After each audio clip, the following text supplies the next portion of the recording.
Driving me crazy just looking at it. Combing your hair with your hand gives me feelings I don't understand. Combing your hair with your hand gives me feelings I don't understand. You do this thing when you're biting your lip. It's driving me crazy just looking at it. You know me better than I know myself. I don't wanna live in a world without you.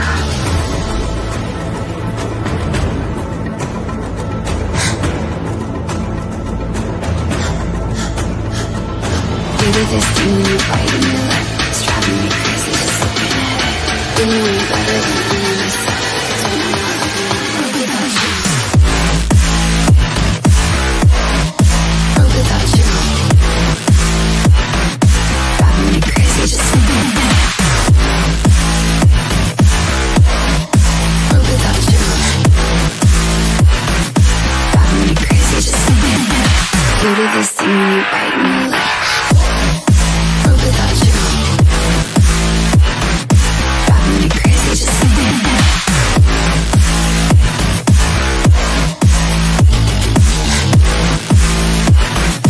Driving me crazy just looking at it. Combing your hair with your hand gives me feelings I don't understand.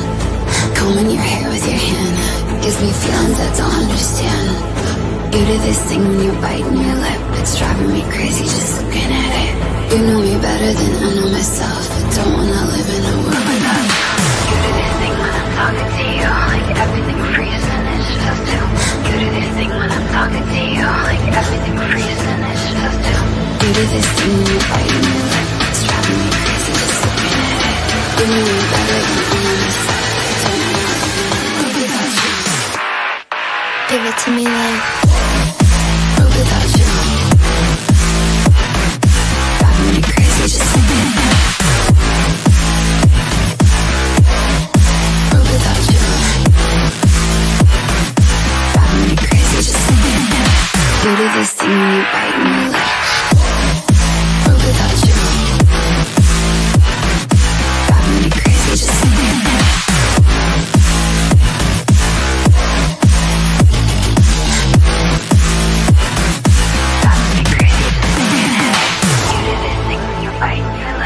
Driving me crazy just looking at it. You know me better than I know myself. I don't wanna live without you.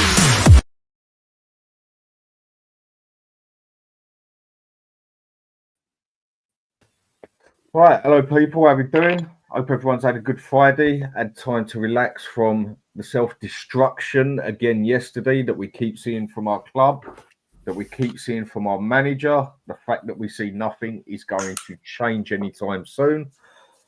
Few points definitely to bring up today. You three, how you doing? Yeah, good, man. Merry Christmas to everyone, if I haven't said it already. There's life outside of Tottenham, and this is a time of year where just enjoy what life we have with friends and family. And if Spurs make it better, great. If not, honestly, they're not worth it. So, yeah, Merry Christmas, Dan. Merry Christmas. Yeah, Merry Christmas, everyone. I haven't been on any shows lately, so I guess it's my first time. Wishing all you guys Merry Christmas wherever you are in the world. Right? Good morning, good evening, and don't forget, please subscribe to the HotspurHood. There are about 50 over subscribers away to 4K. Yeah. Please get Dan to his 4K, right, guys? Please get in there, right? Yeah. And of course, right, like Stel says, right, there's always life outside of Spurs, right? So yeah, it is what it is. And Matt, how you doing, mate? Yeah, I'm good, thanks, Dan. Thanks for the invite. I've been a keen on the sidelines, just watching the shows and put my 2 pence worth in. But it's been a lot of obviously mixed emotions, and I get it. We all want Tottenham to do well, and every time that they lose, we kind of want to vent our frustration, and I'm sure today's show will dive into a few of the problems. But ultimately, let's keep together as fans. Let's stick together. We'll be still Spurs fans after Ange, hopefully after Levy. So just guys, women, let's stick together. Let's try and stick together. We can't stick together. We have to stick together. The problem with sticking together, you've got to be together first. And that is one thing the Spurs fan base definitely isn't. So I'm going to say hello to a few people. Rich C, how you doing, mate? Hope everything's good. I'm about as entertained as a cow in an avatar. Hope he is sacked ASAP, but can see it dragging on till the end of January. That's exactly what I think, mate. End of January, this is going to go on till, and I think he'll get the sack roundabout then. But then we'll talk about that with this Wolves game coming up. He's surely my man's on his last legs now. Tony, how you doing, mate? Big up, Dan. Possible guest on the chat. Spurs, Wolves, 2-3, Ange out. Obviously, Eugene saying hello to everyone. And Ryan, how we doing? I ain't entertained. Also, we aren't too big to be relegated. That is a point I want to go to. God help us if we are in a relegation battle, as we have no leaders and no players with any backbone.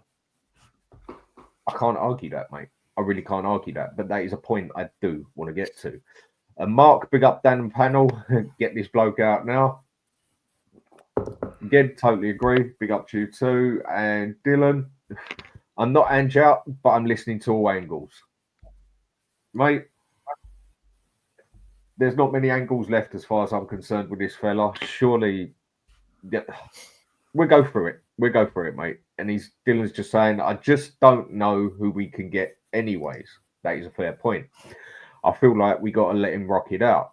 Okay, fair enough. And Mark saying, evening, Dan the Man Legend. Thank you. I'm not bloody not. In other words, he's not happy. And Dylan, Levy out more than anything. We'll totally agree. And Mark saying, everyone out, Levy out, Ange out, Lange out, Mun out, coaches, scouts, get rid of the whole lot. Scott M, big up to you, mate. How you doing, fella? It is crazy there are still people that aren't Ange out. And last one to say hello to, and then going to have to go through basically. Barbaric, good evening, Dan. With Dan in chat, smash those likes on the way in, people. Cheers, mate. And then Rob, big up Dan in the chat. Big up to you, mate. We need a real manager, not this imposter. I can agree with that. And Jonas, Ange out. It's crazy that he hasn't been sacked yet.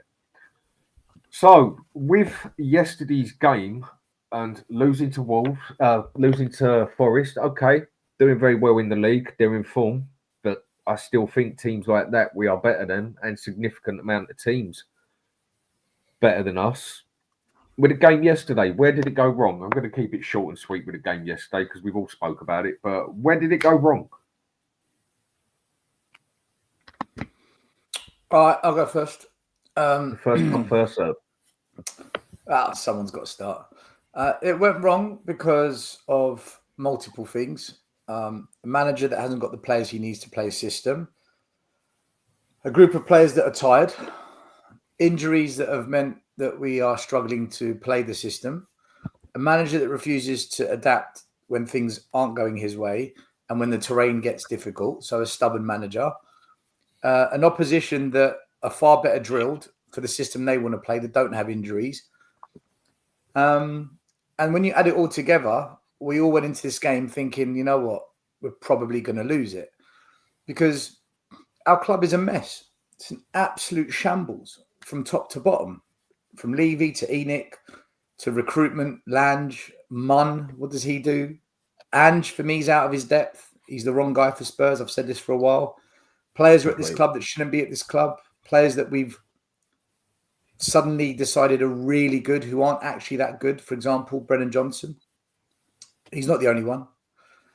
And then, you know, the league is better than it's ever been before. Aston Villa are no mugs. I know they lost, but they're not mugs anymore. Brighton, yes, they haven't won in a few games or they're on a bit of a not so good run, but they're no mugs. Brentford are no mugs. Bournemouth are no mugs. Fulham look like a fantastic team right now. Fulham. Nottingham Forest, they're potential Champions League contenders. They don't have Europe. They've just got to play one game a week and they're well oiled, ready for it. So there's more good managers. There's more good players. There's more tactically savvy coaches and managers in the league. That if you are now going to compete in this league, you need to have good chairman, good recruit, good manager, good players. When the two of those pieces are out of sync, the competition. So if you layer it all up, Dan, The club is an absolute joke. Ange is a problem. He's one of many problems. If another manager comes in, I think we can challenge definitely for top 6, maybe top 4. And I think we can have a real good chance in the Europa with another manager. But does that guarantee it will happen? No, it doesn't. So that's where we're at, Dan. And I think it's going to get worse before it gets better. But I don't know if it ever gets better with this ownership. That's the honest truth. But for me, just personally, I like Ange as a person. I think he's a really humble, genuine, good-spirited person. I think he's great for football, the way he talks about the game. But as a manager, his job, he's not for me. He's not for me at Tottenham. So that's where I'm at with it. That's what I think. I agree. Your mic's cutting out a little bit. Oh, sorry, buddy. That's where I'm at with it. That's what I think happened yesterday. Yeah. I do think he's punching above his weight. I do think he is. So, Matt, what do you think went wrong yesterday, mate? I think it was a tight game. I think it was a tight game. I think it went. If Nuno could have kind of set a dress rehearsal for the game, it would have went pretty close to the way it panned out. They would have been tight, compact, looking to pick our pockets and hit us on the break. And that's pretty much what happened. We had 70% possession. We looked okay until we got into that final third. And the longer the game went on, it suited Nottingham Forest. A very, very sloppy breakaway. And this is my concern with the personnel that we've got, that we don't have that midfield player that takes control. He sets the tone for the game, especially away from home. When you're at home, you can sometimes be a little bit more adventurous. You can be a little bit more risky, and follow the ball and kind of break into their box. But when you're away from home, especially in that first half, keep it tight. Give them no gimmies. The way that Morgan Gibbs-White was allowed to run on challenge for 30, 40, 50 yards before anybody engaged him in the Premier League is criminal. So I think it would have been a Nuno, Conte, Jose. They would love to come up against Ange. He's the perfect manager to play against a Jose, Nuno, Conte team. Low block, pick your pockets, and hit you on the break. And that's what happened. It's what seems to be happening all the time, doesn't it, at the minute? I mean, it's just at the moment, he just can't seem to get nothing right. I just want to say thanks to EdX, becoming a new member. Much appreciated, mate. And go on then, Eugene. What went wrong yesterday? What's there to say, right? Stel said it, Matt said it. All I can say is that we lost the "We Will Make You Proud" derby. So it is what it is, right? Later I have my rant, and you'll know how I really feel about now. Yeah. Fair enough. Yeah, I do think we are getting in serious trouble now because our points difference from 4th and 5th is higher than it is from 17th, 18th, or whatever it is now. And I think we really have to be careful now because, like what was mentioned earlier, I want to bring up this relegation. Now, in my opinion, anything's possible in football. Can we win a cup? Of course we can. Can we win the league? No, not a chance in hell. But can we also get relegated? A lot of people, not a chance, we're too big for that. With this manager, I wouldn't go as far to say that it would be impossible for us to get relegated. Now, I don't see us getting relegated. But if we don't be careful, we're definitely going to be in a relegation battle because we are getting closer and closer to that bottom, just falling down that table. And you can see the players are now getting injured. I mean, I know it's that time of year where everyone starts dropping like flies anyway, but the players are just taking the piss the way they're going down. And the manager, he's just refuses to adapt, refuses to change. Everyone's got us sussed out. For me, if we're not careful, we're going to be in a relegation battle. we are actually going to be in a big fight that we haven't had for a very, very long time. I mean, when have we been this low since this time of year? I mean, do any of you three see that happening if things do not improve? We're not getting relegated. We're not getting relegated. No, Dan, to tell the truth, right? You know, in the group chats, right? 1 month ago, I've already been saying this, right? By year's end, we'll be in the bottom half of the table, and we are lingering around there, right? And whilst if we lose to Wolves, most probably we'll end up 14th or 13th, right? By year's end, right? When the new year turns around, let's see what happens. But to tell the truth, all I can see now is the form that we've been having, right? Is a carry on from last season after the 10 games, right? And we have not improved. At least last season, right? When we had possession of the ball, we were playing horseshoe football, trying to break the low block down. But this season, right? I don't even see that anymore, right? We just hold the ball and do nothing with it. Just basically hold that balls. That's why I keep calling Ange balls, right?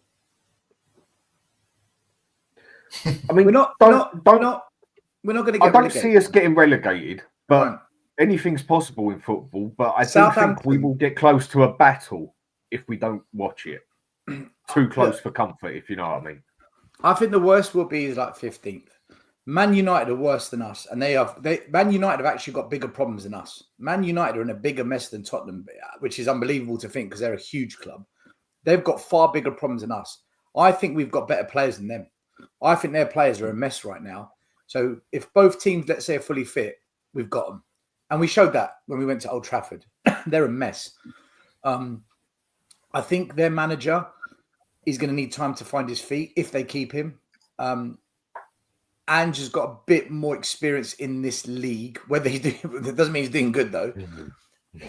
Also, I feel that there's more stability with our structure at the top. Not that I like the structure than the Ineos Glazer partnership. So I think if we're talking about relegation, I think Man United get relegated before us, and I don't think they're going to get relegated. Southampton for me are gone. I'll be surprised if Ipswich survive, and then there's other teams down there where I think one of them will go. So we're not going to get relegated, but to kind of see where you're coming from, I'm going to try and see your view on it, your side of things. They say 40 is the number of points you need to guarantee safety. After halfway during the season, we're on 23. So if we keep this up, we will avoid the drop by 6 points, all right? Because 40 is the magic number. And halfway during the season, we're on 23, which is quite worrying. So I see your point, but I just think there's 4 or 5 teams that are just worse than us. Even Southampton, we destroyed them with our practically a B team. So I don't think we get relegated, but could we be in a relegation fight? Kind of, Too close for comfort, basically, is what I'm on about. And Maybe. when it gets down to that and you're fighting for it, then the results can get even dodgier where people start panicking. And I don't think any of these players have ever had a reason to be in a panicking fight as such. I mean, Matt, what do you think on that? No, I don't think relegation is a serious concern, but I get the question. What's interesting, Dan, is at the start of this season, in one of his many press conferences, he said, there's no point in making change, i.e. changing from Conte and a certain style of football to the change that he's implementing if we finish 10th. And that's what he said in his pre-season, just before the start of the season. And I think there looks to be a little bit of a realization within him that this is tougher than he thought. And I think there's 2 ways to look at this, Dan. The first 10 games of last season kind of has helped him because if you look at his trajectory since those 10 games, obviously points and results have been a mid-table bottom half team. But it's also a disadvantage because I think because we started the season so well, it bought into his narrative. So he kind of done better than he expected and anybody else expected. So it's almost as if he it enforced his philosophy to double down on, this is who we are, mate, because we got off to such a good start. So he's almost he's had a taste of what it can look like. So he's kind of still trying to catch that glory again. Whereas if he'd have started last season, like this season, I think he would have changed tactics a little bit quicker. I think he will. I think he is looking to, if you notice, the players aren't passing the ball back anywhere near as much to Forster since the Man United game. So I think he's one of these frustrating managers that it has to happen. If you're driving a car, there's some drivers, especially, kind of early drivers, they almost have to hit the car to realize that you need to brake. I think at times he needs to lose 5 matches. He needs to Fraser Forster to have those sloppy back passes for him to realize, stop passing the ball back. Certain things have to happen. Everybody knew Timo Werner was no good for Tottenham. He's now come to that realization that Timo Werner's not the answer. So he's one of those frustrating managers, Dan, stubborn, pig-headed, whatever else. He has to see it. It has to crash and burn in front of him for him to go, okay, maybe not. And I think his philosophy, if he stays long enough, by the way, because I think, I said to Stel on the text the other day that I keep checking my phone for the flash that he's been sacked. But I think if he survives this kind of this real bad run of results recently, I don't think he will go full 180 the other way, but I think he will sacrifice some of these philosophy because it cannot and will not work in this league. Man, he won't get sacked, right? I keep saying it. He's a deflection and distraction for Levy. Why would he get sacked? Nobody's looking at Levy now, right? From day one, right? After the 10 games, right? When Levy came out and said, we got our Tottenham back, I puked, right? And I said, I don't want this fucking Tottenham because this fucking Tottenham doesn't win shit. I want a new Tottenham. I've been saying it for so long, right? And since Ange been here, I've been saying, I'm Ange, I don't fucking care because we come back to square one all the time. The focus has always, for me, has been on Levy out. Stel will vouch for that. All you guys will vouch for that. And that's why I've not been doing so many shows is because that I'm tired of this shit. I've been through it. I've done this for 4 years. Stel has done it for 4 years, right? And the protest, right? I support it from Malaysia, right? Stel, I gave you that clip, right? That you did 2.5 years ago during the Conte thing, right? And when I saw that, right, I felt proud. When I saw the new protest, when they were saying what Levy, I don't care about Levy, Levy don't care about me, all I care about Kulusevski, that isn't a fucking Levy out message. That's like a party message. So they have to get their shit right, right? And the worst part is, right? I hate that fucking shit, right? When people say they're Levy out, and when they come on shows, right? Guys, we are influencers, right? We cannot dampen that Levy out spirit. Okay, and I've seen people who say, "Oh, I'm a Levy outer," and then they say, "Oh, I don't support the protest. I don't want to say Levy out anymore because we can't do anything about it." But don't damper it, right? Support it. If you got nothing fucking good to say about it, don't say anything about it. That's why I'm pissed off, right? And all these people who say things like that, right, are all fucking bullshitters. That's all I gotta say. I will say this. I agree with that. Eugene. I agree. What you just said, spot on. I agree, Eugene. One sec, Marhi. I just need to say something here. Enic out. Do us a favour, mate, and just stop bringing other channels into it. If you want to have a dispute with Scot on there, fine by me, mate. But keep it civil and leave out bringing in Sava and Stel and whatever else from it. No, that's why it blows my mind. Go on, Marhi. We went through so much, right? And we're coming back to this square one again. I will say this. Go on, Marhi. Go on, mate. I'll say this. Excellent point, Eugene. but you have a new category, and I hope I don't stay in that category. And I can't speak for Maz, but I think he's in that category too. It's just that for me here across the pond, we believe in a good protest. We love a good protest. But right now, I just feel so apathetic because of fans singing when we're trailing 5-1. I almost feel like we deserve it. I'm apathetic to the protest. Is it me or is it Marhi's? No, I think his one just cut out there. Okay, Marhi's in Costa Rica, so just bear with him, Yeah. right? Costa Rican Wi-Fi. But guys, Yeah. I'm not going to be apologetic to this, right? We are influencers. I came on YouTube nearly 4 years ago. I met Stel, I met Dan, and I've met Marhi. I've made friends, and there are certain people that I really communicate with, I really click with because I trust them. There are certain people I've cut them off completely. I've known a lot of people. Stel knows what I'm talking about, right? So the thing is that, right, if we want to be honest, right, we have to be honest with ourselves first.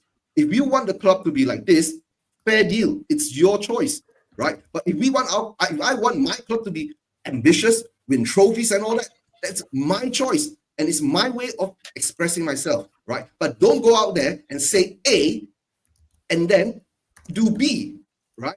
And then instead of supporting A, you dampen A, and then you say, oh no. Enough is enough. If you don't want to say it, don't say it, right? Support it with silence. That's all. It just looks like we're getting nowhere fast as usual, doesn't it? And it looks like we are going to go back into that circle with another manager. Right? Hang on, Eugene. Hang on a sec. And it just looks like we are going to go back into that cycle again with a new manager and everything else. But this one needs to happen. I know you don't want the cycle, whatever else, and you're saying we're back to square one again. I get all that, but with this manager, it is what it is as far as I'm concerned, mate. We're caught up. Do you know what? In fact, let me read something to you guys that Brian Daigle said on his show earlier, right? He sent me a message before he was going to read it, and I want to read it out. So this isn't from me. This is Brian Daigle's words, Tottenham on tour. Let me read out what he said because he's bang on the money, okay? Big up, Brian. Big up, Brian. I'm absolutely furious. I'm disgusted at what was once a football club, what it's now become. An owner I'll gladly do time for. Directors that only care about finances. A manager that is so fucking stubborn. Players that are crybaby bitches. Have no respect, desire, passion, fight, or pride, or respect for the badge. They simply don't care. A large section of the fan base that have allowed all of this to happen and continue to allow the club to rot. Blame whoever the hell you want, but if you blame the players, Levy signed off on all of them and was the reason why many didn't come and want to leave.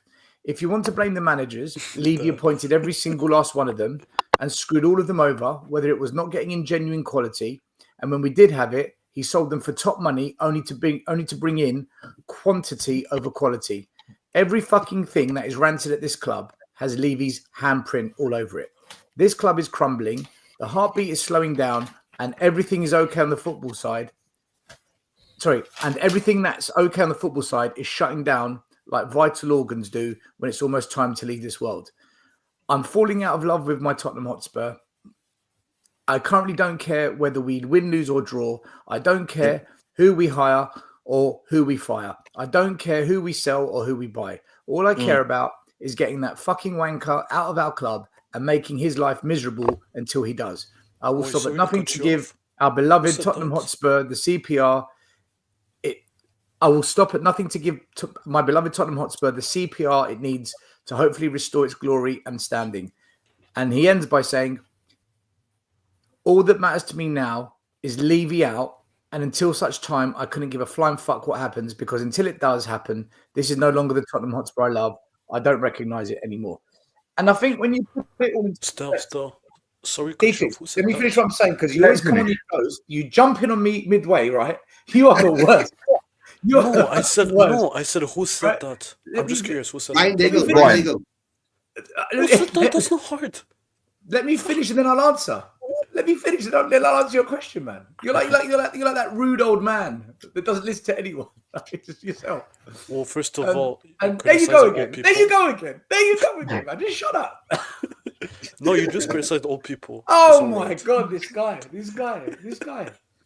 Listen, go ahead, Stel, go ahead. In the Western world, we have rules, right? I know you don't know about those, but just try. Oh and shit, them. that's racist. Oh fuck. to you, yes. Come on, Stel. Back to your point. Right. Everything Brian said is spot on. Okay. It doesn't matter what we do. Under this ownership, we're screwed. So I think where fans are at now is, do you want a change of manager that makes us better, but will most probably end up failing anyway? Or do you keep with this manager in hope a miracle happens, and miracles are rare? Or do we just keep doing what we always do, which is moan about this, moan about that, moan about him, moan about this, get excited, get all hopeful because something's happening, and then crash. Oh, what just happened? Oh, it's because of what we did 6 months ago. Oh, it's because of the decisions we made a year ago. We are in this vicious cycle of misery, man. And nothing's going to change. Nothing will ever change until we get Enic and Levy out. The problem is, as much as us here and a few people in the comments, and maybe on my channel, Brian's channel, and other channels, we might think that Levy out, Enic out is what fans want. The majority don't care, man. The majority are not behind it. I'm telling you. Yeah, I no longer protest. I no longer get involved with the Levy Enic out shit because I got told I'm the reason people don't turn up. I've stepped away. Did the protest look any different to you? No. Yeah. Was there any chanting on match day at home when we were 5-1 down to Liverpool? No. When I was involved, I'm not saying I'm the reason behind it, but when people like me were involved, those black balloons got on the pitch because we never told the club what we were going to do. The Levy out, Enic out was loud. So people that want to say I'm the issue, it's not growing. Well, I've stepped away, people. I've stepped away since this resurfaced. And I'll those say it on haters, my channel, but I don't protest. And you know what? Nothing's changing because Marhi, the fans don't want it. I'm convinced. Yeah. And those haters, they don't want change. And those haters are real. And those haters who wanted you and Brian removed, they're quiet and they have no solutions. People are complaining and they have no solutions.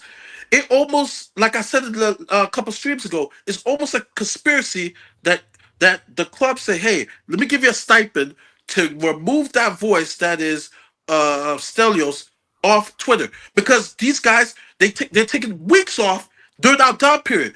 They're not saying shit. It's almost like they're getting a stipend. They're real quiet. They can't blame Stel anymore because he's not on Twitter. So they're not saying anything. They're not posting anything. But going back to my initial point before I got that phone call, is going on what you just said. There's a new category that you can't criticize because I'm in there, Maz is in there. We're apathetic towards the protests because we see that there's a dictator. If the fans don't care, they're singing happy songs, trailing 5-1. For me, I lost. I said, you know what? We deserve this. I'm done. I still want people to protest whatsoever. As for me, my heart is not really in it anymore because I'm like, we deserve it. Because this club is lost, as Maz would say. It is lost. And I'll end with this. I thought about this yesterday on vacation, right? And I did this study 2 years ago. Stel knows.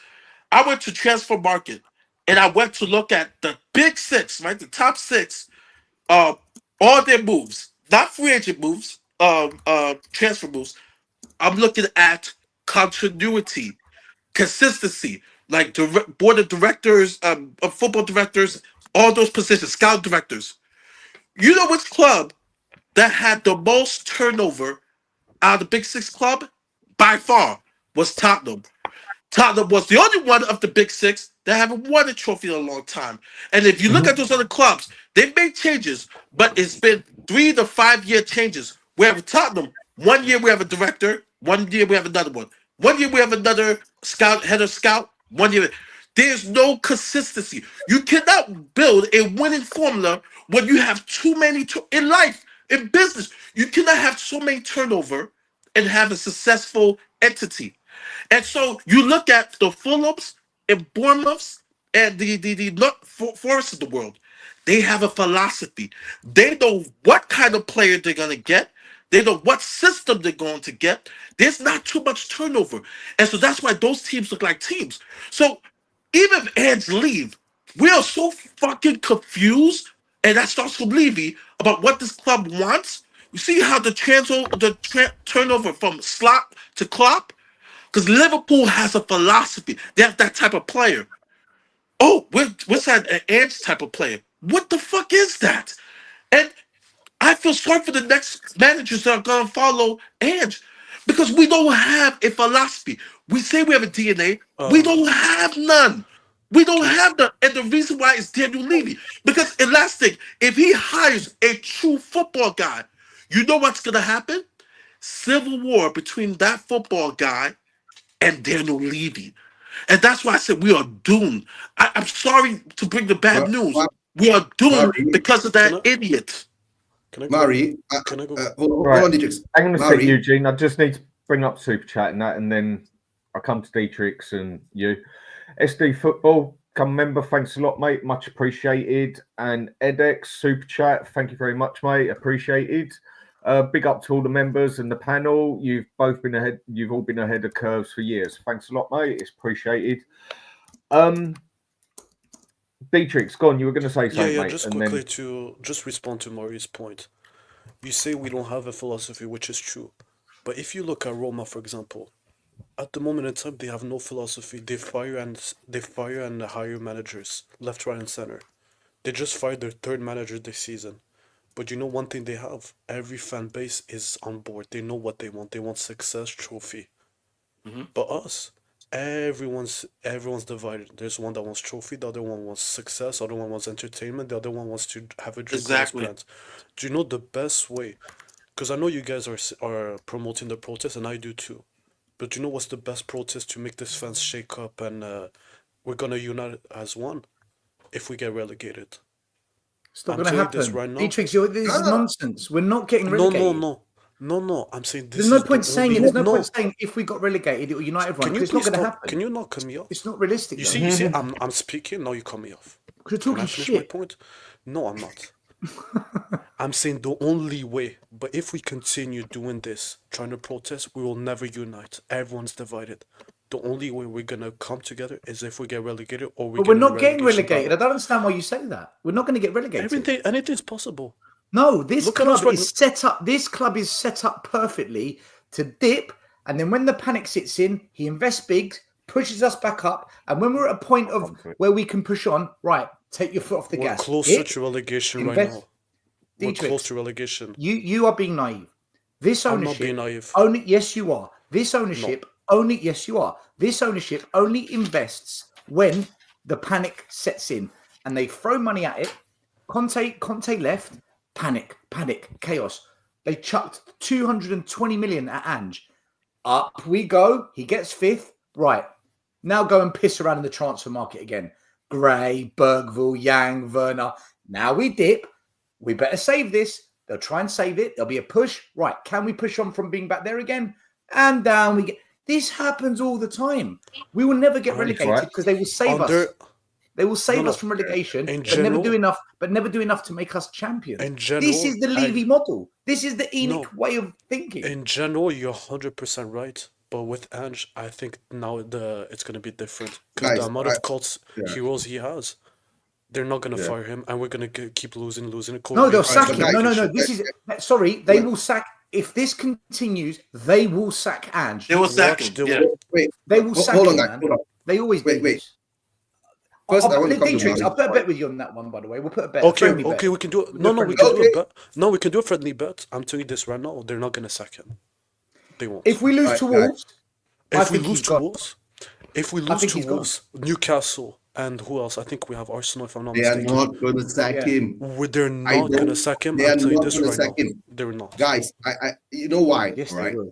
Oh, yes, they will. They're not going to sack him. Stel, they're not going to sack him. Okay, listen to me, right? Levy needs European money. If he doesn't get European money, 100%. Levy's in trouble. I've been saying this, and Levy won't change.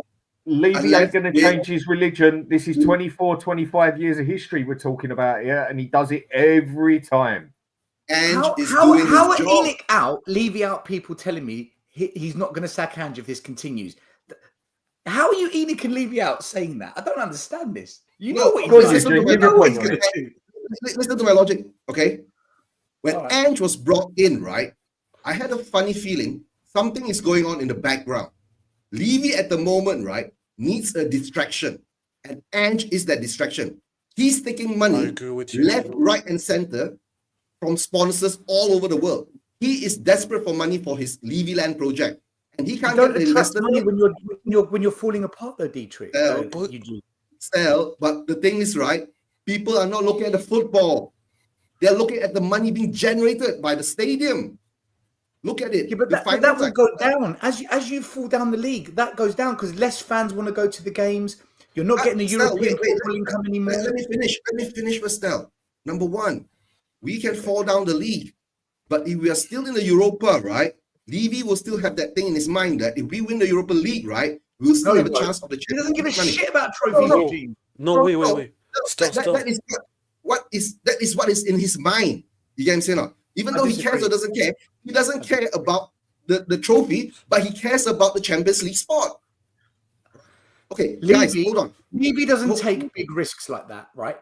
If we are 15th in the league and mathematically it looks like Europe is in jeopardy, he's not going to put all his eggs in one basket and hope that Ange wins our first European trophy in over 40 years. There's no way. That's what I'm saying.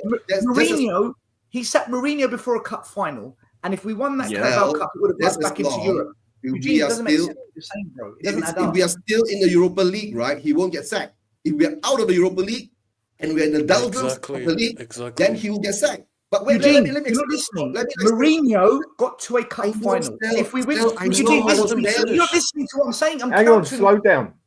If Mourinho got to a cup final, if he wins that cup final, that gets us into Europe. He sacked him then. But you forget why is he going to back this guy in maybe land of winning the Europa Cup? It doesn't. Do you forget? No, Stel. Can I just add one thing? Do you forget that if Mourinho won a trophy, he had a clause that he's going to get a bonus? And that's why he's no. It's actually true. It's true. Guys, that's why he sacked him. The thing is now, right? We are looking at the past, right? When we now in the future, right? After the Conte, nothing's changed. Okay, I agree with you. Nothing's changed. Do you know what Levy came out after Conte and when he hired Ange? Levy said he will never ever employ another elite manager again for the club. Mm-hmm.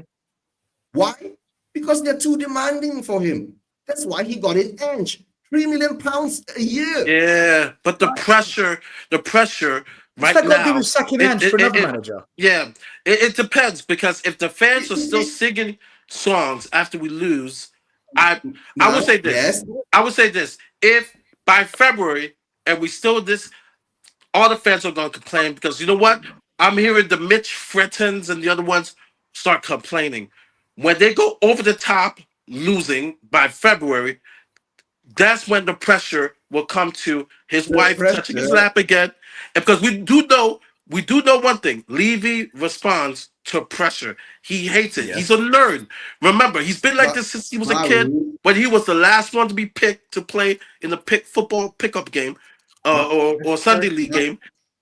Daniel Levy hates pressure. Eugene, and so right now, if the fan base, which we're hoping by February, right, will stop singing those songs and be like, Levy out, but they'll start singing Ange out. You know, Daniel Levy is like, okay, I'm going to try to appease these people. I'm going to get rid of Ange. That's the only way to make Levy move is the pressure in regards to managers. Only rules to managers. Marhi, we were 5-1 down against Liverpool at home. That's what I said. I said by February. I didn't say now. No. I said by February. I said let's see if we get more losses by February. We will see. Today, I agree with you. That's why I'm apathetic. I said these fans, they're ridiculous. We deserve what we get. But by February, if we are in 14th place, because it looked like we're going to 14th, 15th, and we're out of the cups, which it looks like, yeah, Dandy's fan base, hypocritical fan base, are going to be moaning. He's going to hear it, and he's going to sack Ange. Remember, he sacked Conte in March, so it's not too late to sack the manager. He sacked him I in agree March. with you on that one. He said Conte, right? Because Conte demanded proper signings in January. And when Conte didn't get it, what did he do? Yeah, I get that, but I'm not talking about that. I'm talking about when he was sacked, because people are like, well, it's halfway through the season, he won't sack. No. Daniel Levy sacked Mourinho in April and he sacked Conte in March. So it's never too late. If it's a game left, he can sack. But guys, I'm going to put this out there, right? 18 months ago, when Alex, Mr. Box Office, right? Before he was Ange out, what did he say? He said this, right? He said, when Ange turns to shit, right? Us fans, will we turn on Ange? And when we turn on Ange, right? Will Levy sack Ange or stick with Ange?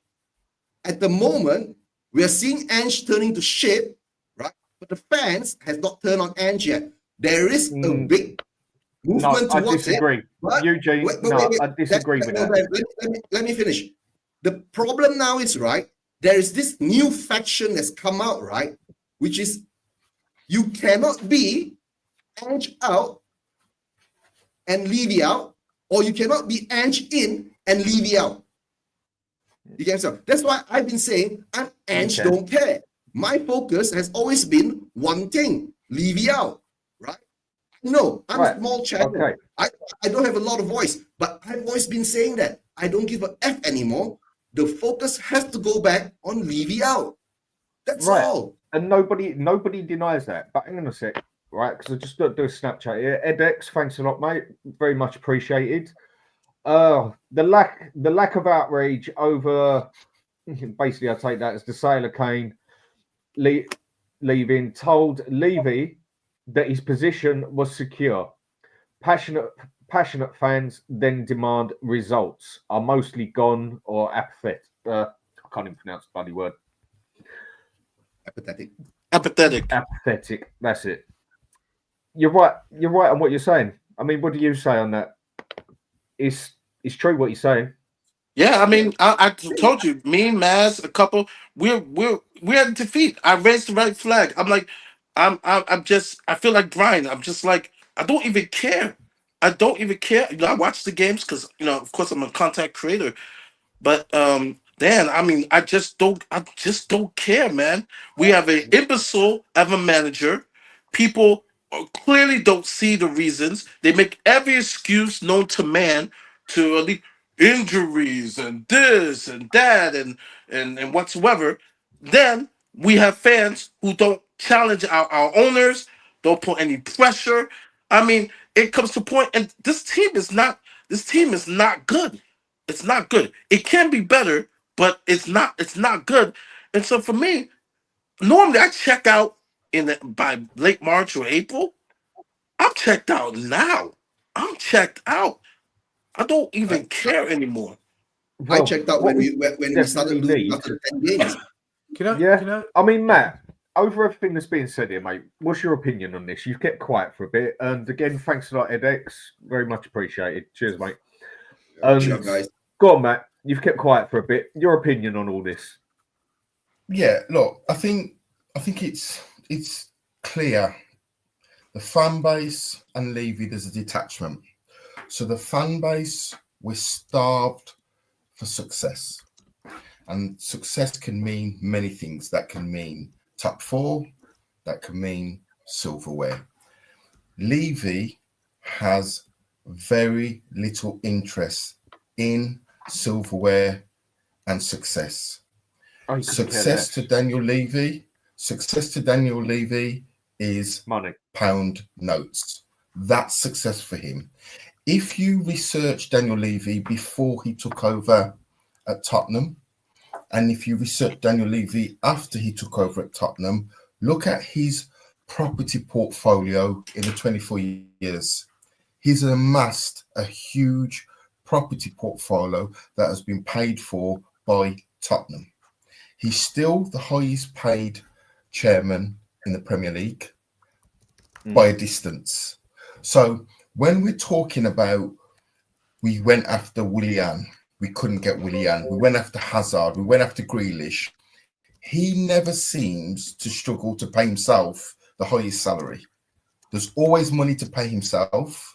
But when it comes to making the signs that are going to make the difference for Tottenham, he will always go with a Sissoko over Sadio Mane. He will always go for the cheaper option because it has zero impact on him. It's almost like the football side is it's almost like the football is a sideshow. It's almost like it's there front of house as a distraction so that the real, internal affairs and inland revenue, they don't look at what's going on behind the curtain. What's actually going on behind the curtain is Daniel Levy's amassing his property portfolio. The football is just there, just to sit there, just to kind of hide behind what he's really doing. So I've kind of resigned to the fact that we will always be restricted in what we can do. There will be teams like Aston Villa that will be promoted, relegated, and promoted again. And in 6 years, they will be paying more in wages. The owners will be looking to actually win trophies. When they sold Jack Grealish, they issued a statement on YouTube for the reason why Jack Grealish was sold. So as much as all the fan base was up in arms that they've lost their talisman, once the owners explained that we gave him the biggest offer in Villa's history, we then inserted a buyout clause of 100 million. When Man City hit that buyout clause, we couldn't stand in his way. There was no communication about Harry Kane. He was allowed to go. We were told that Brennan Johnson is his replacement and Villiers. So he has zero interest in the true feelings of the Tottenham fans. So all this frustration, and I watch all the shows, guys, and I watch all the comments. We are more stressed. We are more starved of success than Levy's not interested. All Levy wants to know is, what is the quickest way I can hit my bonus every year? If that's top 4, that's top 6, great. If he had any interest in Tottenham winning trophies, he would not have sacked Jose Mourinho 6 days before a League Cup final. Yeah, I agree. That tells you everything about Daniel Levy as an owner. In the history of football, tell me what football club sacks their manager the week of a final. Tottenham. Tottenham. Yeah. Dan, can I just quickly say one thing? No, sorry. Go for it, mate. Interrupt. Enic out in the chat, right? Dan has asked me, should we ban you from the show? And I said, no, keep him here, okay? If you're going to keep doing this, you're going to keep spreading lies, keep making up shit, you're looking for a fight. You came in, the first thing you said when you came on the show was to start a little rant against me and Sava. What you said about me was a lie. I have responded to you and I've said, come on my show on Monday, 8:30 p.m. with your camera on and debate. Now, either you can be a man, come on the show, let's see who you are, and debate the football topics that you've got a grievance against me with, or you can hide behind your keyboard, behind this fake name in the chat, going on and on and on, but that means you are a coward. So don't get upset when I call you a coward, because I've tried to end this by saying, come on my show on Monday. If you've got balls, if you're a man, a proper man, come on the show on Monday. I'll give you the link with your camera on and debate the football. But if you're going to hide in the chat, I'm sorry, you are a coward. And I'm not saying anything else to you for the rest of the show because I can't keep repeating myself in the comments. I don't want you banned from the show because I'm not like that. But if you're going to carry on like this, at some point, enough's enough, man. Do you know what I mean? I can't repeat that anymore. Monday, be there or be a coward. It's up to you. Sorry, Dan. I don't want to ruin your show like that. You know what I mean? And that's fine. By the way, I agree with what Matt said. I thought that was spot on with what Matt said. Spot on. And with Enic out, it was do our time out. You're starting arguments that ain't needed, mate. Don't bring up different channels and whatever else. If you've got a point to make, you're more than welcome to make it. But no need to start an argument on the side. That is the whole point of it. 8:30 p.m. Monday. See you there. I look forward to it. Yeah. Let's see what you got. So I've got no problem with you saying what you wish to say on there, but no need to start a fight on there as such. So keep it civil. That is all I'm asking. So go on, Matt. You was in the middle. All I can say, right? Stel has never said what you said about Stel. Stel has never done that, right? I've known Stel for so long, right? That's all I'm going to say, right? And Maz, you stole my Spursy rockets. Do you know one thing right now that really just pisses me off? Wait. He said he's going to come on now. He said he's just open. Look at the comments. It's up to Dan. It's his show. If you want to send the link now to come on, but your camera has to be on. Okay. You don't hide behind the camera. Yep. Because we're not doing that. Because God knows. You cannot be like I'll step away so he can come on because I gotta go anyway. But all right, I'll just see you guys again. Happy New Year. Yep. Don't let this team. Do not let this team depress you. All right, it's the holiday season, and I'm out. Levy out, Ange out, everybody out. Everybody with Tottenham related in their hierarchy out. Very nice. Enjoy yourself in Costa Rica, Marhi. All right, have a good time. See you later. Thank you, brothers. Take care. Do it. Bye. Dan, Happy New Year. Dan, the only thing is, if he comes on, camera on. Because we know 100%. Who Detrex is, like we know who he is and whatnot. Yeah. You cannot be like this, I think, right? Yeah, we know who Detrex is. I once let someone come on without a camera, and then they started waving their ass in front of the camera and all sorts, man. Yeah, we saw that. Right. That was bad. So, good, man. Enic out. The link is for you. You've got to show your camera and don't get abusive. Just say your point, debate your point all you want. Yeah. There you go, mate. There's the link for you. Do you know, I wanted to, there you go, Enic out. Dan's inviting you on. The one thing that's pissing me off right now at Spurs is the things I'm hearing fans say, and it's almost like a get out of jail card that they're trying to play, and it doesn't make sense. And nobody's debunking it. No one's prepared to go and challenge it. Example: I was listening to the Fighting Cock podcast today, and there was a guy on there saying, "I'm Enic out, I'm Levy out. Regardless of what I think of Ange, they've got to go." And all I'm thinking is, so why don't you protest? Why don't you promote the protest? Why don't you boycott? Why don't you do something about that? Because too many people get comfortable saying, "I'm Enic out, I'm Levy out." Well, then you've got to do something about it, because you can't just say it. It's almost like saying, I love Spain. Have you ever been? No. Do you ever want to go? I don't know. Well, how do you love Spain then? I don't understand. So the other thing I heard today was, again, on that show, someone saying we're decimated. You know, like, what do people want? We've lost 4 of our centre-backs. What would happen if Nottingham Forest lost Morello, Milenkovic, and their backup 2? What would happen to them? They'd be fucked, because their whole system depends on it. And I'm hearing this and I'm thinking, why has nobody said to this person who's trying to sell this, but we've got injuries? Well, if you know you don't have your best defenders out, so if you know you've got your best defenders out and you've got to put in other players in place instead, why do you continue playing a high line? Why do you continue inverting the fullback? Why do you still play? Like, we got caught out playing high up when we had our full strength squad. We got caught out by Brighton, by Ipswich, by Palace. Although Palace, we never got caught out in a high line, but just passing it across the back. So we've been caught out with our best players.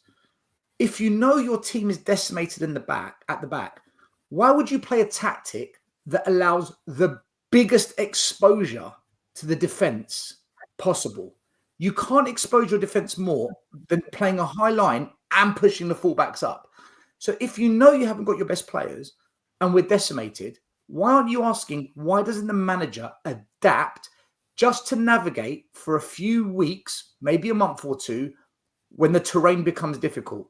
When the terrain becomes tough, why don't you navigate through that rather than pursuing with the same tactic, which we know is going to cost us because these players are missing? Nobody questions that. Instead, they say, but what would happen if Saliba and Gabriel and Calafiori were out? Change the tactic to suit the players that you've got, to try and reduce the risk of being exposed because you're weak. Protect the weakness. You can only play with the cards you got, innit? Right. But this is where the criticism of Ange comes in. And Matt, who's been a defender of Ange for a long time, for the first time yesterday, Matt said, this guy's stubborn. I'm like, Matt, this is the point I've been trying to make. See, this is where people need to criticize Ange and say, buddy, we're going to have injuries again in the future. And this is going to happen. We saw it last season when we had problems against Chelsea, down to 9 men. He put us in a maximum risk situation, put everyone on the halfway line. He's shown us he will never adapt. When the going gets tough, when things don't go our way, when we've got a few problems and you need to navigate through it, his answer is more of the same. This is why Ange is the wrong guy for Spurs, in my opinion. So that's another thing that today, just listening to people talk, I think, why are we accepting that? It's not. Can I say respect to Enic? Big up to this guy for coming on, by the way. Big up to come on. Enic, what's your name? Eugene, hang on a sec, mate. Right, Enic out. Fair play for coming on, mate. Right, you got a point to make. The point I was saying earlier, there was no point. Yeah. To start some of the arguments you did on there, and I said time you out because it was starting to get personal. No need. I don't like being censored because. Hold on. Before we start, can you hear me? Okay. Yep. I want to do mic check. Yeah. All good. Video good. Yep. Hello. Yes. You can hear me? Okay. Yeah. Because I'm on 4G, right? So the signal's not so good. All right. I just want to say, right, I don't appreciate being censored, being timed out, because that's a form of censorship. And Danny, you're against cancel culture. You said it yourself. So I've said some things that's hit a nerve, right? Particularly with Stel. And if Stava was on the panel, he would have kicked me out because he doesn't like it. He's got a thin skin. Not here. He's not there. I know. No, fair enough. Fair enough. So don't mention it. Talk to me. Okay. Oh, okay. I'll talk to you. Yeah, right. Please. Okay. So I made 2 points, right? So you want Ange out, fine. But my point is, you get rid of Ange, nothing will change because you bring another manager in. We've got a thin squad. Look at the squad, right? Our first 11 is shit. Our squad, the bench is shit. So you bring another manager in, he's going to be facing the same problems. Look at Man United as a perfect example.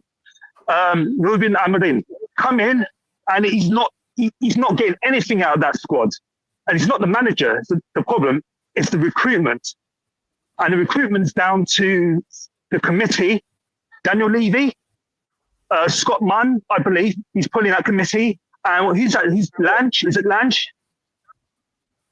Those 3 guys, right?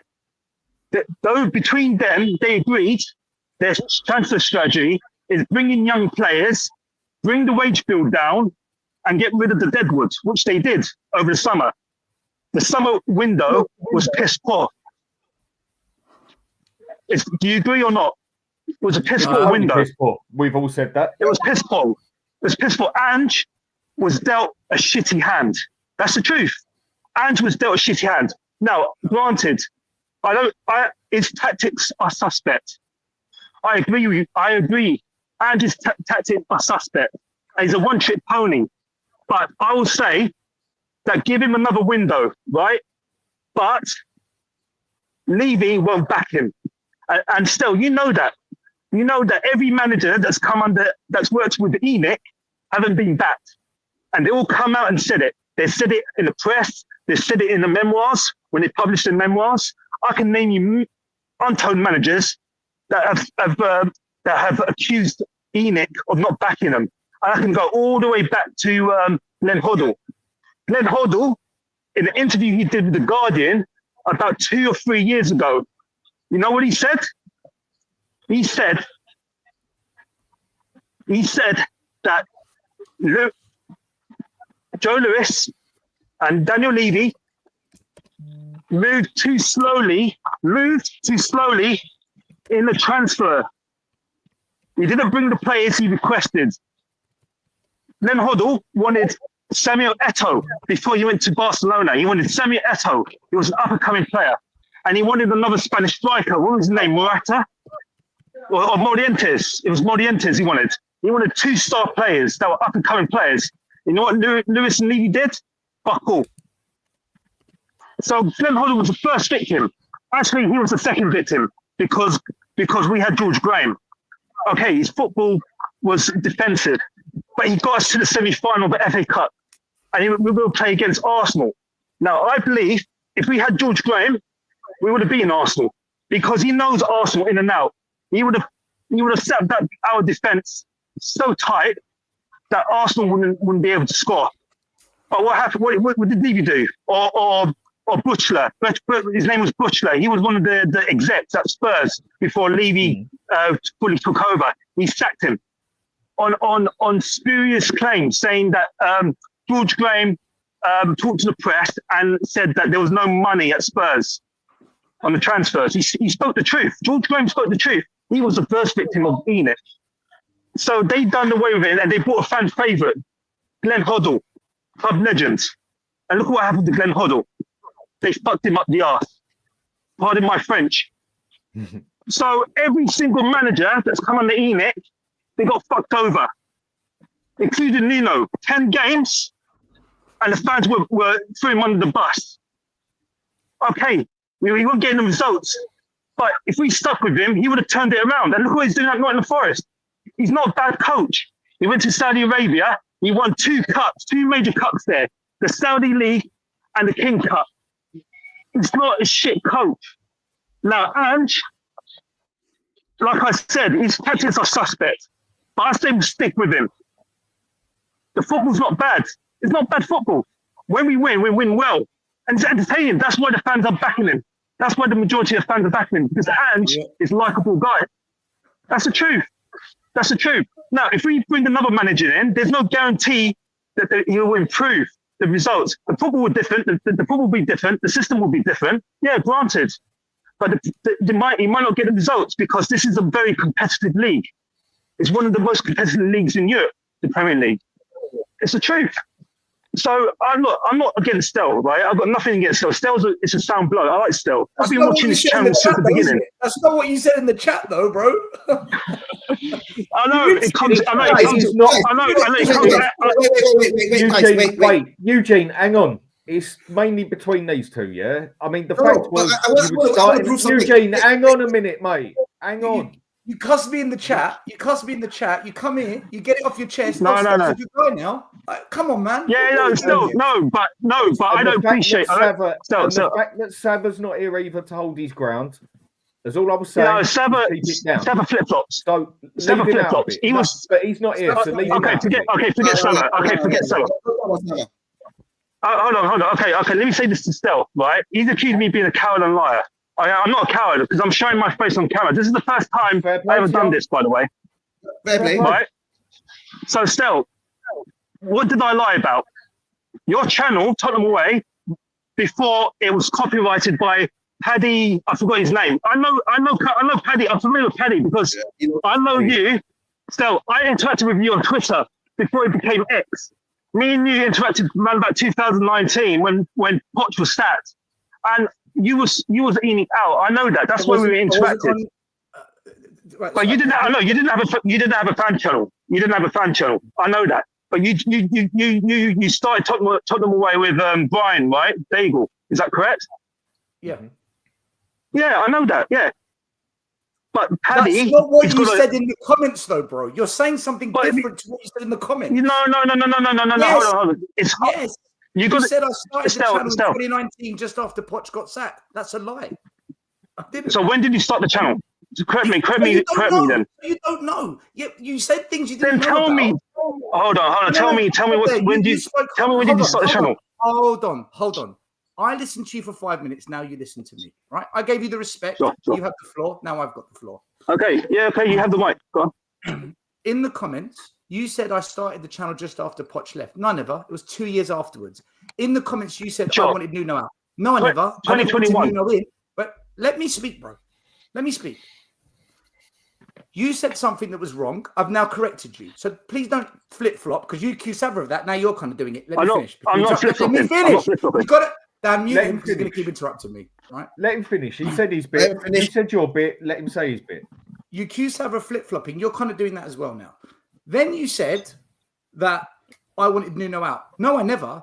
I never wanted him in, and I went after Levy, not Nuno. That's not true. But you never backed him. You never backed him. You got to let me speak, bro. You never backed him. That's why you never mentioned Nuno. That's why you never mentioned Nuno. Bro, this is disrespectful. I gave you respect. Let him say his bit. I gave you respect. Let him say his piece. Enic out. Then we'll come back to you, Enic out. Thing, right? Listen, Enic, because I can't hear all of you at the same time. So let him speak, and then give your answers to it. Enic out. You got to let me speak because otherwise you don't realize it. You're going to look like the bad person here by doing this, right? You got just take a deep breath. Just take a deep breath and let me speak. Yeah, relax. So I've debunked that thing you said about me starting the channel after Poch was sat. That's not true. This thing about Nuno, I never wanted him in. I was Levy out. But whilst he was here, I went to the games and I backed him. I never once boycotted when Nuno was here. I backed that team. I wanted Levy out. And the day that it was, they called it El Sacico, it was Ole Gunnar Solskjaer versus Nuno. That day, I was there and I was behind the people starting the loud Levy out chants that day. So I don't like being called out and stuff like that because that's not what happened. Regarding what you just said now when you came on, you said sacking a manager, it doesn't work. Look at Arin. Anarim's been there for 4 weeks. Don't judge him after 4 weeks. Arteta, he took over mid-season. What happened? He won the FA Cup. Conte took over mid-season. What happened?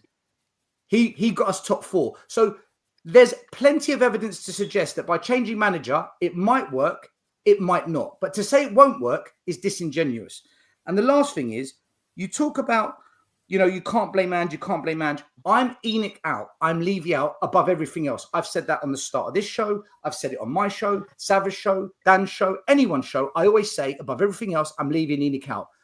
But it doesn't mean I have to accept Ange for what he's doing right now. Ange is a mouthpiece for this club. If you listen to Tottenham Boy like you claim, you would acknowledge that I've been saying he's a facilitator. He's a yes man. He knew the job he was walking into. And in a press conference recently, Ange said, I knew the job I was walking into. I know how it works here because I've seen what happened to other managers.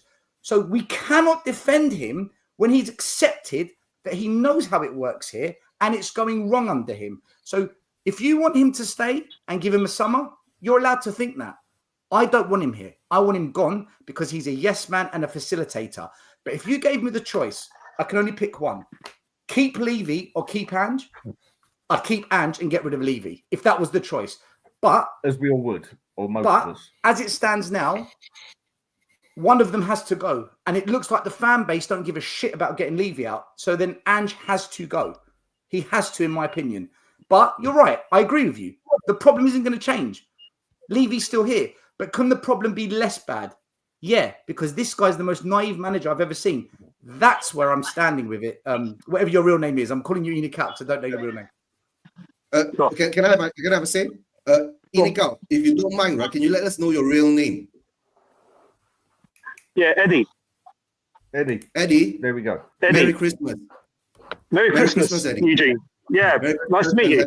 Very I'm familiar with you as well. I also watch your channel, so I know you guys, and I know HotspurHood as well because it used to be Tommy's channel, and it used to be called Tommy Talks Ball. I know. I've been watching you guys since 2019. Okay, on Stel's point. Hold on, Eddie. Yeah, hold on, Eddie. Let me say this first, right? Sure. You won't go back and forth, right? You are Enic out and Levy out too, right? I am. I'm staunch. I've been Levy out since when. That's good. Sorry. Stel is Levy out and Enic out, right? Watch this. Yeah, right? How has this fan base, right? Both who are Levy out and Enic out going at each other. This is what Levy has created, guys. Are you all watching it now? I agree. Big up to Eddie. Eddie is the first time, right, I've seen on live, right? Dan throws out the link and he hops on, and it's not because of a friendly conversation. It kicked off as a more like a confrontational thing. But Eugene, now you guys, you're right, understanding each other. I want you guys to understand each other. But the fellas come on to have his chat. So come on, mate. Your turn. Sorry, Dan, I couldn't hear you. Say that again. Your turn for the reply. Right. No, Dan, I appreciate you letting me on your show. I don't want to spoil the party. Fine, mate. I want to spoil that loss. I'm not against. I like Stel. I'm not against him. I think he's passionate for what he stands for, and he wants the best for the club. I'm not here to cause problems. I'm not an antagonist. I'm with you guys, right?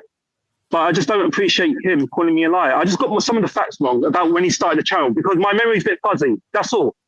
You're on mute. I come on good faith. Because you and lied. also, just bear in mind, Eddie, it's because I you didn't lie. lied, though. I didn't lie. You did. I just explained how you Let lied. him finish, Stel. I didn't Let him lie. finish. No, you're not listening to me. You're not listening to me. You're not listening to me. I've got some facts wrong. Let it go. Let it go. You're not, because you're calling me a liar. Don't accuse someone of being a liar because they might go. No. Yes, you did. No. Let him finish. Yes. Let him say his bit. Let him say his bit, and then we'll come back to you. I did not Come on, lie. Eddie, carry on. I did not lie. I just got some of the facts wrong. Okay, it happens. I'm only human, right? The memory. Look, it's about 5 years ago, right? When Poch was sacked. That's when I started watching the Tottenham channels. I was aware of We Are Tottenham TV. Is it what We Are Tottenham TV? Ben and Sim. I was aware of those guys. Then all these fan channels started popping up. I was active on Twitter, which I'm not anymore. So I know these channels were popping up. So look, okay, you started the channel around 2021. Fine. Okay, that's beside the point. But you telling me that your old channel wasn't copyrighted. So why are you telling me? Why are you calling me a liar? Because that's a fact. I never said and that. I never disagreed with that. Yeah, you did. You called me a liar. Look, Not for it doesn't that. matter anyway. I never mentioned that. I never mentioned that. I never disagreed with you on that. He's admitted he made a mistake. He's admitted he made a mistake. He's admitted he made a mistake. So cutting some slack there. He's bringing up a copyrighted channel. 1 minute. He's bringing up a copyrighted channel. I never disagreed that the channel got. I never disagreed with him on that. But you called me a liar. You didn't single that part out. I never mentioned. You didn't single that out. You just called me a liar. Like it's a blanket. It was a blanket accusation. You just called me a liar. I just told you what you lied about. I never mentioned that. You're picking things up that were never said. Now you're looking for it. No, I'm not. Go back to the comments. Go back to the comments. You called me a liar, a coward. No, not on that. No, I didn't, bro. No, I didn't. I'm not going to get an apology from you. So no, because I stick by what you said and what I said. No. Eddie, can I just say, like, he's Mediterranean, like, they don't apologize. So look, I know that mentality. Hey, look, Detrex. Don't be a dickhead. Don't be a dickhead, right? You read the room. Read the room. I'm just joking. I know you're joking. No, I know he's joking. Hey, Stel, I know you're a big Cypriot, right? I know the big Cypriot very well. Look, I'm of Mediterranean background myself. I couldn't give a shit about ethnic background in a debate, mate. I'm being honest with you. Yeah, I know, but it's a mentality, right? It's a mentality. Let's drop that. You're passionate. You're passionate. I know what Detrex is trying to. You can be English and be passionate. Like, let's drop. I am. It's pointless. Yeah, true. But I mean, Mediterranean's got a different mentality. Either way, cultural. No one cares about that. Carry on with what you were saying. The point's being debated, right? You came in the comments. You could have come and said Merry Christmas. How you doing, Stel? There's something I disagree with you on. You didn't. You came in hard. So I said, bro, what are you talking about? And then you didn't like the fact that I punched back. And then it escalated. And I said, come on here and do it. And you came on here. And you came on here quite fired up. Yeah, and what did you try? And what did you try to do then? What you tried to do? Cancel me. You tried to censor me. Well, I was timed out by 10 minutes. I never timed you out. I told Dan that wasn't by me either. That was a lie. That was a lie. That was a lie. So don't accuse me of that. So don't accuse me of that. It wasn't Stel. You're a mod. Accuse me of that. But you're a mod, so I don't know who timed me out because YouTube doesn't say who timed you out. That's a secret. Right, leave it at that. Don't accuse me, man. Do you understand what I'm saying? I get how it might have looked to you. You're in a mess. Like you're in an absolute tangle. It wasn't like that. So you're here at the moment. Dad, he's accusing me of things that I don't even did. And then he goes, I don't know. Exactly. And I've just said it wasn't Stel. Don't accuse me. One of you timed me out. I don't. So I'm being censored. I don't know who murdered Jane. I'll blame Stelios because I don't know. What do you think? What do you think? We have got to do this out. Eugene, I rest my case. I rest my case. Don't talk what do you think over each other. Don't talk over each other all at once because I can't hear it. It's getting all. That's what I'm trying to do. Right, fair enough. What do we do with Ange then? His football is terrible. He's refusing to learn. He won't adapt in any sort of way. He's made it clear. We are going downhill fast as a club to the point that we're getting closer to the relegation lot than we are number 4. Sure. Things are getting worse. It's looking like he's lost the dressing room. He just won't change nothing. Shouldn't we just cut our losses now? Not that we want to start this crap again, but cut our losses now. And we've got to start with a new manager. That doesn't mean a new process or project, if there is fucking one, because he just is that bad. What do you think? Right. Okay. I'm gonna play devil's advocate, right? So I'm gonna side with Ange here. So okay, the football's bad. It's got worse.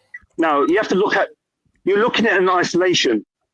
See, football is not a vacuum, right? So you've got to look at the injuries piling up. So we've got 7 players out, right? We had 1 suspension, Pentecough. So he's lost out. He lost key players. We've got to look at that. Now, since he's losing those players, our results has reflected the injuries. It's just turned bad.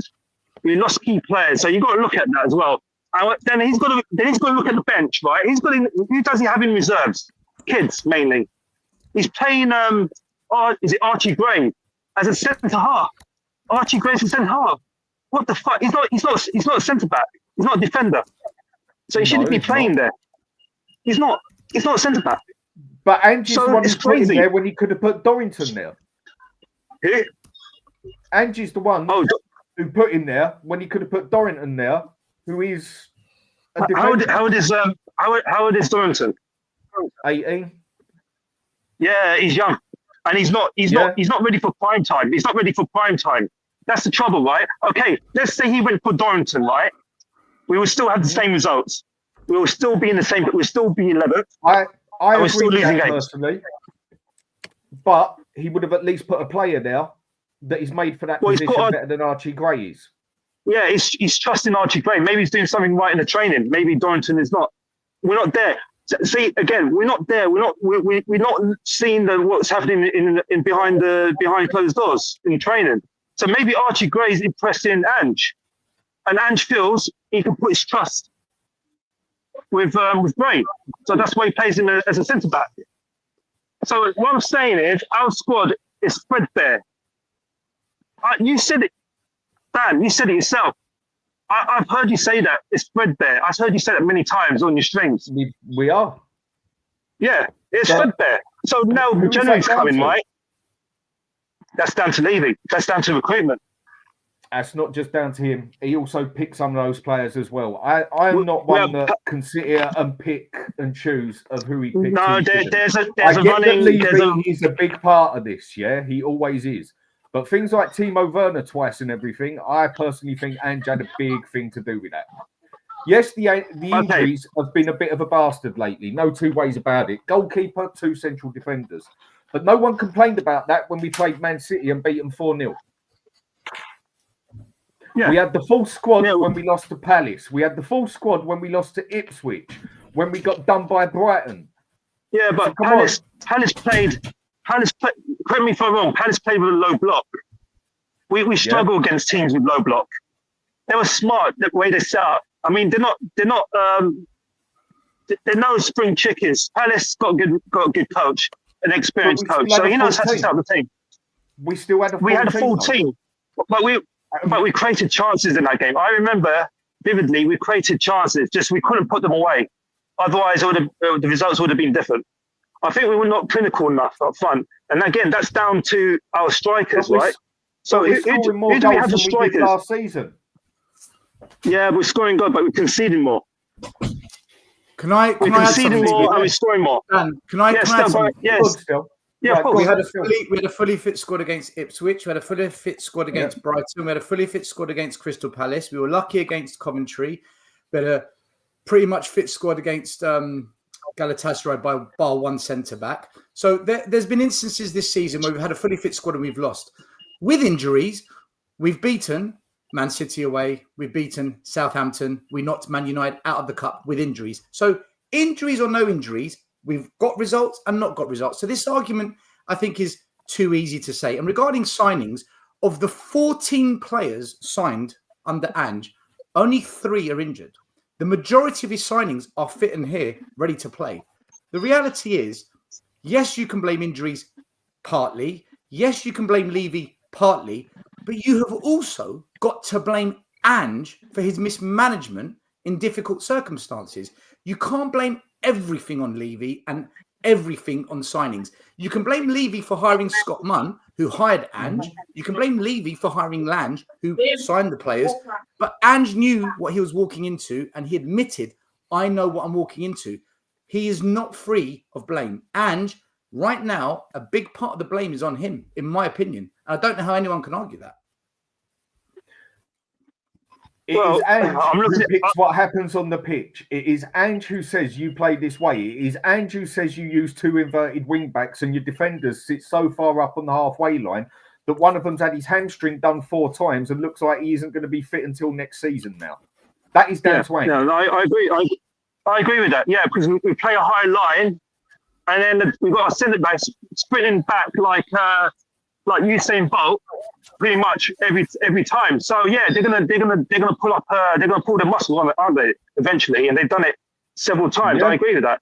Yeah, I agree. Ange is just got one way of playing, and that's kamikaze football. I agree with that.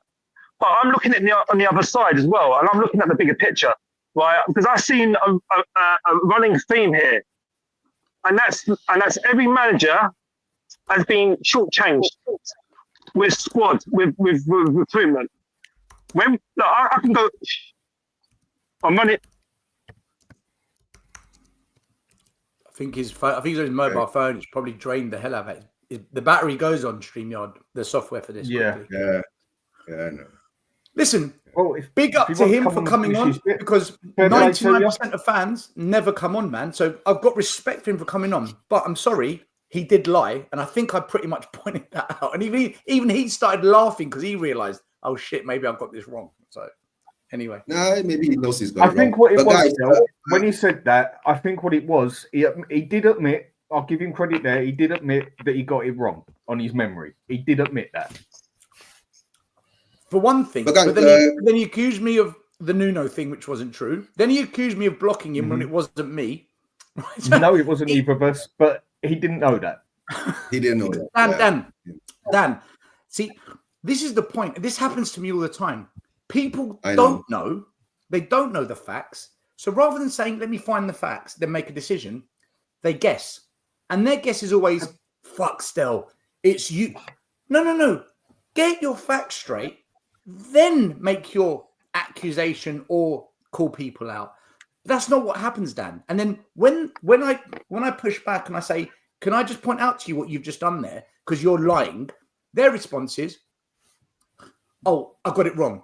Oh, my facts weren't straight. Oh, I made a mistake. That's fine. But look at what you've created in that process. Me. You've come for me. And it happens all the time, Dan. And listen, respect for him to coming on, man.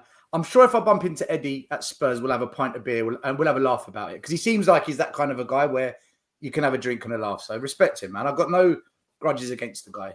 No, a lot of people wouldn't have the bottle to show their face on there and say the bits. So fair play. I mean, he made some points, but I can't agree with the one about Ange. Yes, we are limited at the moment.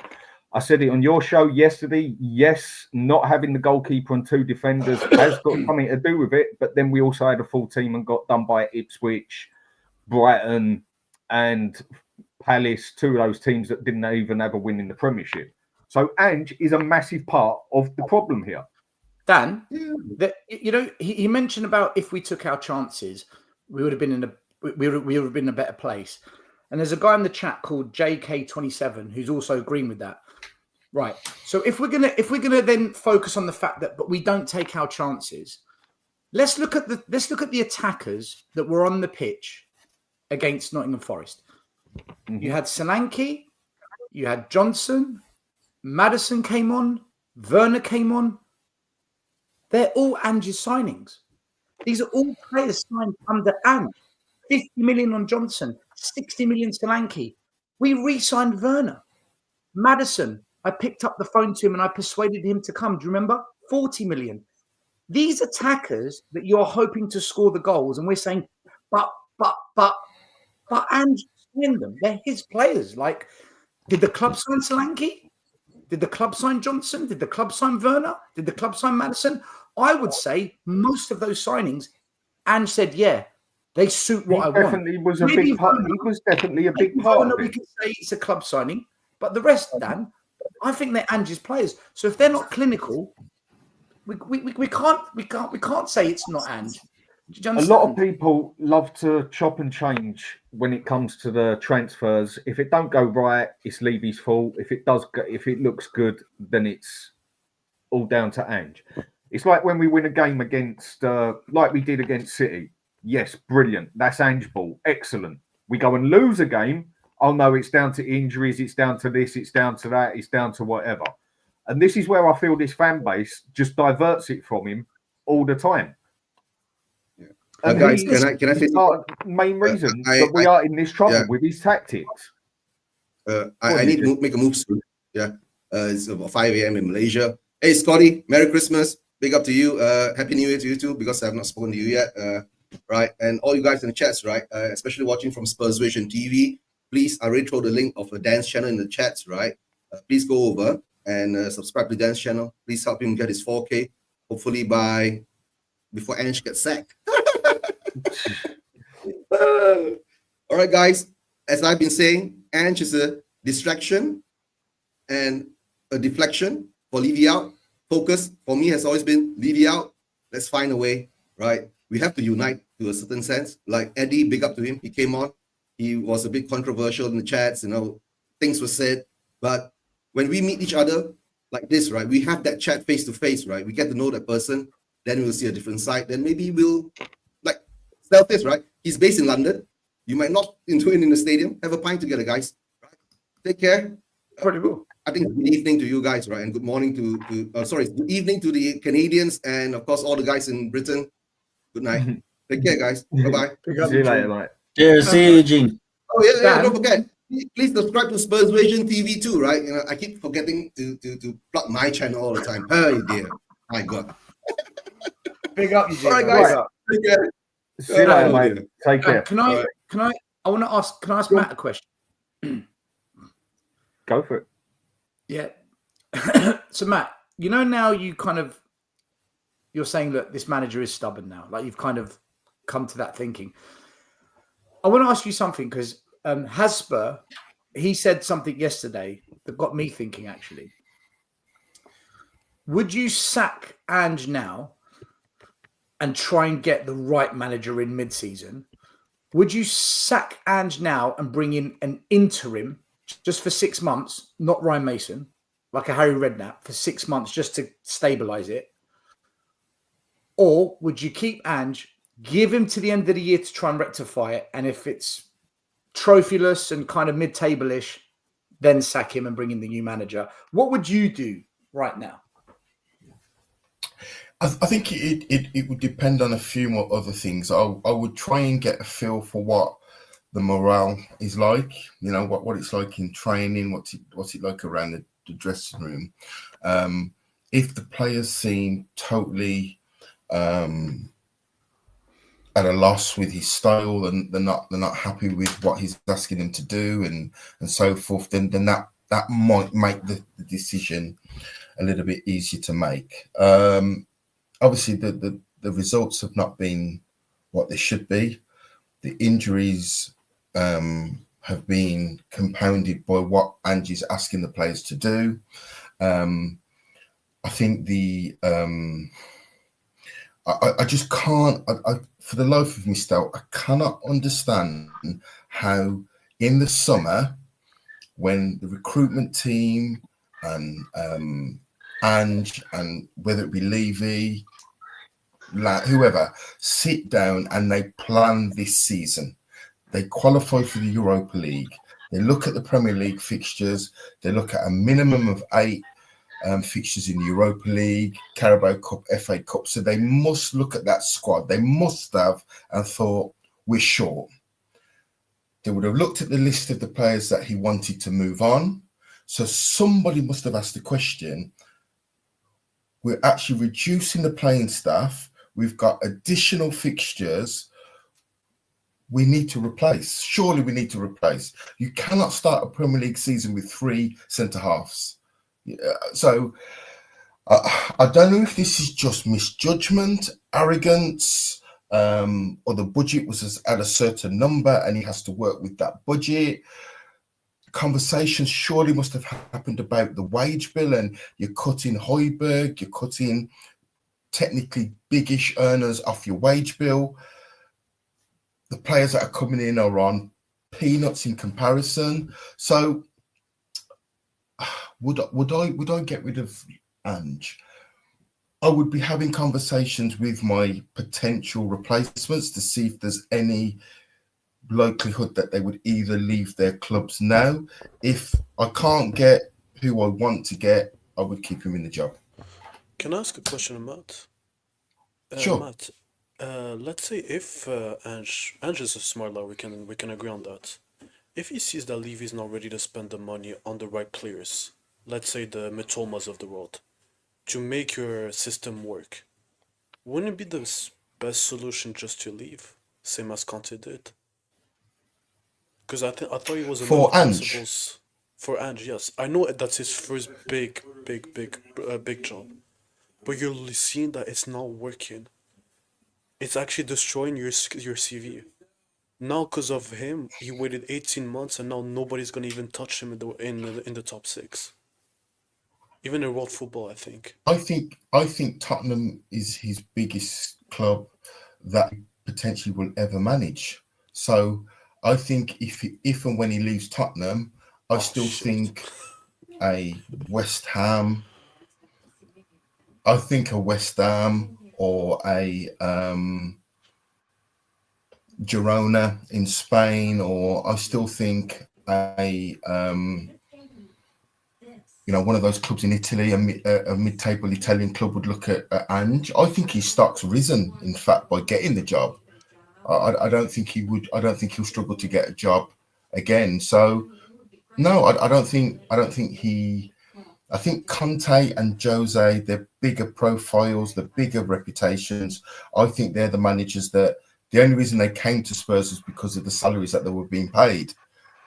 There's a reason that Ange's on 3 million a year and Conte and Jose were on 13 and 15 million a year. So, there's a reason. So by your definition, he's not the right manager because clearly he doesn't care about winning. He only cares about the paycheck and the status. I didn't say that he doesn't care about winning. I think Ange has succeeded at lower leagues, and I think he had an arrogance about him that he thought that his method and his style, he could translate that to the Premier League. And I said earlier before you joined, Detrex, that one of the worst things that happened is we had a good start to last season. So it doubled down his theory. Had he have started last season like this season, I think more doubt would have set in earlier. But the fact that we won 8 out of the first 10 games, the fact that he got manager of the month, I think, for the first 3 months of last season, he thought, this is easy. And I think he's been backpedaling ever since. No, I can agree with that. Right. I just want to say thanks to Kay Davis becoming a member. Appreciated. How do I pronounce your name? Just so I get it right. Me? Yeah, Arin. Right. First time on here. Cheers for coming on, mate. Of course. Reason I asked you to come on is you're a big Ange defender. With everything that's happened now, the games we're losing now, the last game we've lost, the situation we look like we're getting in, the fact that he don't want to adapt, I'm sure you know all the opinions. All of them. Yeah. Defend Ange. Defend Ange? Okay. Gladly. So let me first get this out of the way. What I won't deny is that he won't through his management, and I've said this to other people and even on other shows, I don't believe that he hasn't cost us points. I think he has, in terms of if he did things a certain way here or a certain way there, different, particularly before we had the injuries. I don't actually disagree with the notion that had he done things maybe differently, we probably would have been 6 points better off. I don't actually disagree with that.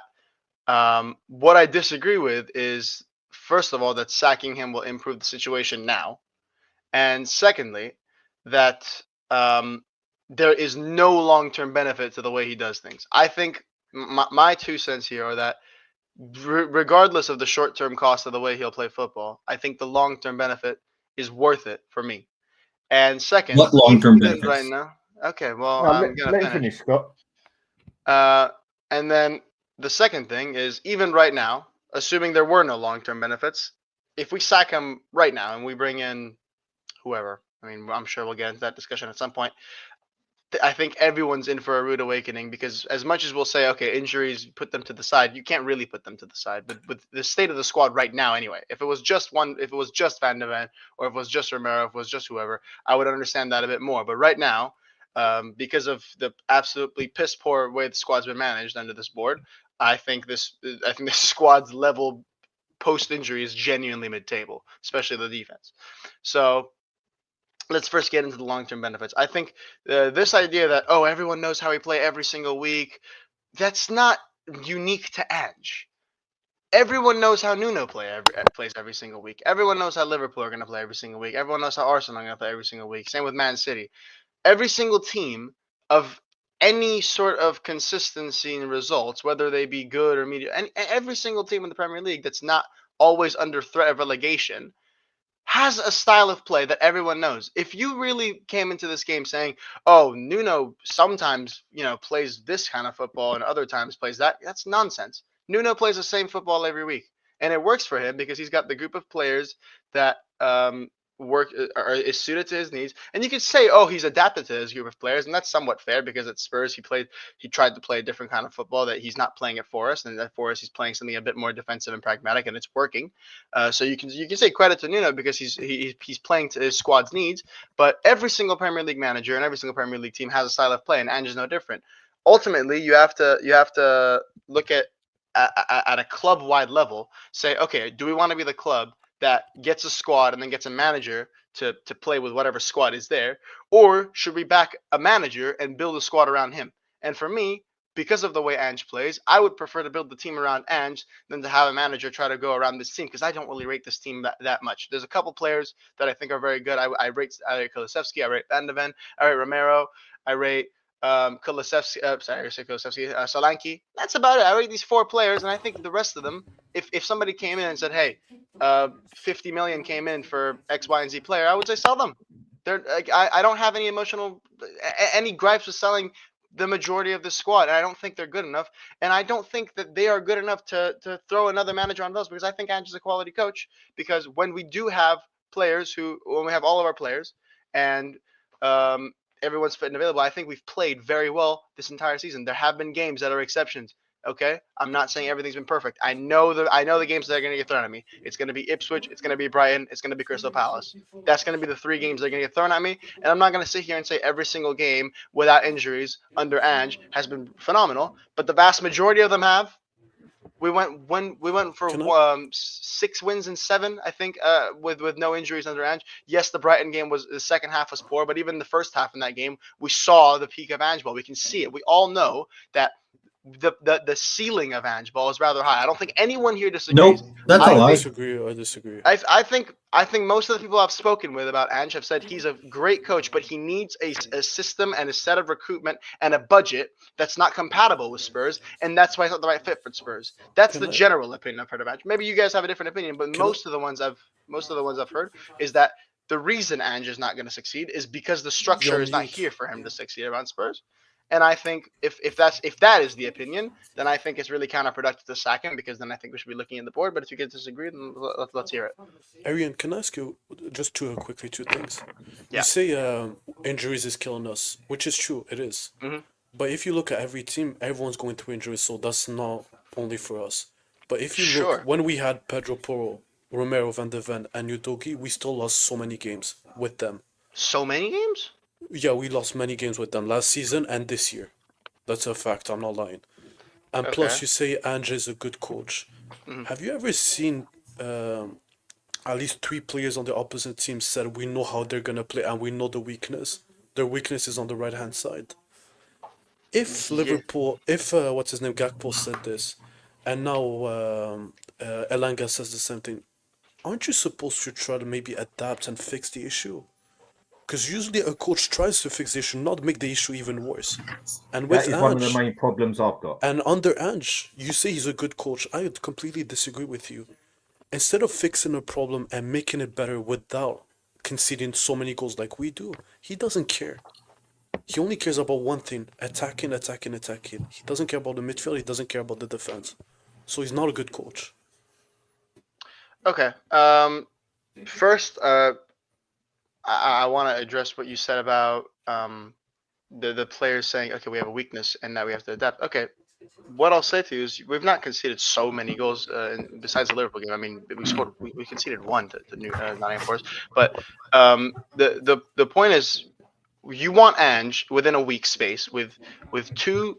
Look, let's get the Liverpool game, right? Let's say in the Liverpool game, Ange said, all right, you know what? Because of the quality Liverpool have and the state of the squad, I'm gonna sit back and I'm gonna try to take them on the counter. That means our back line of Archie Gray, Jed Spence, Pedro Porro, and Radu Dragusin with Bissouma in midfield would have been under pressure for the best team in the world for about 92 minutes, 93 minutes. And you really think that would have yielded a better result? 100%. I could just Other teams have got wait, results. no, Scott. I could just Other prove teams you're have gonna not. wrong. One team Did has. you, Arin? We won with Emerson and Ben Davis as center back against City, so technically it is Yes. possible. Yes. So We what you're didn't saying win, is we not drew that true. game. No, we won. Emerson and Davis. Which game are you No, talking actually, about? we drew. My bad. No, you're right. Yeah. We drew 3-3 with these Yeah, two we- idiots. Okay, and in that game, we played what kind of football? Did people not actually? That's a phenomenal example because I remember Right. being on social media during the game before Kulusevski scored the equalizer, and everybody was saying, "Ange is clueless. Why is he not sitting back? Okay. We know how to play against City, and we got a result playing our type of football with that actually, yeah. Right. I think, yeah. Go ahead. Somebody. But wants one to- of our main issues Chime in. for me Yeah. is I believe if he would just sort out the defensive problems, personal opinion, I think that's 25% of his issues gone. This inverted wingback crap has cost us time and time again. All last season it cost us, and there's been how many times we've been caught out this season. Now, not so many goals coming from it, but they're still catching us like from down over the top. But they're still catching us down the flanks nearly every game. How many times? Because we got two players inverting, trying to play a number 10. And my man ain't seeing this. Shouldn't he be clicking onto this? That maybe he only has one go forward and then one covers at the back to make it free at the back. I would say. Why yeah. is he refusing to adapt? Why does he say on TV, and you can tell he means it, I will not adapt. I am not changing my ways. A good manager adapts to every game as far as I'm concerned. You don't have to change the whole system, but there's going to be certain games where you're going to have to watch out for their left winger or their right winger, or that their striker's super fast, or that their midfielder is an excellent controller. He don't do it. It's one way or the highway. And this has cost us how many times? We have got to be the easiest team to predict in the Premier League. Now, everyone's got their main style. I agree with that. But nearly every manager I see adapts to a game. Look at Arsenal against us. Now, for me, they dominated that game. People say, how can you say that? We had this, we had that, we had all these. The reason I say they dominated it is because they totally changed their system and we just walked straight into the palm of their hands and they got what they wanted. I don't think they changed. Forest, exactly that. Yeah, they did. They went out and out defense and just sat back the whole game until they got their point. Football very, very. They don't sit back like that.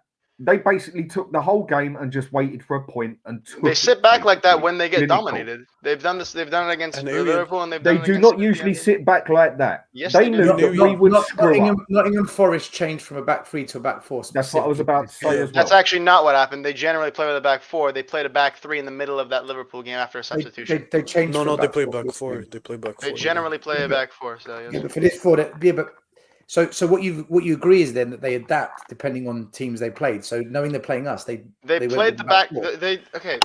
They play a back four every single game. The back three you're referring to is in the middle of one of their games. They made a substitution to change their shape. We've done that several times in the games. We've had a weird 4-4-2. But they adapt to get the result. But they adapted and got the result. Some in-game management, yes, they've changed their shape and their system in-game. But Ange has done the same thing in-game. We We were losing 1-0 to Forest. He didn't adapt. What do you mean? We were losing 1-0 to Forest, and what did he? What did he fail to do in your opinion? What is it that he didn't do? He left us open at the back. So we're 1-0 down. Okay, As he does every game. Stelios, we're 1-0 down, and you're saying he failed to adapt. What at 1-0 down? Because your critique is like, we're 1-0 down. He didn't do anything. What would you have done? First of all, I would have brought a Maddison at half time, not waited until 25 minutes to go, because he has got the most goal contributions in the team. Sure. I would have gone to a back three, dropped one of the midfielders into the 6 as the protection, and then pushed both fullbacks as overlapping fullbacks, not inverted, and created opportunities down the flanks to cross the ball in where Solanke's actually good in the air because he wasn't getting the service. And I would have Maddison not being suffocated by the inverted fullbacks because now they're overlapping to then try and unpick the locks. He did none of that. He tried nothing other than to stick with the same formula. And then we sit there going, Forest are good. How many times? I mean, okay, I'm going to pull up. I've just answered your question, haven't I? Right. I don't, because I don't think that. Well, I've just answered your question, Ariane. You have, but I don't think your answer was like legitimate at all. You're saying he didn't try anything. He tried to stick with the same formula. He didn't. I don't agree with that. You're saying we should have whipped it. Okay, Ariane. What tactically did he change against Forest? What tactically? Okay, when we brought on who were the subs we brought on? We brought on Maddison. We brought on Bergvall. He completely changed the midfield, bringing those two on because the profiles in the midfield shift entirely, and we were able to progress. What tactics did he change? Tactics, not substitutions. Tactics. He had them playing exactly the same way. That's what I'm saying. We had many more passes into the box after the substitution than before the substitution. Okay, that's not a tactic. That's just more passes. But okay, but is it not effective then? If we have more passes into the final third in the 18-yard box, no, it wasn't effective because we didn't score. No, because we didn't score. But we forced like three saves out of Matt Sells in that half. Okay, we got some shots away. Not tough saves. Okay. We got some shots away, but we got some shots away in the first half. Okay. Ariane, this is. You can't just be only because you have no response. You can't just be. Can I, Ariane? Scott. Ariane, I want to reply. 1 minute. Yeah. No. Listen, this is what debate's about, right? Yeah. Mm-hmm. Yeah. You. I want to just jump on some things that you said, right? Good. So you said that lots of teams don't adapt their style of play, and you mentioned Nuno and you mentioned Arsenal. They don't need to adapt because defensively, they're both structurally set up to not give away lots of space in behind every single game the way we are. So I don't think they need to adapt as much as we do because I think they're set up better. Forest have got the third best defense in the league, so I think it kind of backs that up. In terms of saying Ange is a good coach, I disagree. Other than Kulu, I don't know any other players that have developed under Ange. I don't know anyone who's got better. And in terms of tactics, he's the most stubborn manager, arguably, in the Premier League. So from a coaching perspective, tactically, I think he's lacking. And from an individual player development perspective, I don't know who he's developed, and he's been here for 18 months. In terms of injuries, you must adapt when you have injuries. Injuries are almost a way to force you to adapt, to play to the strengths of what you're left with. We know Archie Gray's not centre-back. We know Dragusin can't play in a high line. Don't play that way then. Just change it until you get Romero back and Van der Ven back. But he doesn't. He leaves us so open. Of course we're hemorrhaging losses. That's on him. You say that Ange needs to spend more and we need better quality players. I could have said the same for Conte, for Mourinho, for Poch, right? That's valid.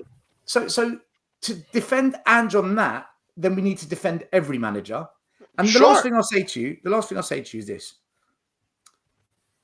With injuries, without injuries, whatever squad we've had, other than Aston Villa, name one good team that we've beaten this year. And please don't say Man City because they've won 1 in 12. They're a mess. Name one good team we've beaten this year other than Aston Villa. One good team we've beaten in the calendar year 2024 in the season. No, this season. I have to look through our results off the top of my head, but there isn't any, Ariane. Sure. Okay.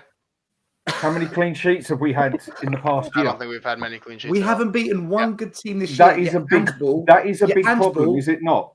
Yeah, Ange Ball's so great when it clicks. It's only good against teams that aren't that good or that teams that are struggling. Against good teams, we have come unstuck. The English Premier League, in my opinion, is too good for Ange's style. I called this out after about 5 or 6 of his first games when he won the first 10. You cannot play Ange's style over 38 games. For me, give him the best players the world has ever seen, he still couldn't win a league in a top. He still wouldn't win a league, not in a top league. Why? Because the leagues are just too good to do that over 38 games. Plus, the players ain't AI robots. Me and you and anyone on here could go to Scotland, who is rated lower than the American league, for God's sake, has one decent team out there. We could go to Scotland and win the league out there. The only reason there is a Scottish league is because the English government bloody supports it. It is that simple to win there. I mean, Steven Gerrard managed to do it with Rangers there. So for me, you can go to somewhere like Scotland and do that. You cannot do that in the Premier League for 38 games. Yet he does it and refuses to change. How many clean sheets have we had? That is a big, big problem. The fact that we can't even keep clean sheets. I wanted to address the defensive thing kind of through what you said yourself when you were talking about the us adapting, and you said when we're getting caught out a lot and because of the space we leave in behind, not many goals are coming out of it, but it's putting us under pressure. And I 100% agree with the way you're saying. Yes, we get put under pressure like with one ball, and you have the pacey wingers getting through, and not a lot of goals are coming from it. Not a lot of goals are coming from it, because if you look at the majority of the goals we're conceding, a lot of them is like a player's getting beat. Like we have 2 players getting beat one-on-one, and you get a snapshot off, and it goes in. Sorry, are you watching Ange ball when you say that our players are getting beaten one-on-one? Are you really watching? I can give you a goal as an example off the top of my head right now of a goal that, like Sancho when he scored against us in the Chelsea game just recently. It was we got beat one-on-one for that goal, and a lot of the goals also are like aerial problems because of the state of our back line. Okay, so I would. A lot of it is duels lost. What's up? Okay, if our problems are like aerial problems or one-on-one problems, what has Ange done to address this problem? If he knows that yes, we have aerial problems. Is he playing players who are good in aerials, or has he bought players since last season? And aerial problems have been existing since last season. Has he bought any players which are better at their aerial duels? Has he done that? Has he adapted in any way to address those problems? Because these problems are not just new. These have been existing since last season, right? The aerial problems, yes, and like I said, they've improved, but they're still there because a lot of our problems are. Yes. You just said that it still exists, right? You just said that. But you can. Okay, let him give Elias. His point. Let him give his point, Elias. Elias, I've spoken to you before. I've been on your show. Look, my friend. When I say a problem exists, it doesn't mean that Ange has done, first of all, nothing to solve it, or that it's not gotten better. For example, aerial problems. I know you're referring to our set pieces. At some point, having a corner against Spurs was like having a penalty. It's not like that anymore. I think the problem with corners, especially, is the fact that we can't fucking score one for a change. Not that we're conceding so many, but a lot of our goals are coming from getting lost in these aerial and ground duels. And when you say, has he signed anybody to address these problems? I think that goes back to like the oldest problem at Tottenham Hotspur since Enic and Levy have taken over. We all know coaches and their signings. It's not necessarily always even about who we sign or who we don't sign. The problem is who we don't sign. Okay, I don't think Lucas Bergvall is a bad signing. I don't think Archie Gray is a bad signing. I don't think Dominic Solanke is a bad signing. I don't even think Heung-Min Hyuk, the Korean kid, is a bad signing. The problem is right, exactly. I don't think any of them are bad signings. I think the problem is who else we've not gotten. We never got a number 6 when we needed one. We didn't get a backup center back when we needed one. We didn't get. These are the actual problems of the squad. The actual problems are who we didn't get. Getting the top quality players in for and this is what I was talking about when I said if we sack Ange, I don't think the improvement's really going to be what people think it is. Let's say we sack Ange tomorrow. I love Ange. I think it's the wrong decision. Let's say I'm wrong. Let's say the fan base says, okay, you know what? We're tired of Ange ball and it's his naivety and everything in between. Let's get rid of them. In my opinion, what's going to happen is the same thing that's happened in the last 6 Spurs coaches. We're going to have a nice little purple patch. We're going to win. We're going to go 7 games, 8 games without losing a game. We're going to start seeing a few cracks. We're probably going to finish, semifinals or maybe even final of some cup. Finish 6th. Next, we go into the window. Saying, how does keeping him? But how does keeping him help Arian? And I'll go through the whole point. And you'll say, oh, let's say we get Thomas Frank. Oh, Frank needs this player and that player for his system, and we'll get 1 out of the 3 that we need. And then Frank at some point. One point I want to make you quick, Yeah. Sorry to interrupt you, but one thing I will agree on with you, I don't think they were bad signings that we made with Archie Gray Bergvall and that, yeah? Even Odegaard, maybe. Mhm. I just think they should have been put aside and we could have spent that 40 million, 50 million, 60, 70 million it A added serious up. club does both, right? A serious club does both. Now that I agree with, but we all know Right. that we aren't exactly a serious club. Right. We should have gone and bought players that are ready for now Mhm. instead of accepting kids that have never even played top football. And I actually think everyone that the thought people had a problem with Archie Gray. No one had a problem with him. No one. The problem people had was that he had no experience in the Premier League. And we've gone and bought players like that. We've gone and had Timo Werner in twice. We've got Odegaard there, Bergvall there. We're meant to be in this youth system where he don't even play the youth players. The only reason they're getting a look now is because he's just got no fucking option whatsoever. And we're not even doing this youth project. And on top of that, what, in the past 9-10 games, we've had over, 240 shots at us? Yeah, something like that. Especially, like from Galatasaray to now, it's been pretty crap. Surely something's not going right there, and Ange needs to look at this and say something ain't right. Yeah. He's accepted those players. He's the one who has stated twice, clear as day, I pick my players. They come through me. Now, we all know to a point, every manager has to suck Levy off to a certain point, yeah? But with some of the stuff this man has come out with, has he not shot himself in the back of the head? Everything I've said. With some, yes, and like I said this earlier, some of the things he's done tactically, and even the transfer market, I think, in the short term he could have made better decisions. And when I talk about the long term benefit, here's where I get into it. Okay, you said what's the point of not sacking him, even though you've admitted that he has this problem and that problem and that problem. The problem, the benefit for me, is we know we're a club that will never ever invest in a project with money. We all know that. Okay, with a good amount of money anyway, with substantial amount of money, because you have teams like Chelsea who will do that, and they'll buy their young talents like their Estevãos and their Mark Guius, and we all know they have about 1 trillion players, and their Jadon Sanchos and their Nkunkus and their Caicedos and their Badiashiles and their Malo Gustos and all these quality players who are ready made. They'll buy both. That's what a serious club is supposed to do. Chelsea do that. We are not a club that does that. Everything is one bit at a time. And in my opinion, I think if Spurs have any hope ever of getting any amount of success, they will not back a manager with money, but you can back a manager with time, because some coaches need the time. Okay, and the two coaches that everyone uses as an example, that I will also use as an example, is Mikel Arteta at Arsenal and Jurgen Klopp at Liverpool. Because I think Jurgen Klopp at Liverpool is actually a better example as well, because he spent a good amount of money, obviously getting pretty big signings in Alisson and Salah and Van Dijk, but he did that over a very long period of time, where I think if it's ever going to happen at Spurs, because you're never going to get a successful project without buying any world-class players or any high-quality players. It's never going to happen.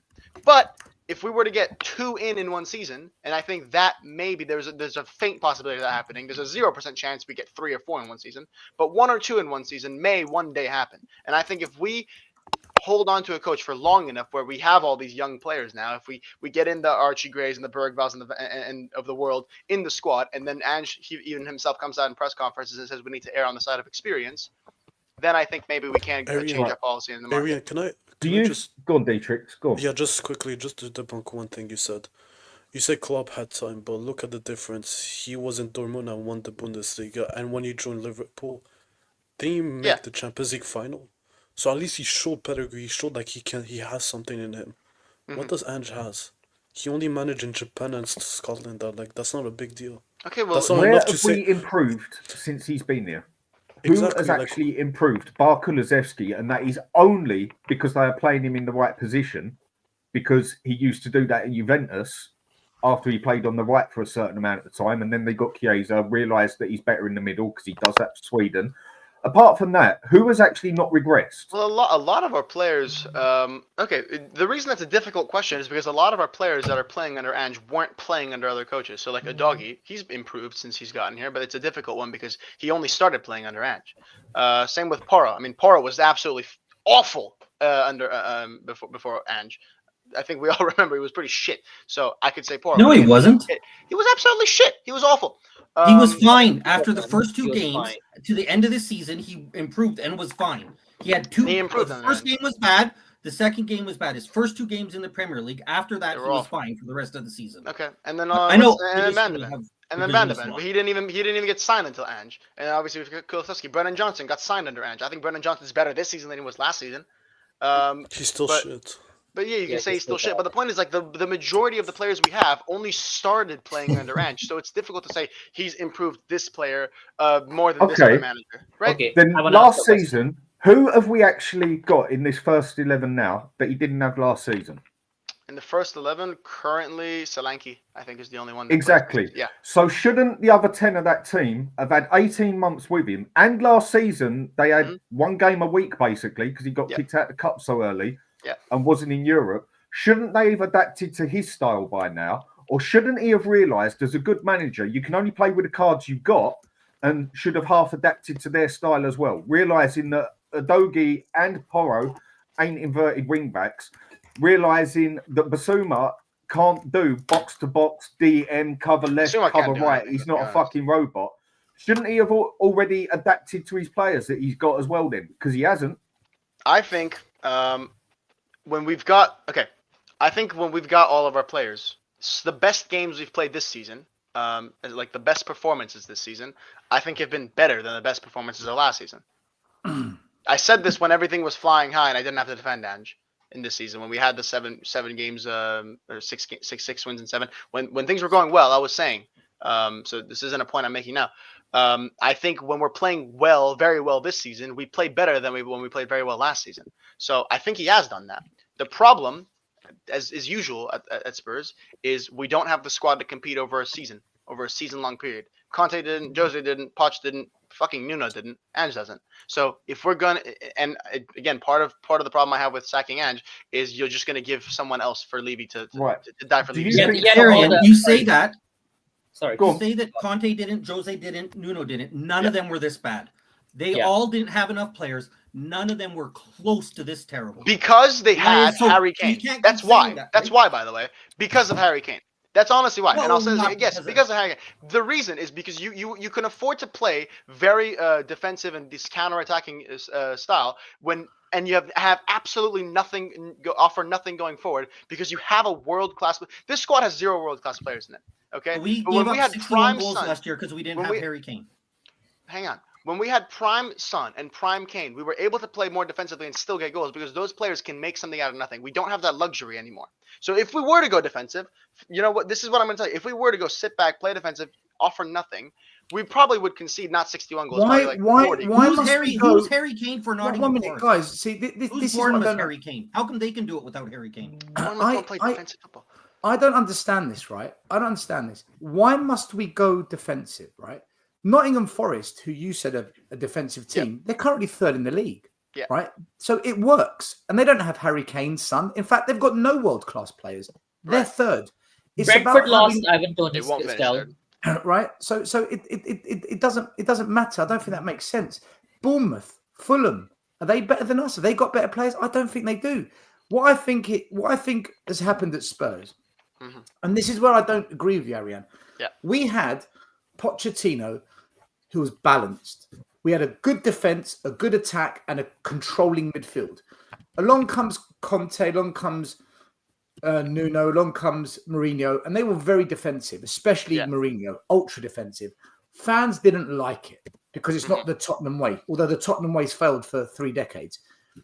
And they got away with it because, they said, we'll go deep because we've got Kane and Son. As long as we get the ball to them, we can cause damage. And we did, to some degree.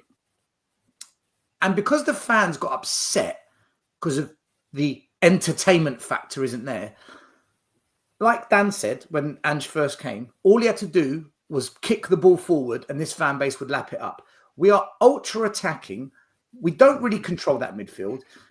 Everything's thrown forward.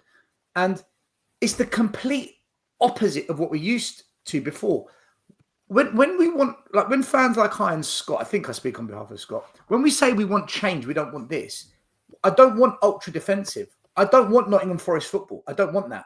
What I want is a manager that can attack, but doesn't leave the defense so exposed, so easy to get in behind us. I want a manager like Poch, who would, the centre-backs would tuck in. We played with the 6 to protect them, who'd go left and right if the counter-attack came. and both fullbacks didn't bomb up all the time. One goes, one comes in. It's called balance. This is the most unbalanced manager I've ever seen. His system's unique. I think it's ridiculous what he's doing, this guy. When it lands, it's brilliant. But when it doesn't land, we look like a championship team at best, Arin. And you defend it. But here's the thing. He hasn't once shown us, except for Man City away, that he can sit deep and play a transitional counter-attacking game. Just mix it up. He goes into games knowing the defense is fucked. I'm not going to play with a 6. Do you know what we're going to do? Push up. That's why Elanga said we know what he's going to do. That's why Gakpo said we know what they were going to do. That's why Salah said we know what they're going to do. We've got the most unbalanced manager ever. He's the complete extreme opposite of Conte. I don't get where fans like you defend it because it's not sustainable. You will never win anything like this. At some point, maybe 25% of the season, 30% of the season, you've got to be pragmatic. You've got to think about defending. Arin, he never does it. He never, ever does it. Okay, well, before... Don't you agree with that? Right, How do you argue that? So, Alex, how we doing, mate? Big up, guys. I'm still on retirement because I'm bored of saying the same thing. I said everything since June 2023. I got things right since Poch, by the way, because I didn't like Mourinho coming in. I was always right about that as well. You know what I mean? So it's getting boring now. This whole discussion now, Levy discussion, getting boring and stuff like that as well. You know what? I will cook you, Ariane, but at the same time, Bob, you know what? I'll big up to you every single time. The fact that you turn up every single week, right? And you turned up against big people on Spurs Kings TV, because people are bottling that channel. I'll tell you that for a fact. For my boys and Asthmatic and Marlon, the most underrated. I'll big up to this Enic guy. Big up to you, Bob, for turning up as well, because other people don't turn up. And always big up Matt as well, because I can't have a go at Matt because he's such a nice guy. You know what I mean? Don't get used to it, Matt. I don't say that to a lot of people. You know what I mean? So yeah, and big up Stelios. You know what I mean? Don't keep yourself out of trouble though, bruv. You know what I mean? And always big up to you, Dan. You know what I mean? Always Scott as well, bruv, every single time. But the point is, yeah. And forget about me. Yeah, I'll be like Detrex, well, but it's like, yeah, I don't know what else to say. I don't know what else to say anymore. You know what I mean? You know, but I can't hear the excuses anymore for this manager. You know what I mean? So, you know, I'm just going back to entertainment like Deji. You know what I mean? Just doing freestyling. You know, singing the song every single time. You know, because I can't be asked anymore. You know, I'm not going to the Wolves game. Can't be bothered. I've got something else going on. You know what I mean? Much more interesting. You know. But like I said, that's all I've got to say, you know, because Mr. Box Office is going big time rather than talking about Daniel leaving all that. You know what I mean? I'm not going to get. I'll be waiting to get married still. You know what I mean? Still, you know. But big up to everybody in the show today, and hopefully Mr. Box Office will be soon back on the show soon, and that's it. But have a good Christmas, everybody. I hope everybody had a good Christmas. Have a good New Year. And don't let Spurs spoil it for you, and that's it. Back to you, Dan. I'm done. If you don't know, get to know. I'm out of here. Baked potato. See you later. What was his point? He didn't have one. He didn't have a point.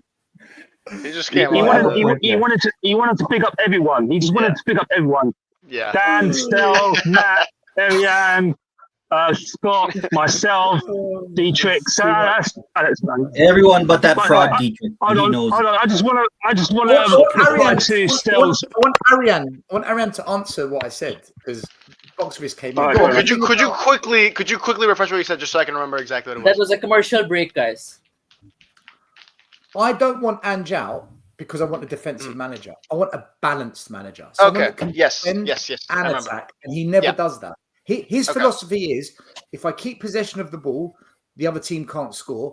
And if I suffocate them enough and get enough goals, it doesn't matter if they score one because we've scored 3. But that doesn't always work. And he needs to be pragmatic at times. He never does it, except for Man City away. It's the only time I've seen us do it in 18 months. Right. So quickly, first, what I'll say is about you saying he's incredibly unbalanced. I'm just going to ask you to answer the question because I really don't have any context. I want to see what you think of it. Before, I think it was the Ipswich game, which was the first game that Bannerman was injured for. And then I think that kind of was the mark of our very poor form. We had the 3rd best defense in the league. Mm-hmm. Why do you think that was? Because everything's heavily skewed. So if you look at the goals we've scored, 70% of the goals have come in 40% of the games. So we've won 5 or 6 games, 5-0, 4-0, 5-1. And so it's crazy. The rest of the games, we rarely score. So what goal happens difference is no better from last season either. Right. So what happens is, the goal difference is actually worse now. It's exactly the same. So for 60% of the season, we only score 30% of the goals. So what's happening now is when we lose, it's by 1 goal. But in those games, Ariane, we don't score. Yeah. It's either 1-0, 1-0 or 2-1. It's very low scoring, or a draw 1-1. So in the games we lose, our defense doesn't necessarily concede many goals to lose. And that's why the defense looks better than what...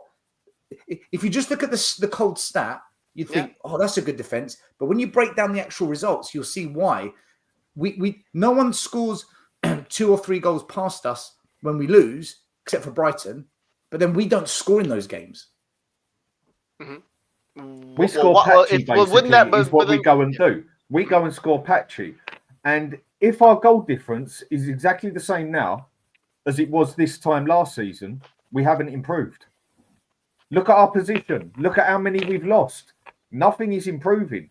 You can bring up 100 more stats, but I'm trying to keep this as much stat-free as I can, but it's pretty much impossible. Okay, then I'll give you a stat. Where have we improved? Where have we improved in... I think a better manager would have different tactics to a game, would be able to be more flexible, adapt to a game, and I'd say about 4 of those games out of the 9 we've lost, we could have got points out of. And like I said, ultimately, I don't disagree. Yeah, I don't, like I said, I ultimately would not disagree that if we brought in somebody else and they adapted, we would have had a few more points this season in the short term.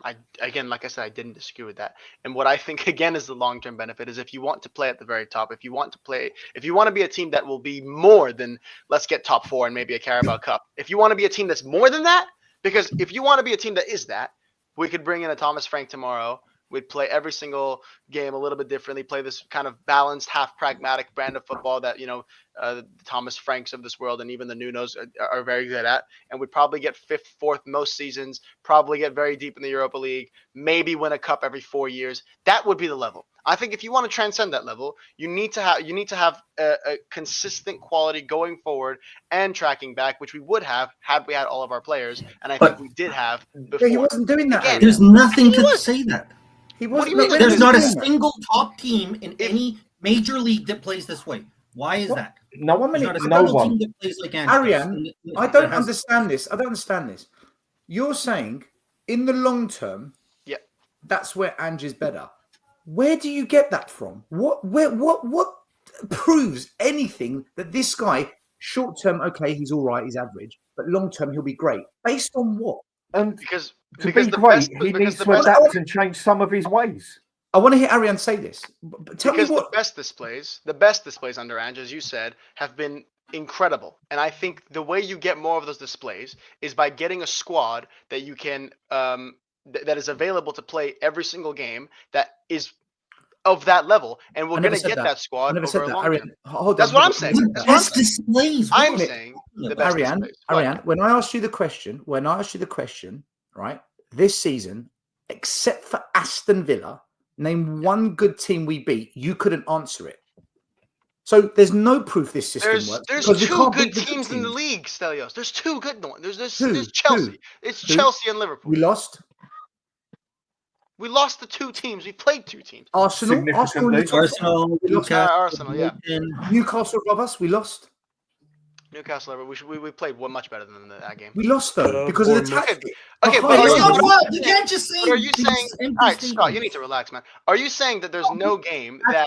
Are you saying that there's no game where you can play better and lose? I mean, you're not saying that doesn't exist, right? No. I'm asking you for the facts to back up what you're saying that long term will be good. So I'm asking you, name one good team we've beaten this season. And you can't. So there's no data to suggest we can compete with the good teams that you're saying Ange will beat in the future. There's no evidence of it.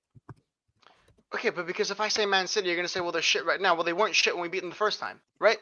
Ariane, when we beat Man City, right? Go on my channel, Tottenham Away. Yeah. Everyone on the channel was like, yeah, what a result. And I sat there going, guys, I can't get into this. What's wrong with you? You're negative. I said, guys, that's the worst Man City team I've seen in decades. For me, great result and fair play and adapted, but something's not right there. And everyone criticised me. Everyone, even all the people I do the show with, Arin, they all came for me. 12 games later, 12 games later, I'm looking pretty good with what I said then. Sure, you are, but I'm saying at the time. So if you want to have that, so I don't see one good team this season that we've genuinely beaten playing Ange ball. Not one good team. And you're going to say besides. And right? If he's not going to adapt, because if he's not going to adapt, if he's not going to adapt, then how is he ever going to succeed? I don't think we're ever going to buy world-class players or anything else like that. I'll agree with that bit, yeah. But a better manager plays this team in a better position, plays the players to what they're best at, gets it in sync, and gets better results. And that's what we need. Like I said, with Ange, it just ain't going to happen. Better off. I think we'd be Still, hold on, Dan. Hold on, Arian. Hold on. Sorry, don't mean to blame, but Stel said, Stel asked for proof that the system works. I can give him proof. Okay. The first 10 games when we swept all those when we swept the opposition away. No. I tell you what. Wait, hold on. Let me say my piece. 7 of those. Let him say. Let him give us the answer. Hold on. Let him give us the answer. Okay. But we didn't go up against amateurs here. They're professional teams. They're the top tier of the English football pyramid, right? 3 of them got relegated. So they're not amateurs. They're professional. It doesn't matter. So being Sheffield United, we should say what a team. They're professionals. They're professionals. They're not professionals. They're professionals. They're the top tier. They were the top tier at the time. Championship teams are professional. I know. They are. So what? They are. Eddie, I can't agree with that one, mate. Them first 10 games was blatantly until we got sussed out, and then it went to shit. Yeah, it went to shit because we had 2 men sent off against Chelsea, right? So we had 2 men against Chelsea, and we the whole season. So that affects the whole season, does it? Because we got up against Chelsea, we had the whole season. We also had injuries. Did we not have injuries as well? We've already debunked this myth. What myth? It's not a myth. Stel's done it. We're not going to go over the same nonsense. No, it's not a myth. It's not a myth. We've already debunked the myth, dude. Eddie, it's not a myth. It's not a myth. It's proof. All right. First 10 games. Let's. I don't remember. Still. Okay. Let's take your argument. I'm gonna. I disagree with what you've said, but I'm gonna go along with it for debate's purposes. Okay. I disagree with what you said, but let's say you're right. So he proved in the first 10 games that Ange ball works. For the next 14 months, he's proven that he's regressed everything, and now it's a joke. Okay. And you want to keep him because for 3 months, 18 months ago, we were half decent. Our performances has regressed. Like I said, it doesn't exist.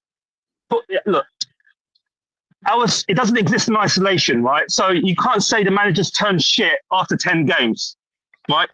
It's impossible. The manager doesn't turn shit after 10 games. Yes, you can. No, you can't. Or those 10 games. The manager just doesn't turn shit overnight. That's why managers. I had the same arguments. I had the same argument. Hold on. Let me say my piece. I heard the same arguments against Poch.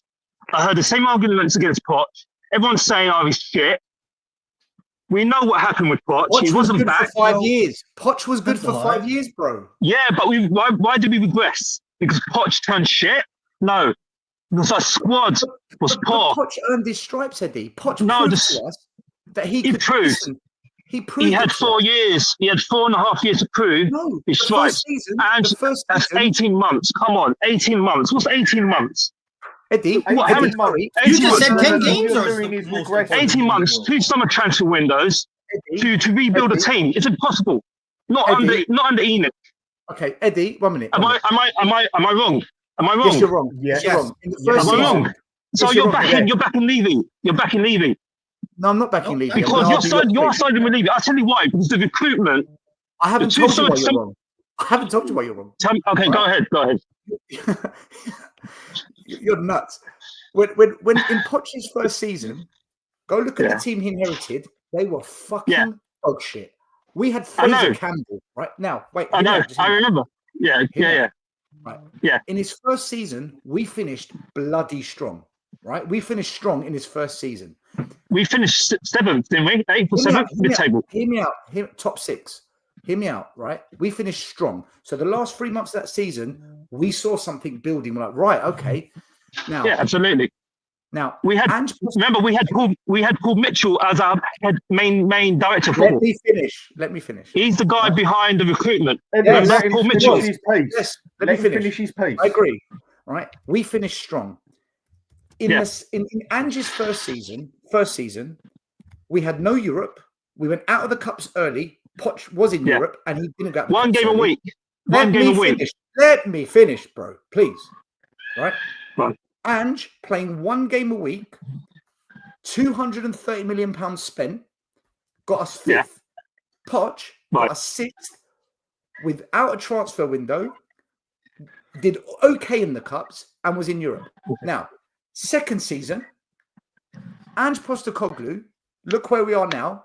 Injuries are partly to blame. Second season under Poch, we win a title race. We were in a title race. So to compare Poch to Ange, what are we doing here, people? What are we doing? And Poch never spent the money Ange spent. Yes, you can. You compared. You compared it. When a manager has had a year and a half and he has only got 10 games straight that you can vouch for, and then the rest of the season, it's just been up, down all the way. And then it comes into the following season, up, down. There's been no improvement whatsoever. You have to bear in mind, you have to bear in mind. You're laughing at yourself, you know that. You're laughing at your own argument. I'm not laughing. I'm laughing at you. Poch had prime Toby Alderweireld, had prime Jan Vertonghen. He had Dembele. He had prime Kane, and had prime Son.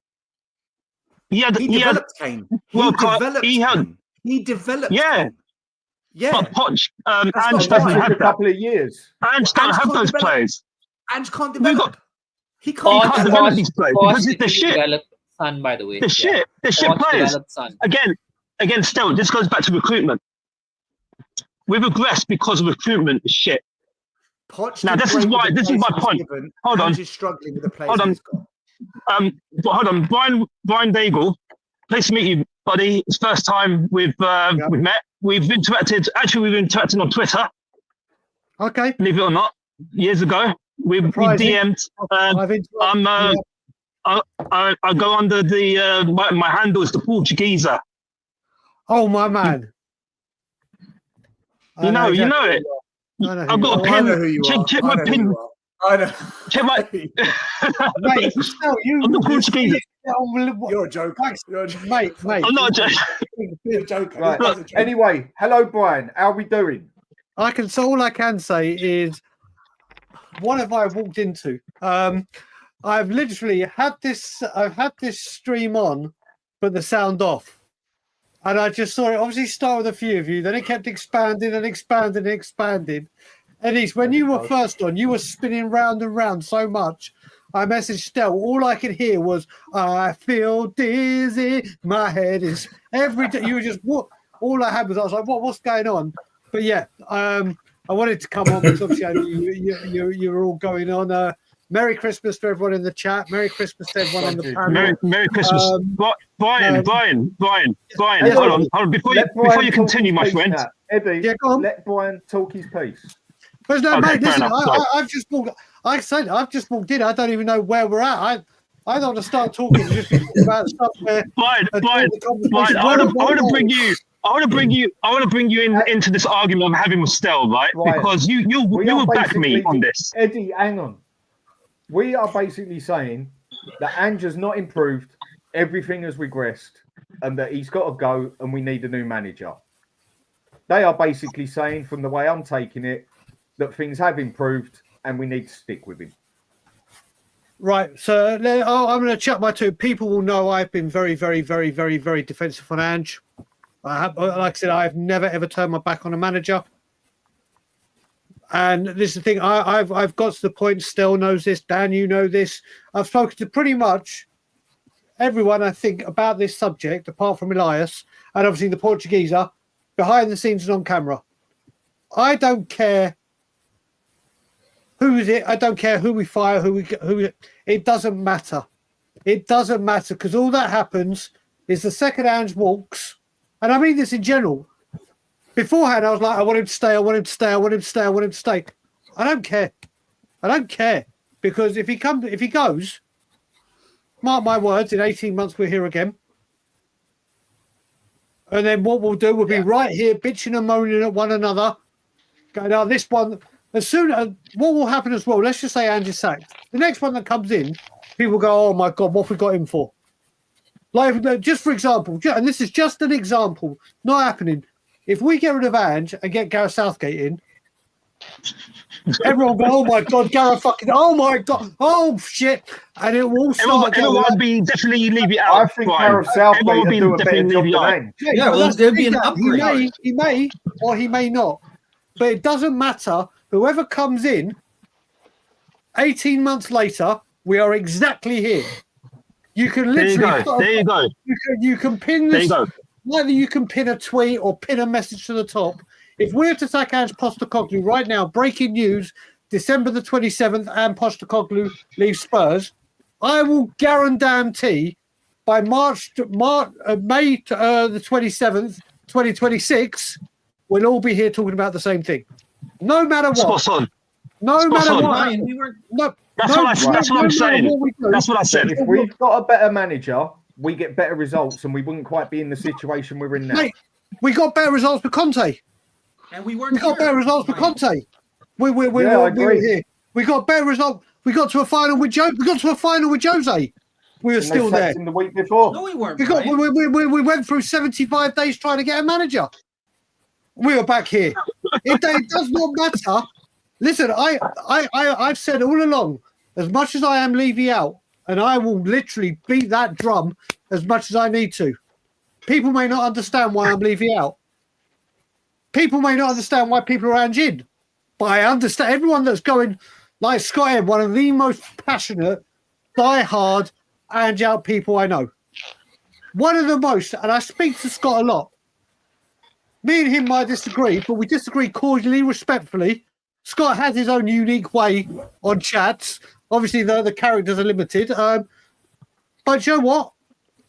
He may not agree with me. He understands why I say what I say. He understands why I say it. He may completely disagree with me. May completely, but everyone has their way of doing things or what they want to be. And all I'm saying is when it comes to Ange Postecoglou, right now, if you look at it, we had 9 defeats. It took us till April to get to 9 defeats last season. We're at 9 defeats now. If you look at all the evidence right here, right now, enough of I'm people talking about injuries. Apart from Fraser Foster, Radu Dragusin, and Archie Gray, every single player, all right, Spence Beats are right, every single one of them was a first-team regular last season. Every single one of them. Whether you thought they were a good player, a shit player, an average player, did well, didn't do well, every single one of them is a first-team player that should be able to put a shift in. Every single, and as Stel read my note, as I said, I remember back in the day when I was my first season ticket, when we had Colin Calderwood, Steve Sedgley. We had some, I can go, Paul Allen, Paul Stewart, David Howes, Justin Edinburgh, Dean Austin, Stuart. I can go on. Darren Caskey. I can name some crap players. But do you know what? I knew we were bad. But do you know one thing that I never, ever doubted? That when they walked off that pitch, win, lose or draw, they gave everything for this badge. Everything. You could have said they had a shit performance. But you never, ever, ever doubted that they put in a shift and gave everything they could on the pitch. Now on this pitch, I'm like, well, he don't care. He's not running as far. They go missing. Spurs always used to be. Yeah. Ryan, did you see Johnson jogging back? Oh, mate, you see that? You see that? Johnson is a poor player, and most of us have said that. Johnson is crap. Listen, I've defended Johnson with his goal, blah, blah, blah. You always did. That is fucking unacceptable. That is horrific. That is, and I've seen people go, oh, the ball was going out of play. He wouldn't have beat the defender. He's one of the fastest players in the league. And if he put pressure on the defender could have hit it out for a corner. Maybe you've hit it out for a throw-in. Yeah, false errors, false mistakes. Yeah. But getting back to where we were with this, we've had it. When it comes to the, you asked, have the players regressed? They certainly haven't improved. They certainly haven't improved. Nope. They certainly haven't. Listen, but you got to look at this as well. Once again, and Stel will know this because I was saying even when Stel and I started Tottenham away. Our players are overplayed and undervalued. I have said this for years and years and years. We have a player and we just run them ragged to the ground. We run them ragged. We shatter them. Even when we had a fully fit squad, in Premier League games could have been start taking some players off, give them a rest. The only way you build a strong squad up, rotation, giving the guys minutes. And now we're having to we're chucking Radu in because Radu's not in there because of form. Radu's in there because we've got no option. Archie Gray is now go on, Dan. With that quickly, we also have 2 centre-back injuries purely on Ange's head, as far as I'm concerned. Correct. What dickhead manager goes out and plays 2 unfit defenders against Chelsea? Mr. Ange Postecoglou. Dan, what I say is that's desperation because our backup defenders looking for the future, was he? He wasn't looking ahead for the future. We could have lost that game. Exactly. He's not looking we always do. And then we could have had a better chance in the next game. Yeah, so he's not a very good manager then, is he? He's not a very good manager then. I agree. He's not looking at long term. He's looking at short term. It's short-termism. Because his job's on the line. He's desperate. Because the recruitment. It's recruitment shit. The recruitment's poor. Brian, you back me up on this. Our recruitment is piss poor, isn't it not? Is it not? But this, it doesn't even. You talk about recruitment. I mentioned this to Stel earlier when I only had a few minutes. How do we expect a manager or a recruitment to get it right? Whether you think Ange is good or not, we've moved into this new stadium 5 years ago. We've had 7 managers in it. We have had 7 managers, and that's only because I've counted Ryan Mason once. It's technically 8. We have had 8. We've been in this stadium. I spoke to. Got a very good friend of mine. He's a Gooner. He is a Gooner. He was born in 1986. He's had less full-time managers and experienced managers in his whole life than we've had since we moved into this stadium. How can any manager, and it's why I keep saying it doesn't matter who comes in, because they're gone. Before the ink is dry, they're gone. They're screwed. They're done. Yeah, absolutely. Yeah. But that doesn't, Brian, I agree with you. But for me, that doesn't justify keeping a crap manager. And I think Ange is crap. Like you said, he hasn't developed a single player. Like I agree with you. He hasn't progressed a single player. And tactically, he's shown us he's incompetent. If we're going to back a manager and stick with someone for 5 years, bring me Poch back. Bring me Conte back. Bring me, what's the guy from Fulham, who's, to me, tactically... Marco Silva. Right, now, if a Portugueser. Give me a manager that can give us some face that he can adapt, that he's got flexibility, that he can learn. Even Arteta has learned how to be flexible and adapt to bloody football. He's even learned to do it. And just blatantly stated, I will not change my ways. Well, his ways ain't good enough for the Premiership. Finished 8th in 2 years and then 5th, and we see now he won the FA Cup in 6 months with none of the players he wanted.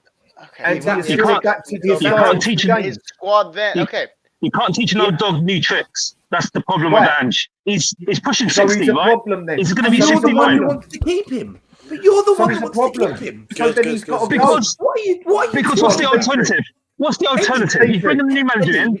If you bring a new manager in, we won't see improvements. I guarantee you won't see major improvements. That's what I'm saying. I think a lot of you are 18 months down the line. 18 months down the line. Sorry. Go on, mate. Yeah, guys. I don't want to cut off the. Did you guys hear this? Alfie Dorrento will not be used. He's going to use Bissouma. He's been training at center back, and that's what you call a good manager. Yves Bissouma We is going to don't. play Okay, center but back. that's such. You don't. We don't see Alfie Dorrington in training. I'm sure he's a good talented player. No, but he's going to play. No, Yves Bissouma at center I back. know. Okay, Even but No, he's yourself, you not. know does he's that not. no? But this, but here's the I thing. think You he can't ruled it say out today. By the way, we guys, sorry, can't. I think he ruled out Basuma going centre back next game. I think he said that in a press conference today. I haven't seen the conference, but what I'm saying, like, if he He's ruled it out. decides to say I don't know. I I'm haven't not seen going to it. use He how ruled old it is out. Dorrington? Ruled He's it out. 17, 18, 19. However old he is. If he I think says Alfie's 19, Ariane. I think he's he's not. 19, I think he's not. I think. yeah, let's say he's 19. He's 19. Yeah, so and we don't. He's come from the Spurs academy. We all want him to succeed, I'm sure, but we don't see the guy in training. I want him to succeed as much as How old's everybody else here. Bergvall? But How old's Bergvall? How old? Bergvall's probably a better talent considering he had all the top Right, clubs. sorry, Wait, Arian, correct me if I'm wrong. Correct me if I'm wrong. If Alfie Dorrington is the only fit centre back at the club, then he has to play. There's no choice.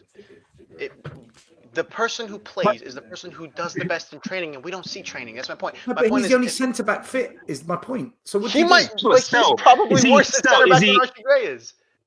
That's probably the Stel, case. is he any better? Is he any better than Archie Gray? Do we know that for sure? Yeah. Well, no, We he's don't going to know. have to partner Archie Gray. Is Radu out? Is We don't Radu know. out? I don't. We don't know. Okay. We don't know, do we? We don't know. We know Ben Davies is out because Ange said today he's out for another 3 weeks. He's got another injury. Yep. If Dragusin is injured, then In training. Gray will start at centre back because he's been playing centre back every game, which means the other centre back, the only centre back at the club available, is Dorrington. Okay. So what else does he do? There's no choice. Do you know, Stel, how sad is it that we're going into this game with possibly either two centre midfielders at centre backs or a centre midfielder and a youth centre back that's had about 3 minutes in the Premier League? And that's the problem. That's the huge. But Ariane, as people will know, everyone said it, and Spurs always do this. We are always left short in the transfer window. Always. You cannot go into the season with 3 recognised centre backs, like recognised first team, as you'd say, in Radu, VDV, and Romero, and then you got Ben Davies as cover. Which, okay, you may not think he's good enough, but he's come in and done it. You cannot do it, and they are now all knackered. All that out. With Romero and Van have extensive injury. The problem here is this. Brian's right. Listen, I agree with Brian with what he's just said. But here's the problem. Detrex, I'll come to you next. We know there's injuries. We know Levy's left him short. But here's the problem now. If we go into this game and Ange plays Gray and Dorrington as centre-backs and says, just sit deeper, Bissouma, hold, protect the kids. If that happens on match day and we lose, none of us can say shit because he tried to protect wing backs as well. Right. Now, if we go into this game and we push up high and Bissouma goes free and we get done, that is on Ange. He's 100%. You can't defend that. But what about the alternative where we win 3-0? What then? If we win, then no one can complain because a win's a win. Right. So okay, but I'm saying either. But you must win then, Ariane. You must win. You must win then. Right? Sure, I agree. All right. Well, he must win this one, or there's a good chance. I'm saying you're like it's not like if he does the other way, we're guaranteed not to lose either because we like when we have. No, but we can't complain. Ariane, no, we can't pressure. complain though. No, my point is, we as fans can't get on Ange's I get what back. you're saying. I get what you're saying. Yeah, it's okay. Ariane, it's the adapting bit. That's what we've been saying the whole show. And this is everyone's biggest problem with it. This is everyone's biggest problem. The man, well, most of our lot I can vouch for. He refuses to adapt and he won't adapt, and we can blatantly see like this in games. He needs to fucking adapt because if he don't, it's on his head. I don't know about you two, Eddie, Arin. When do you two play poker? Oh yeah, all the time. Right.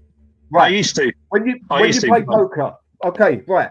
Start to the questions with it then. When you play poker, do you have tactics or do you do it off your head? Not that there's a set way to do it. Depends who I'm playing with. Okay, both, is it? But have you can do it as you wish, but have you got your own tactic to it? Right. But then it also comes to a point where you realise that you've bluffed it so many times, you can only play with the cards you got. So you've got to adapt to the cards you got, haven't you? Right.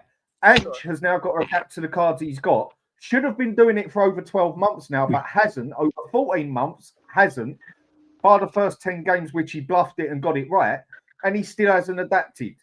And you've agreed, Eddie, You can't teach an old dog new tricks. He ain't gonna adapt. So how are we gonna improve? I would He needs to argue with I would love to use that poker Detrex. analogy right back at you. Oh yeah, let's go ahead and Yeah. I was just saying Detrex. no. I was just making a point when Stel said Levy left him short at center back. I don't feel bad for him because why would you go on the transfer window? No, after the transfer window and say we didn't buy center back because we don't want to block the pathway to Vuskovic. Why would you say something so stupid like that? He should have kept that. Sorry, Detrex, which player? I missed that. Which player? He said Vuskovic, Vuskovic the and one we're Phillips. meant to He be didn't getting want to from buy Hyde center at back. Who is he? that we're trying to I get know. early. Ange said that. Oh. And Oh. why did you send Phillips on loan? Which you know that Van de Ven always gets injured, even Romero. So why did you do that? And like Ange said when he flip-flopped completely, I thought this was a youth project. That comment. That was a quality comment. So why has he even gone and got rid of them players? And why is he not playing the players that are on the youth project? Go on, I'm listening. Dan, let me ask you and Stel a question, right? So No, answer the question first. Answer the question, what question? first. Sorry, I didn't catch the question. What's the question? With this youth project and the youth players he's meant to be giving a go and everything, doesn't want to block it, then why the fuck ain't he playing them when we need a centre back? That's a good question. That's a good question. Answer it. And you don't have the answer. He doesn't have the answer. Well, just admit it. You can't answer it. You just can't work it out. Like none of us. No. I can answer it. I can answer it. He doesn't trust them. You can try. He doesn't trust the youth. He doesn't trust the youth. Then why the fuck does he stand there and preach on about a youth project then? Why does he go on about we're on a youth project then? Or is he just lucky? Or is he just sucking off Levy that hard that he's got purple lips now? He's playing. He's got purple lips. He's playing with the black sweet. He's playing. Dan, using the poker analogy, he's playing the cards he's been dealt with, right? And Levy's dealt him shitty cards, so he's got no choice. Okay, he's going to play youth, right? He can take that risk, but it could backfire badly if you start playing youth and we lose every single game. What are you going to say then, you and Stel? No. I'll tell you what I'll say then. Hypothetically, right? He starts playing youth. What are we going to do? We've already answered this one. He's only playing great. Give him his I answer can't hear. If we start playing youth. Because we've all spoke about this before and agreed on the same thing. He's really playing youth. He's playing Bergvall, Gray. Hang on. Let's still give his answer. He's playing youth. Let's still give his answer. What's the question? Yeah, sure. I don't know what we're talking about. He said he wants to know what you would say if he played the youth players in the positions. Would you show him more leeway or would you still come down on him like a ton of bricks? What, right now? Yeah. No, if we start losing games, okay, let's say he took the risk of playing youth, right? In the right position. And we start losing games badly. It backfires. It can backfire. What would you say then? We're losing games with first team players. So if he tried the youth, so if he tried the youth, and it still failed, then nothing's changed. If you tried the youth and it worked, good. The youth. Okay, but when you right, but that's not proved the point that recruitment. When you're saying we're losing with first team players, I'll give my answer to that one now, yeah, because you asked it for both of us. I said it a while back, yeah. If he was to go and play Dorrington in the next game with whoever he's got choice next to him, let's just say Archie Gray, because it looks like Ben Davis is fucked again. Happened in training. Why doesn't that surprise me? Like he had a lot of injuries up in Celtic due to his training. 3 weeks, man. Another 3 weeks. Yep. Because he's tried rushing him back. Either way, 2-3 weeks, who gives the monkeys, yeah? 2 or 3 weeks. Right. If he goes and plays like Dorrington there, and it just goes wrong for Dorrington at the back, do you know what? I'll step back and say, at least he put the central defender there. He ain't really got many options. He's tried the youth player. It is a youth project. I would actually cut him a bit of leeway, personally, me. And quite a few people agreed with me on that. And he's had chances to do that. He's also had chances to bring on youth when we're like, 3 or 4-0 up against Man U. And he doesn't bring them on until there's fucking 2 minutes left. And brings one of them on when there's 8 minutes left. Sounds like a good youth project to me. Look, the thing is, when you say, "Oh, well, we're losing," I'm gonna say, because I know Stel's gonna say, "Well, I don't agree with that because we're losing right now. So if we lose with youth, it'll just be the same thing, but with youth." We weren't losing with the first team, and you say, "Well, 8 of the players are first teamers." Yeah, but the 3 that are not first teamers are in the most crucial positions to any defense, particularly 2 center backs and the goalkeeper, 3 center backs now, maybe with Relegation potentially out. We've been playing all the youth that we have that he bought in with Bergvall and Gray and Otterberg when he was fit. Every time we had the youth that he brought in, they did play even decent amount of minutes, and right now they are. So you can't say, well, he's not playing the youth. What do you mean win? If anything, Odegaard was about the only one that got a talk in it in Premier League, and the others got brought in against games like Carrier Bag, for God's sake. Ariane, first of all, Bergvall has been completely sidelined for all of the season. Even now, with injuries, he's still like the 4th, 5th choice. Gray has played a lot more, but not once has he played in his correct position. So we haven't really played the youth. Look, first of all, Gray played right back more than he did in midfield with Leeds. So he's been a versatile player. No, he's a holding mid, man. Everyone admits he played right back more at Leeds than he played more right back at Leeds. He played right back more last season because there was injuries. That's why. Okay, thank you, Stelios, my friend. My point is, first of all, versatility is one of his strengths. He wasn't signed as a right back, though. He wasn't signed. I know that he was signed. He was signed as a midfielder, but that I'm telling you, it just speaks to the situation of our squad. But when he's got 6 international midfielders in front of him, how was he ever going to get into that position? He's 18 years old. Ariane, I agree. Hold on, this is crazy. But you just said that they play the youth. He is playing the youth. He's playing the youth. Yeah. Can we go back to the point a minute? Sorry. Yes. Ariane played right. Gray played at right back, but Spence was available the whole time. Yeah. So we can't say, "Oh, he's playing there just because of injuries." No, the manager chose to play in there. Only now has the manager said, "Actually, shit, maybe I should play Spence."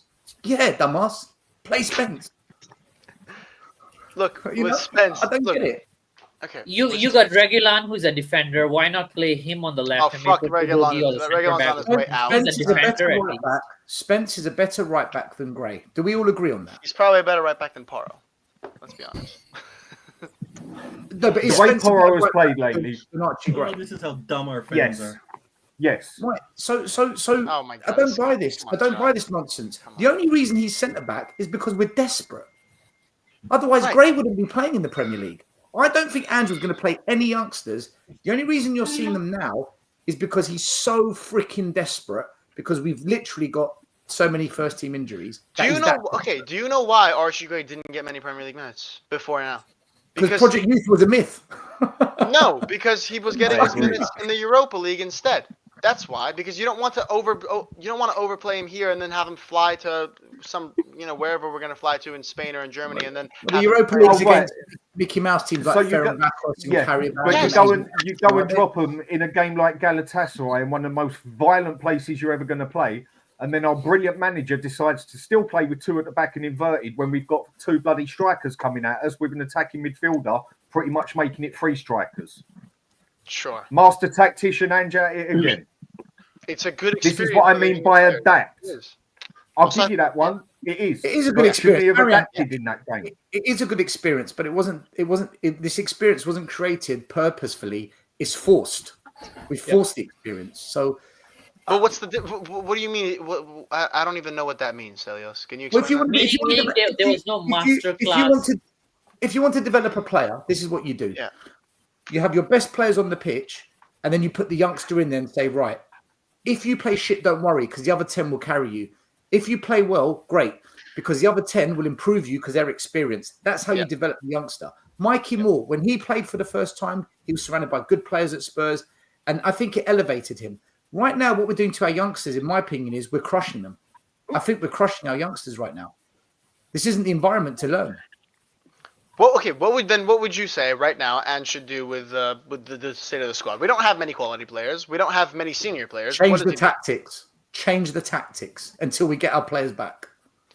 You're assuming that this mythical. We're losing with these. This is what I'm saying. We're losing with these. Here's what I'm gonna say to you. My point is, if we bring in Thomas Frank tomorrow, we'd lose with his tactics. Why? Yes. He's not losing at Brentford with worse players right now. The players Brentford have are not worse right now. Of course they are. No, they're Yeah, not they're right now. worse. They're not. Arian, they're worse. Arian, they're His worse. back, I would take if you're saying you would not take a back. Wait. Aaron, You would not take a back predicted line. Brentford to finish ahead of us at the start of the year. Mate, I'm not talking about the whole squad. No, I didn't, because Brentford as a general do not have a better squad, but right now with their injuries, they do have a better squad than us. I'm taking We Nathan have Collins. three guys out, They also have and they weren't a problem yesterday when we only let one goal in yesterday. Defense wasn't the problem. Are you We couldn't pretending score to a not goal. understand what I'm saying, or are you doing it on purpose to try to make me look stupid? Look, are you pretending you're to be making dumb? yourself Are look you stupid, are you as you pretending to always be do. stupid? Are you pretending to be an idiot? What is Because the what I'm argument telling here? you is Arian, slow down a bit. No need to get. Hang on. Scott's been No calling need me to get names all the personal. whole time I've Fella, been up slow here. the fuck down. He's Yeah. been calling me No need to names get the whole time I've personal. been up here. He's been calling me Dan, names. can and I I'm not jump in here? Can I jump No in here? need No, to get Elias, you're not the personal. right person. You're Hang on not a the right sec. person to No, talk I just No want to need say to get something. You're not the right person. Brentford has injuries as well. Brentford has like 1, 2, 3, 4, 5, 6, 7, 8, 9, 10 injuries right now. And Arian, just a question. You say like they have a better squad. Which player would you take out of their I'm team taking right Nathan now? Collins. Right, I'm taking Nathan Collins over Gray or Dragic right tomorrow. Daniel Levy I'm taking has Ethan Pinnock fucked us over as a over fan him base, you know tomorrow. that. Levy's fucked us as a fan base. Not No, except I'm him. not saying I'm taking him over Van de Ven, but You, over Arian, No, as a no, no, fan no, over base, I'm Dragic, saying- and I'm taking Nathan Collins like that immediately. I'm not thinking about it. fan base, man. Is he a good player? Is he a player that Right. a top 6 team should Okay, have? look. No, but he's better than what we've got. I'm not going to agree on this one, yeah? I'm going to ask you two and Matt, seeing this. Well, I don't know whether Matt's like Ange so much anymore. I think you're on the fence now, ain't you, Matt? Look, I don't think it makes much difference. If I'm honest, I think the squad is so bereft of confidence. I think he's in a hole as the manager, and I generally don't think there's a quick fix. That's the worrying thing for me. I don't think there's a quick fix. You know, if someone says, if we do this, if we do this, results will improve. What's worrying me is I don't see a quick turnaround in results. That's what's scaring me a little bit. But would I sack him at the moment? No, because I've got 24 years of history to suggest the next appointment will be the wrong appointment. And do you know what it is, Matt? Even if it's the right appointment, It will still he'll be be fucked. He'll be shit. It doesn't matter. Even if it's the right appointment, look, Jose, let me just take this back. Jose Mourinho, when he came to Tottenham Hotspur, was a pure vanity project for Daniel Levy to say, look, I got my man. Finally, I got my man. For 20 years, he had seen Jose Mourinho go from club to club, spend hundreds of millions of pounds, win everything, turn it toxic, leave. Everyone goes on about Ange hasn't been at a club 3 years. And they use that because Ange... It's exactly what Jose Mourinho has done all his career. All his career, he's been there 3 years. Now, if you're telling me Jose Mourinho came to this club and said, do you know what? Give me Matt Doherty. Give me Matt Doherty. This is what I need. When he's had the luck, we can all go through what he's done at Chelsea, what he's got at United, Real Madrid, Inter Milan. He also said, give me Joe Rodon. It was a vanity project to say, look, I got my man. If anyone believed, the only thing we all believed as Spurs fans when Jose Mourinho came in is there was a genuine chance our trophy drought could end because of his track record. Not true. Because of what he does.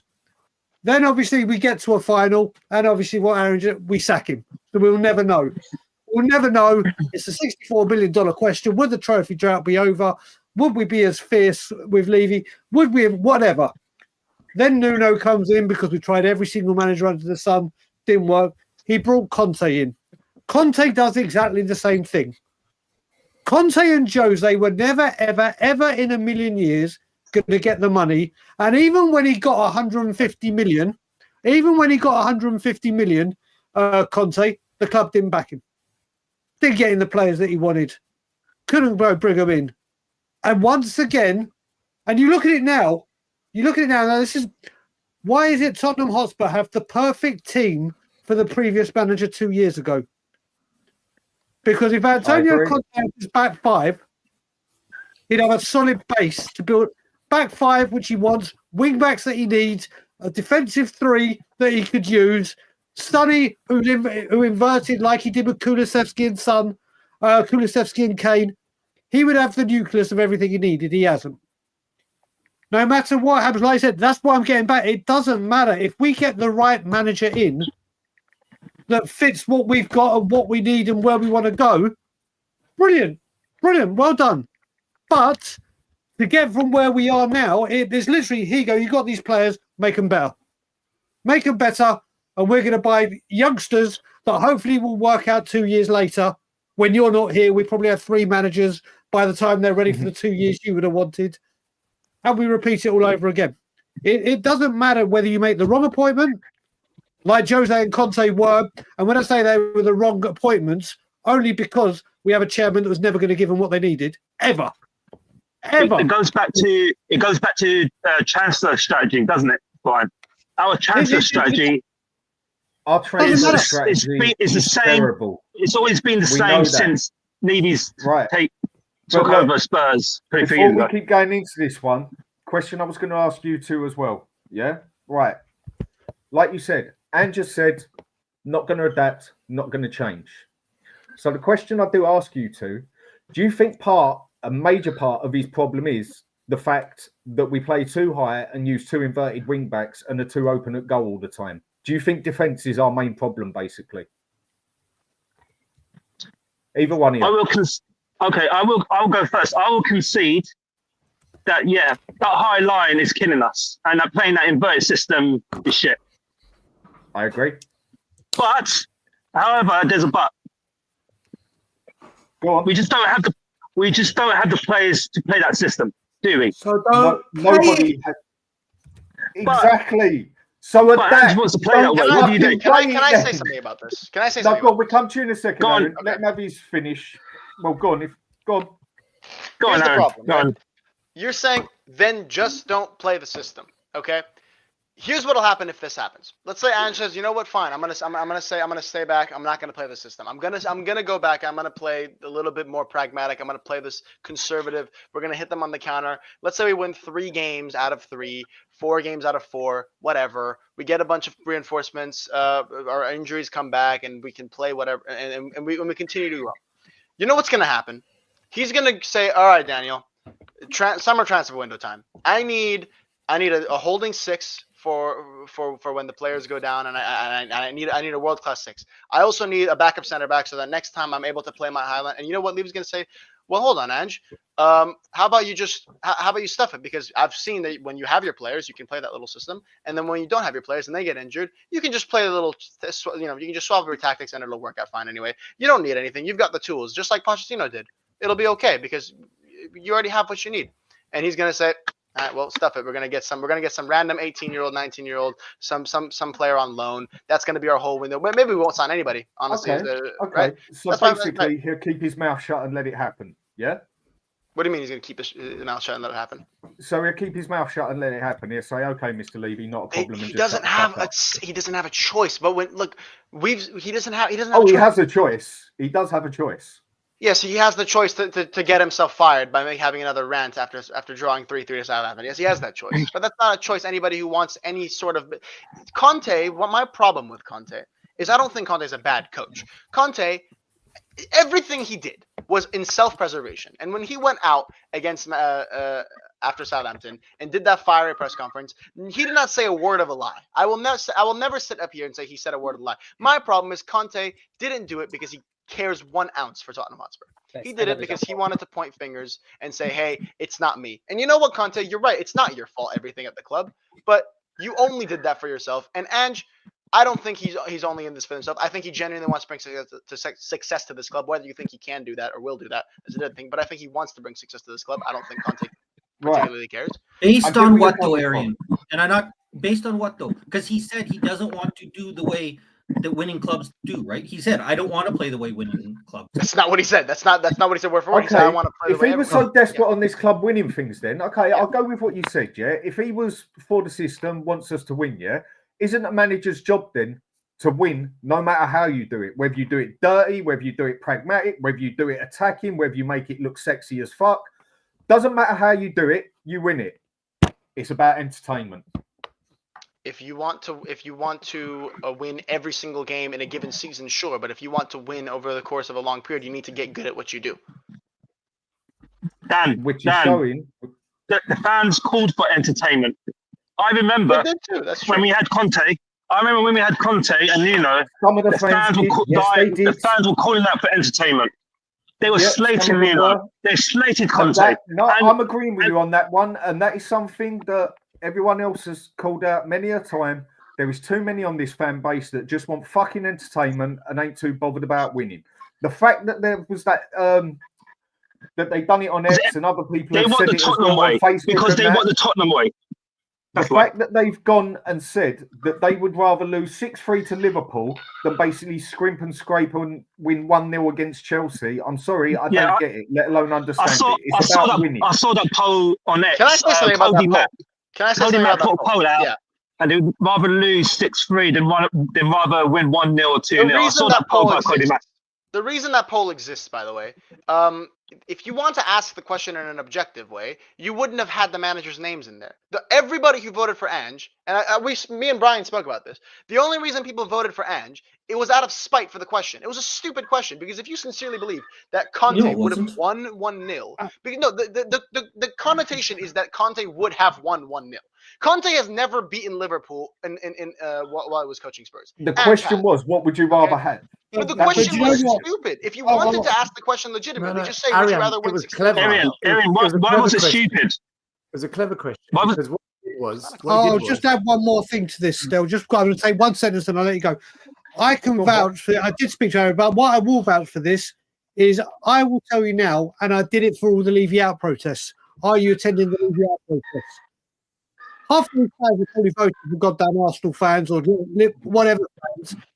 Not every person voted for that. I had this chat with Aaron. I retweeted it and I said the way I read that question, as Aaron vouched for when we spoke, I said it was either winning and getting 3 points, forget the result, or playing well and losing and getting 0 points. And all I saw in that question was, do you want 3 points? Do you want 0 points? That's where I saw that. That's how I gauge that question. But when you look at Twitter surveys, they're all bollocks. Because I guarantee, or I can't guarantee, you never know if it was 100% Spurs fans that voted. Cody's got loads and loads of followers. Loads and loads and loads of followers. They could have been West Ham fans. They could have been football fans of any team in the world. Saw that vote and thought, let's piss off Spurs fans. It's not an accurate poll. It's not an accurate poll. Yeah. But I get where Cody was coming from and the message Cody was trying to get across. I totally get that.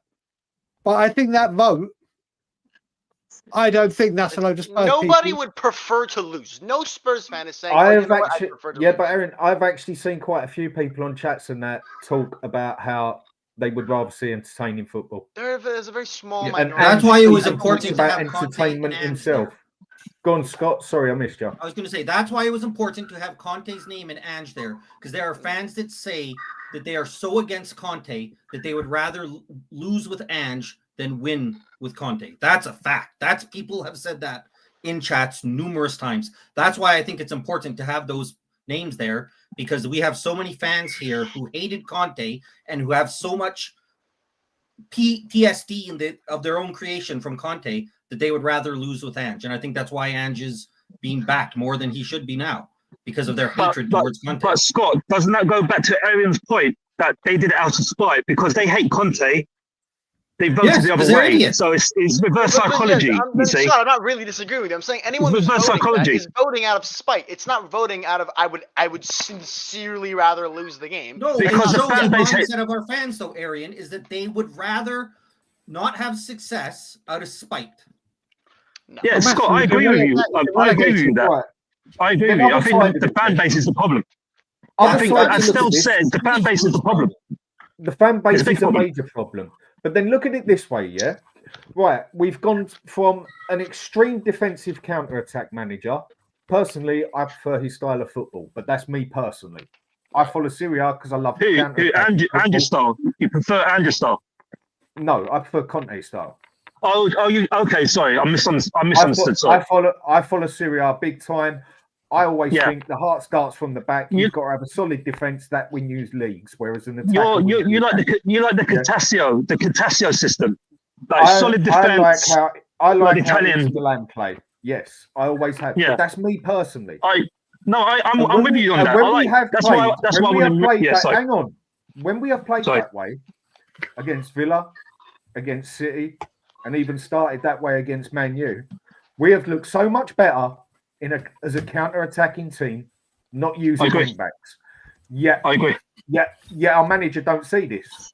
So if he sees that we're playing that much better in this style, like you just said, you just see it, I see it, everyone else can vouch for it. I don't know about you, Arin, but then why doesn't the manager see it and stick to it? Because he's got the players to do it. I will play devil's advocate, right? I'll play a devil's advocate. No. Why should Ange? Question I ask you: why doesn't the manager do it then? Because why should Ange change his methods if his methods brought trophies in his career? I'll take this one. It's brought trophies though.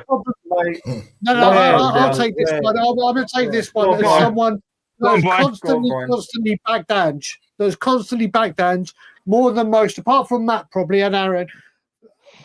You can't listen. The one thing I will say is you cannot. If people are playing a system and they work out how to beat Tottenham, and you lose it, and you go, we're going to keep it the same, but the results keep being defeat, draw, defeat, and we're in a bad run of form. You cannot, if you keep trying the same thing over and over again, and it keeps failing regularly on a basis. You need, and I've been Ange's biggest defender, or one of them. You cannot. I've said it before. You look at it. People come to me and go, "Oh, you don't know what you're talking about. We've got the best goal difference." Okay, well done. We've got the best goal difference. We're 11. If you look at it, when we have scored, the reason that we have got this huge goal difference is when teams want to play football against us in a game of football, where it's you attack, we attack, you attack, we attack, we thump teams for 4, we thump teams for 5. We've done it on multiple points. But when it comes to games like yesterday, when we need to get 1 for a draw or 2 for a win, we can't beat the system.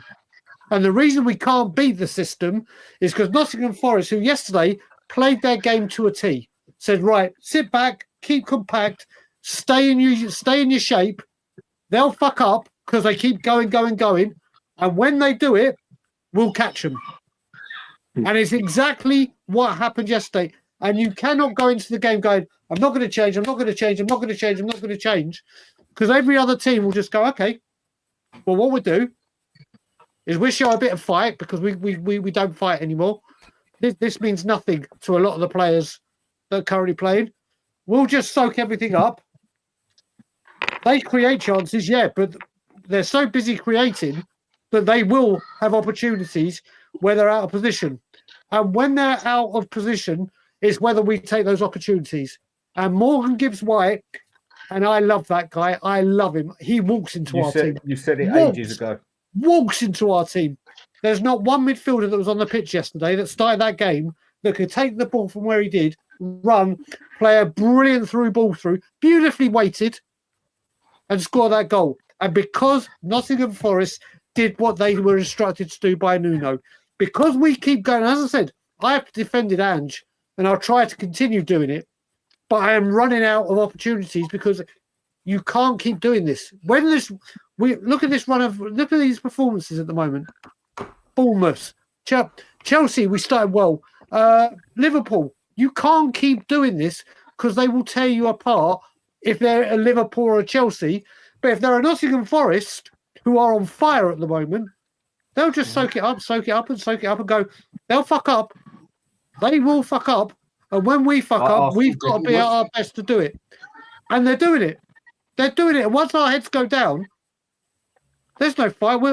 It's all well and good playing. Do you know what? We played some lovely football yesterday. There were some parts with some lovely passing moves and everything. Brilliant. But then we get to our final third or their final third, and we're clueless. Because we don't have strikers. We don't have proper good strikers. We do have a striker, but we didn't buy anyone to fucking give him service. Listen, we bought a striker The way I've described it, we literally bought a striker who was the first, top Premier League goal scorer in headed goals last season. Use it as a stat you want. But then what we did is we didn't buy anyone that could cross the football into him. So what we did basically is the equivalent. If you're a one-legged man and you've only got a left foot, we went and bought a right shoe.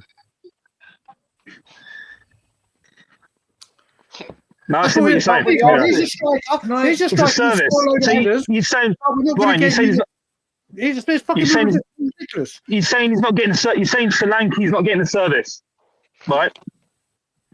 No, he's not. He's not.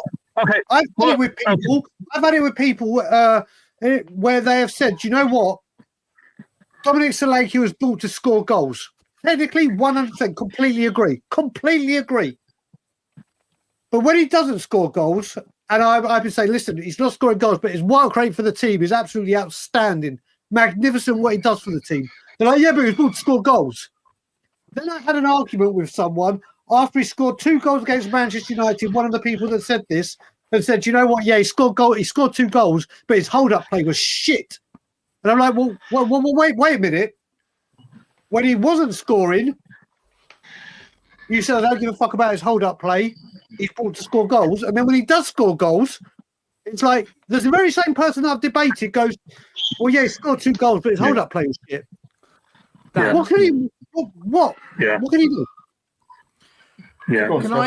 Can I share some stats with you? Because Enic and Arin, I want to hear how you justify this, okay? Yeah. Has someone got kids playing in the background, by the way? Yeah, I can hear that. Stop it.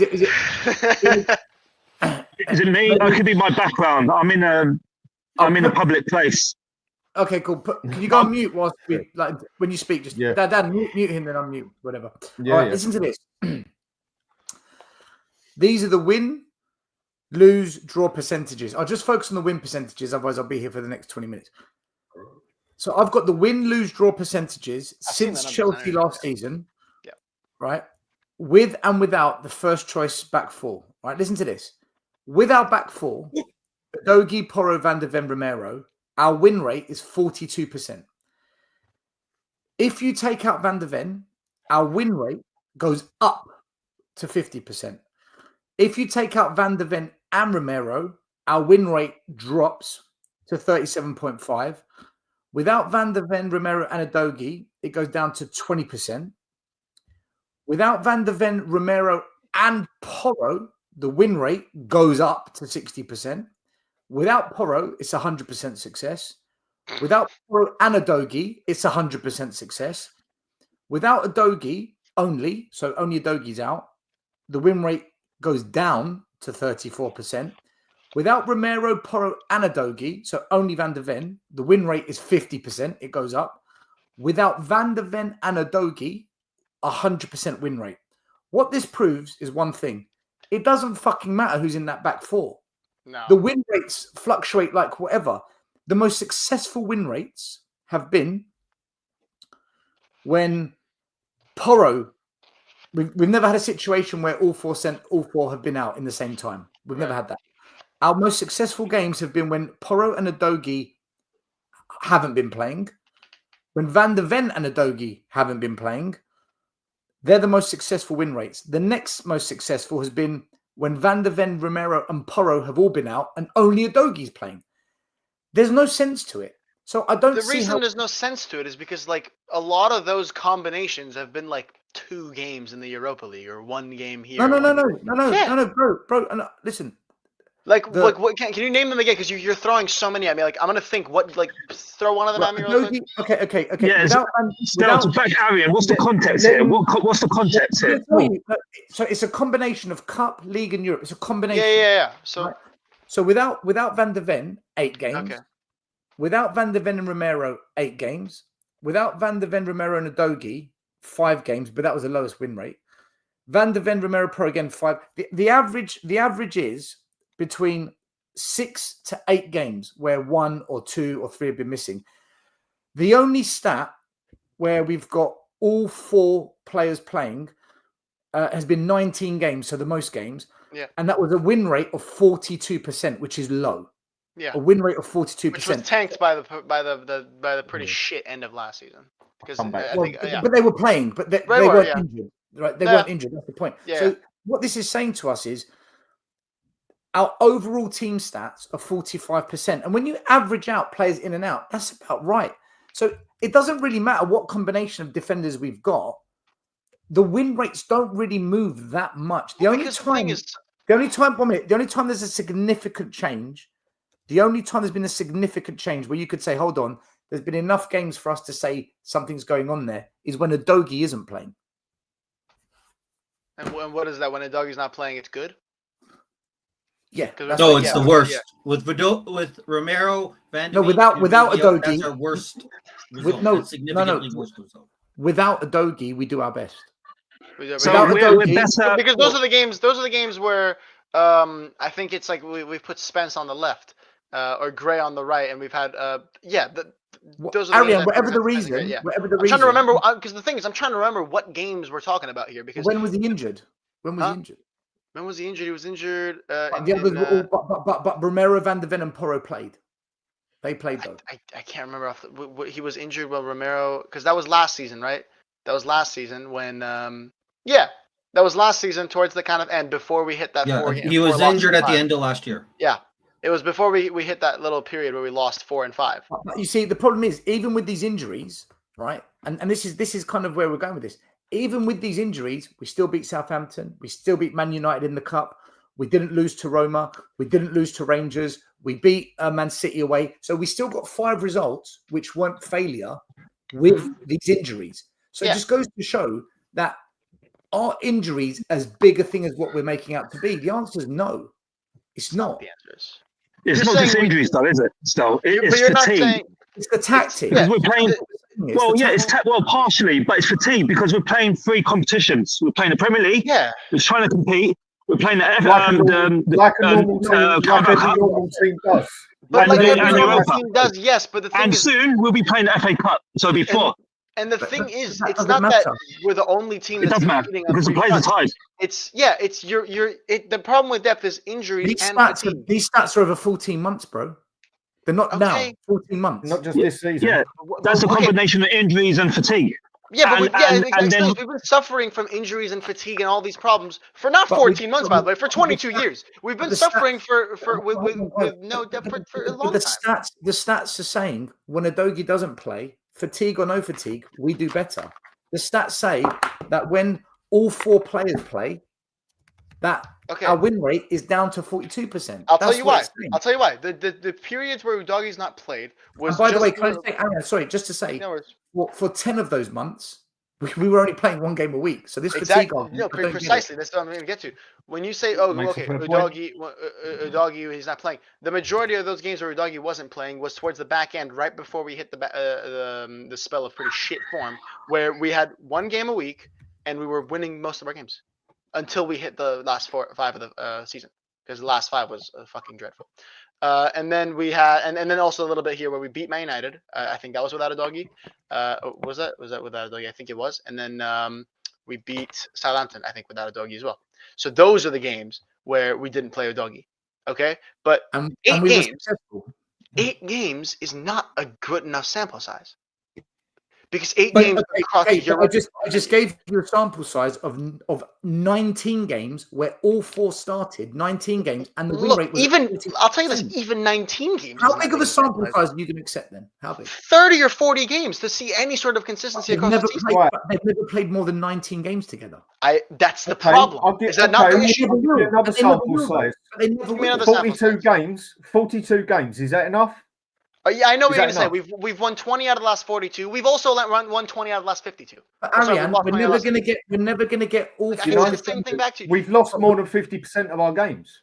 We are never going to get. If you go back to the last 42 games, but then there's no reason to. Here's the thing with stats like that, Dan. And I'm not saying this at you. There's like a general problem I have with some of the way people like twist these stats. People say we have lost 20 games since 42 games ago. We've also lost 22, 20. I think it is. 22, I think it is. Is it 22? Whatever. 22 games. I think since, it's 22. Okay, we'll go with because I don't know the number exactly, but it's 22 or 20 losses since the last 42 games. It's the same number in the last 53 games. It's the thing. You can chop. But it's still bad, though, right, Arin? Like, I'm not even saying if it's I'm 53. saying That's people, terrible. like, there's no reason. There's no inherent reason to cut it off at the Chelsea game. Besides, that is the period where our squad has been the worst it has been in 5-6 years. Because up to Chelsea was the honeymoon period, and that ended. The honeymoon. It wasn't a honeymoon period. It was we had 2 red cards and 2 injuries. It was because after those 10 games, why? games, Ariane, why? Because teams sussed us out. No, because we had Eric Dyer and Ben Davis as the center backs. We got rid of Eric Dyer in that January. 2 months later, we also had that Sancho. I was going to get to this. I was going to get to this half an hour ago. No, we sold Eric Dyer and brought Dragusin in. I was going to get this half an hour ago before I was muted. Okay, here I was going to get to this. Last year, when we had that, when we had the injury crisis against Chelsea, we went. Did anybody remember? It was loss, draw, loss. Abysmal, absolutely abysmal. Remember that? Yeah. Since we're now in an injury crisis, which is definitely it's comparable, if not even worse, by the way, if not even worse. But we were shit after we're not in an crisis injury when the players crisis. came Don't back. Stop the lies. When we're Van not de in an Ven injury came crisis back- right now, Scott. No, we aren't. Okay. Then if that is the case, I cannot argue. I cannot argue with that. Can I ask you this then? Right? Can I ask you this? Why is it in our fan base when it comes to Ange, it's civil war? When it comes to Levy, it's civil war. When it comes to is Basuma good or not, it's civil war. Yet you step out of our fan. Wait, now hear me out. Yeah. You step away from our fan base. Yeah. And you watch these other shows, and you like the big 6 where you've got a Liverpool fan, a City fan, a Chelsea fan, an Arsenal fan, a Liverpool fan, and there's many shows like that. And you watch these shows. You watch TalkSport where you've got Martin Keown Guna, Simon Jordan, Crystal Palace chairman. Then you've got a Spurs guy there. All these neutral, let's call them neutral shows. They all seem to agree. The common thing they say is the biggest problem at your club is Levy, and the other problem at your club is your manager is so tactically inept. Why is it they all agree from the outside looking in, but inside it's a fucking civil war, man? Why can't we see what they see? Carragher, Harry Redknapp, everyone Gary sees Neville, it. Everyone sees it, but us. Jamie Redknapp. Even half our fan base defends Levy, right? Most of our fan base defends Levy because they don't go to the protest. Although 16 million of them on YouTube, they'll fucking tell you they're going to the protest. Right. So clearly they're liars.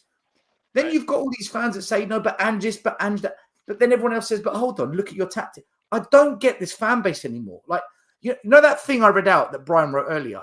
I think it's the most truest thing I've read this fucking century. Our fan base is gone. This fan base is gone. I don't get it. You've known me for a very short amount of time, but I think in this time you've known one of the things I don't particularly care about is what people think, that whether or not they disagree with me. So I don't care that the neutrals see it the way you see it. And yes, I understand that their perspective is valuable because they don't have any emotional attachment to anything that's going on. So I get what you're saying, but I don't. Aaron, forget what I think. Forget what I think. Why is it they all? Listen, we speak to fans that don't even part of the Big 6. We speak to Leicester fans, Wolves fans, Nottingham Forest fans. Because they're entitled to their opinion. Because they have their opinion, and their opinion from the outside. Why do they all agree on the problems at our club? Because at face value, it's the easy answer to come to at face value when you don't invest any time into looking at what the problems are. Is okay. I think that's what it is. I think it's the easy answer at face value. I don't think that's always that's generally. It's Occam's razor. The simple answer is generally the correct answer. It's not always the correct answer. Even the professionals are saying he needs to fix up at the back. Look, I think, like I said, if he would sort out and not invert both his wing backs, I don't like inverting either of them, but both of them, that'd be a big part of the problem sorted out. But my man won't adapt. The professionals have said many things. Look, again, I don't really care for what any professional pundit has to say because they have had their own fair share of being dreadfully wrong. I've had my fair share of being dreadfully wrong. I don't base my opinion based on a lot of things. But one of the things I say though, Ariane, they've been right. They've been right about this football not being sustainable, and they've also been right that that Jamie Carragher speech that he gave on Sky Sports 5-6 years ago, where he said, this is going to happen under Levy. Like that video that he made on, right? They replayed it. Everything he said came true. Sure. But we've clearly, also but we've also said that. Well, Brian and I have been saying this for about God knows how many years, but we don't get the clout because we're not famous. But when people, I just struggle to understand how we as a fan base just don't seem to agree on anything now. Like I was speaking to Brian actually about this yesterday. I sent him like a 3-minute voice message, and I was saying, look, this is exactly where Levy wants us to be. This is the art of divide and conquer. I'll agree with that one. Okay, this is the art of divide and conquer. That's exactly the phrase I use with it and describe it. Hang on a sec, I just want to bring up Snapchat. And Jason, well, thanks a lot, mate. Very much appreciated. Passionate show, boys. The reason the players have the reoccurring injuries are because of Ange tactics. Again, I've got to agree with that. Van der Ven, when we was only just past 12, 13 games, Tommy said to me, watch, Van der Ven's hamstring is going to be fucked if we play this way all the time. Now look at him. He's on what? His 4th injury? Van der Ven if anything, had this history of hamstring injuries predating Ange. One. And if 20. Anything... No, it was one. It was one injury he had that took him out for over a month. And it was his only year playing before Ange. Exactly. So he hasn't had loads of injuries. You exaggerated. I'm saying you exaggerated. Ange. Right. And now he's playing Ange ball where he has to run from the halfway line to the back, sprinting every fucking time when we've got players that cover more ground than any other team that plays football, not just in the Premier League. It's going to damage people sooner or later. We had the same under Conte. We were during a match. The most high intensity sprint. Shouldn't we realise that there's certain times in a match? Okay, slow down, sit back a bit. We're 2-0 up. We can take a bit of pressure, calm it down. Right now, let's go for it on the counter. Nope, with Ange, gung ho, attack, attack, attack, attack. You'd think the prick's playing Star Wars for fuck's sake. He does not adapt, and that is the problem. His man management, I don't know what he's like with the players. I'm not there. But I can tell you his match management is not good either. Now and again, he makes a good decision. But I'll say 7 times, 8 times out of 10, he don't do nothing till we're my biggest gripe with Ange would probably be his in-game management too. I don't disagree with you there. I think it's gotten better recently, but I actually don't think it's been impressive over the course of time. Arin, I need to jump on that. Yeah. If you agree on that, but just a quick one. Thanks, Jason. Well, much appreciated, mate. And I totally agree with what he just said. Go on, Stel. I'll respond to it in a minute as well, but go ahead, Stel. So if you agree about his in-game management, why do you say things like, because this is what I don't understand you. Yeah. You agree with us about tactics, in-game management. If you agree on that, why do you then say long-term he's the solution? How? I'll tell you, because I think the problem with why the football doesn't work in the short term is down to the squad, not him. So if you give him the squad, it'll work. That's the problem I have. Based on what, Arin? You still haven't given us based on what? Based on that, I've said 16 times. When we have our team, we play well. We don't. We lose all the time. Okay, Scott, I've had it up to here with you. I'll take it from Stel. No, hold on. Okay, then I'm not. Calm down. Rein it in. He's been calling me names all day. You two, please, just 1 second. You mentioned game management. Having your full squad's got nothing to do with game management. Game management is how you manage the proceedings of a game, depending which direction the game goes, right? Forget the full squad. You just question his game management. So if you know his game management, you agree it's not right. Yeah. How do you know long term this guy's going to be good? Because his game management is still going to be shit. And then when you do talk about the squad, I go back to what I've said to you. This season, except for Aston Villa, name one good team we've beaten. You couldn't give me an answer to that. We did, okay. Can I just say, Detrex put a message in which I've just retweeted with from Gary Jacobs. I don't know if he's just been. And I'm just asking as a question. Gary Jacobs has just tweeted: Ange Postecoglou retains the support of the club's hierarchy, which is not looking to change the head coach, but there is an understanding that results must improve. Now, all I want to know, and just to have the discussion on. Lose the next 2 or 3. No, that's what I'm saying. Still, what's that to say? Would you read that as in the dreaded, what we used to have in the old day, the dreaded vote of confidence? It usually is. Because you can look at it both ways. I genuine question. Do people see that? as the dreaded vote of confidence. Brian, That just they've said to him, happened to one of the managers, didn't it, in the Premier League, where he got told it's all sweet, mate, it's all cushy, everything's fine, and he got the sack 2 games later. I can't remember his two. That just happened, didn't it? Gary O'Neill. People Yeah. that bought into a project are in such denial of this ownership, it beggars belief. A project means, regardless, you see it out to the end, unless you're genuinely in a relegation fight. What's probably happened is this. I'm going to make a call tomorrow and I'm going to find out. Players in the club have raised concerns, right? There's players in the club that probably raised concerns to the chairman or to other coaches that we need to change this a bit, or we're not happy. I guarantee it. The board don't want to get rid of Ange. It's a fucking disaster for them. And whatever fans they've won over, they'll lose them.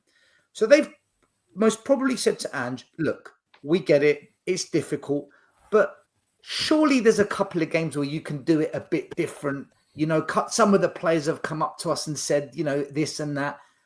We're with you, but if you keep losing, you know, things have to change. He's been given a warning. That's what's happened. He has been given a warning, and rightly so. If we lose the next 2-3 games, and like I said on Savage Show, if we lose to Forest and Wolves, I think he's gone.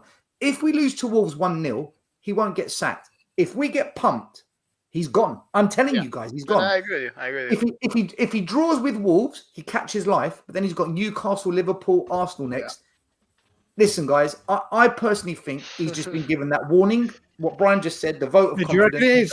Still. We didn't make our bet, and you said he's gonna get sacked after Wolves. I'm saying he's gonna get sacked until probably at the end of February. They can't risk.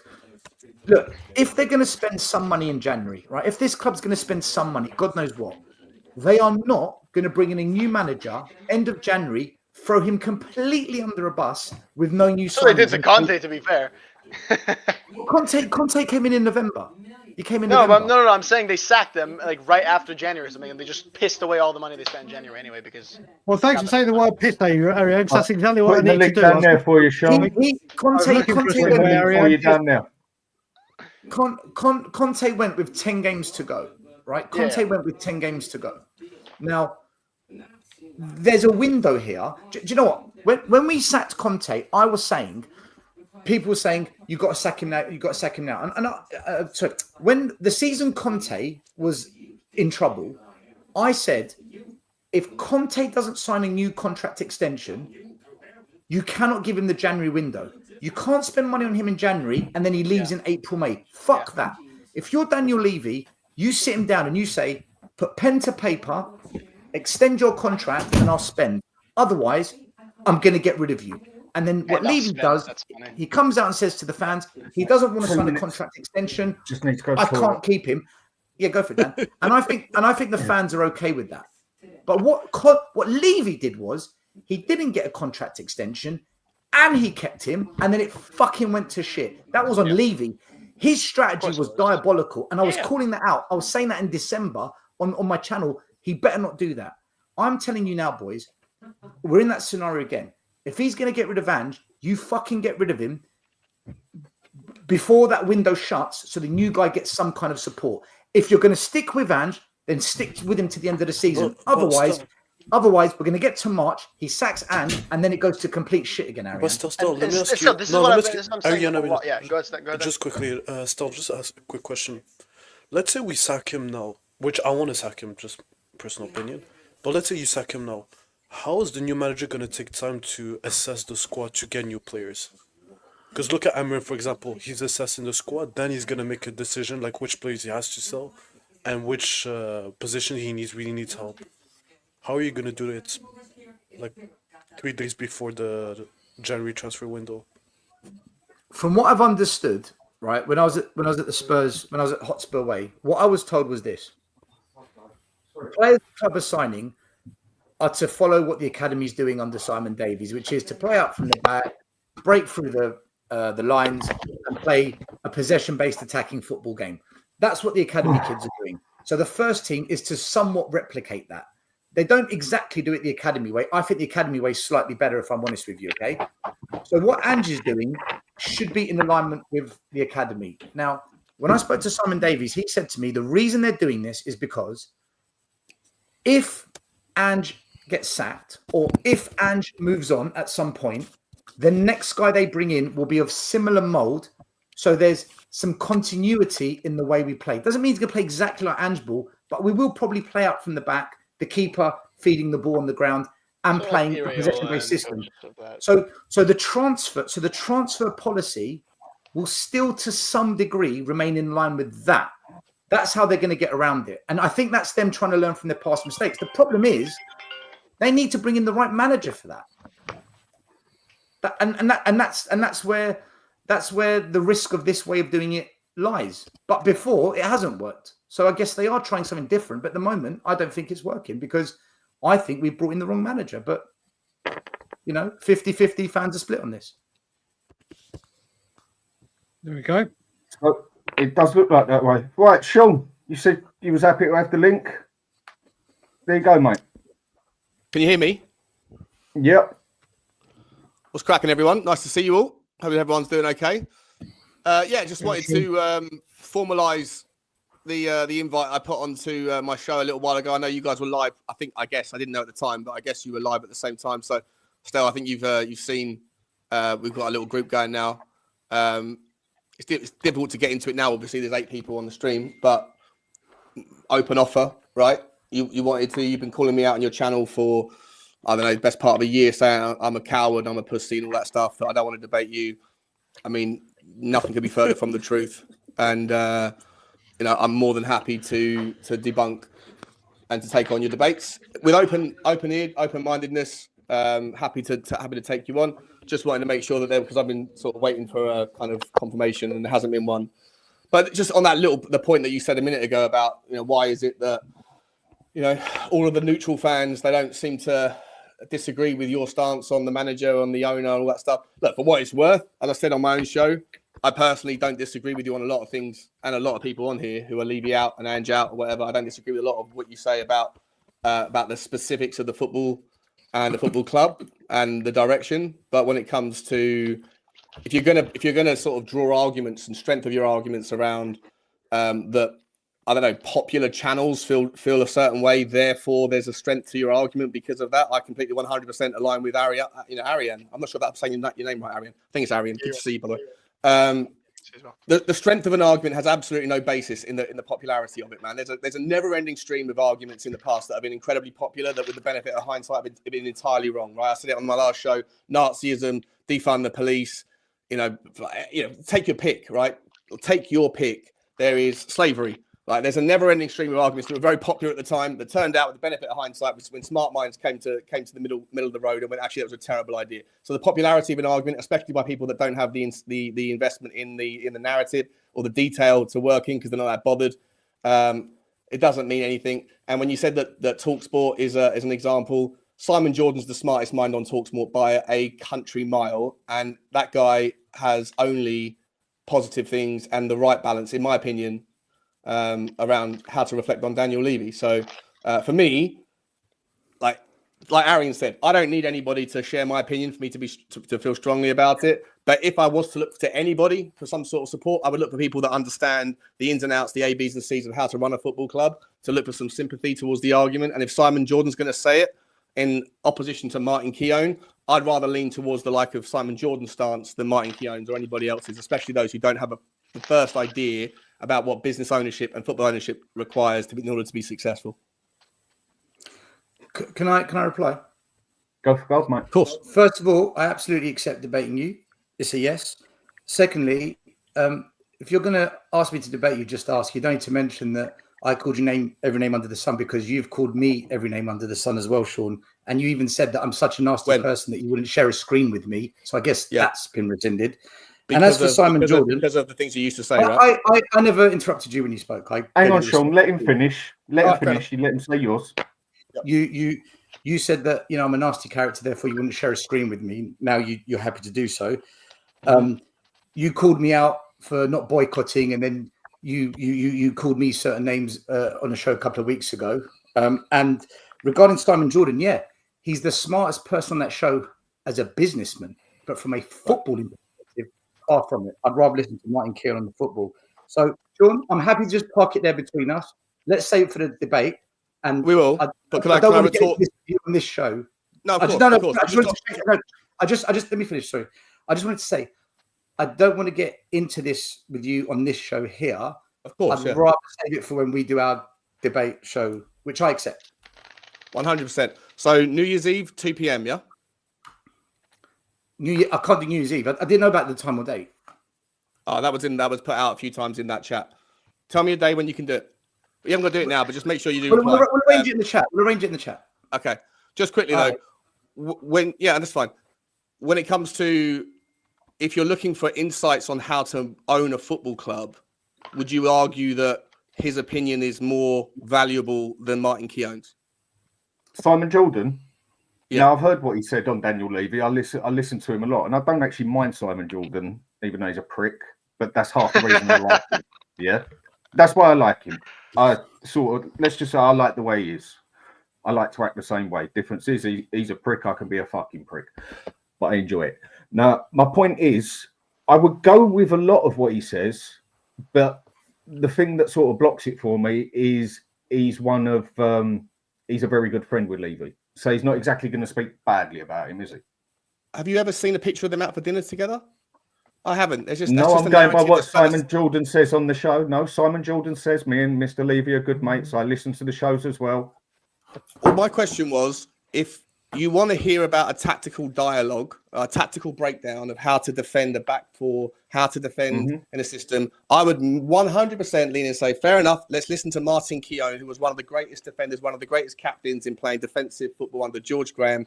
1,000,000%. I'd rather hear his opinion on how to set up and to navigate those complexities over Simon Jordan. When it comes to the complexities of running a football club, of owning a football club, is his opinion based in more merit, experience, and therefore by proxy valuable than that of Martin Keown or Jim White or anybody else who is a frequent purveyor of truth on that channel or anywhere else, including the Big Six or any of the other things that was just mentioned? Is his opinion based in more experience, merit, and value than anybody else's at the table? If the answer is no, I'd love to understand why. If the answer is yes, then why is there a problem with his opinion?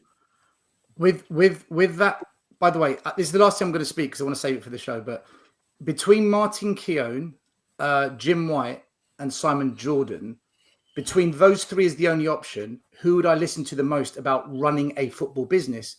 I'd listen to Simon Jordan. But if I wanted to listen to any particular owner of a business, I'd listen to someone that's run a football club that's been successful on the pitch. Okay. And he wasn't. Where do we go? Where do we go to get that? Where do we go to get that information? Where is the the voice? We'll save it for the show. We'll save it for the show. Okay. Cool. So make sure. I just want to make sure that everyone knew that there is the outreach. For people that don't watch my channel, there is the outreach. I'll leave you guys to it. Dan, appreciate you, my man. Good to see you all. Wish you all a Merry Christmas. And I look forward to sharing. Quick question, Sean. Just got a quick question for you. Since it's just on in, you got 5 minutes. I'll take. What is your opinion on Ange? Do you think we should drop him now, or do you think we've got to hang on to him? Do you think he's doing the right job? Do you think he needs to adapt? What is your whole opinion on Ange? I haven't heard it, so I'm just asking your opinion. Seeing as you're here, I'm Ange out, with the only exception that I don't think you can sack him right now because I don't think he's lost any of the competitions that we're in. I don't think anything will change if you do get rid of him. I don't think he will. I think his inability to change is a red flag. I think his inability to manage, to coach, to have any kind of plan B. I think that he won't change because he can't change because he hasn't trained anybody on the training ground towards a different outcome. I think there's so many red flags in there. It's ridiculous, but at the same time, I think that unfortunately or fortunately, whatever, we're still in every competition, and until that changes, I think it would be incredibly unfortunate to sack him. If you are someone that uses the Jose Mourinho sacking 2 days before a final as a stick to beat Levy with, then surely the fact that we're in the semi-final of a cup, you would have that same strength of argument being where we're at in the season. I think that, to be fair, I didn't agree with Mourinho being sacked. I don't agree with Ange being sacked. I think that those things will change should we get kicked out of the Carabao Cup. I don't think he's the solution. I do want a new manager. I'm really pissed off with his inability to pivot and to be any kind of to have any kind of flexibility in his thought processes or his ability. I think he's been found out, and I think he's a bit of a fraud, if I'm entirely honest. And that's a harsh word. But that said, I think that sacking him right now will be incredibly unfair, considering we're still in every single competition. Until that changes, then I think that you have to stick with him. That's just my take, though. And I'm very much open-minded to anyone else's on that stance. With Daniel Levy, I'm also, for what it's worth, open-minded to a new owner. As I've said 1,000 times, I just want to see what that looks like, hear what people expect to change. I don't want to be brought problems. I want to be brought solutions. And I never hear the solution. All I ever hear is the problem. That's my stance, boys. But still, I can't wait to chew it over with you in a nice forum, hopefully. Respectfully, yeah, absolutely. 100%. Cheers, boys. Take care. See you soon. Sean. Well, and that was that. Respect to Sean, by the way, for accepting the debate. I've been waiting a while, and he's done it. So fair play to him, man. Hats off to him. Yeah. And last thing I'll go to then, since it's been nearly 4 hours. 2 hour one always turns into 4, turns into 6. This next game, I mean, there's a lot more I could bring into it, but man, we just got 3 people. Where'd they go? Huh? There's 6 people right here. Yeah, Wasn't there 6. No, everyone had to go. Well, Scott seems like he's gone. Oh, Scot went. Sorry, I thought Scott went. Yeah, and so did So right, this game against Wolves, we are in a predicament as far as I'm concerned, and a serious one at that, especially this defense. Oh, Dan, congrats on 4K. Oh, what? Has it reached that? Yeah, 4K? Congrats. Congrats. I was about to say congrats. Oh, happy New Year, mate. Yeah. Oh, nice one. brother. 4,007. Thanks a lot, everyone. Didn't Just, even thanks realize. a lot. It's appreciated. And Mark Swift just saying it on there. Thanks for the super chat, mate. Do you know what? You should have done breaking news. You went to Mark Swift is your ITK. I've only just seen it. I'm about 15 minutes behind on the side, trying to keep up with everything, and then there it is. Oh, mate, you're in the big leagues now. You've got to catch up with it. You'll be on 5K. You'll be on 5K by the time you get down to the chat. Oh, well, doesn't surprise me. I wish. But right, with that game against Wolves, how the hell are we going to... Thanks a lot, appreciated. How the fuck are we going to deal with this? Deal with what? Well, the next game. The trouble we're in. The situation we're in. Whoever wants to start it. How are we going to deal with this game? Because we are definitely in a bit of a predicament. Yeah, we're fucked. But we are going to do exactly what we've been doing all season. All right, can I go first? Because obviously, go.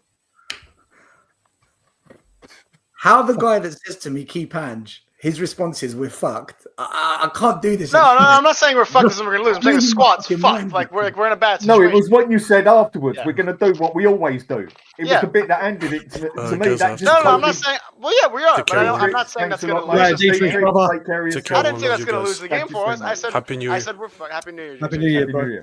I said we're fucked. We're fucked because who's gonna go on? I've lost my mind tonight. There's been too many things have happened on one show in one night, man. It's just been non-stop. This has been just chaotic, man. This is Ange Ball. This show, Dan, rename this show Ange Ball. The Ange Ball show. Just rename it. I think Ange has been given a warning. Right, he's now going into this game under pressure for the first time. He's probably been told your job is under scrutiny. Right. So, Ange now needs to show us something different for his own sake.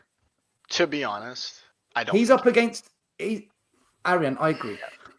He's now playing a team that's in the relegation zone. Right. Yeah. This Wolves team has stunk all season. Mm-hmm. What's happened now, though, is a new manager's come in and he's changed the way they do things. Same players, same failures. Big up, Michael. Same problems all season, but suddenly 2 wins in a row. Why? New manager. You can call it the new manager bounce, but where's the new manager bounce with Amorim? There isn't one.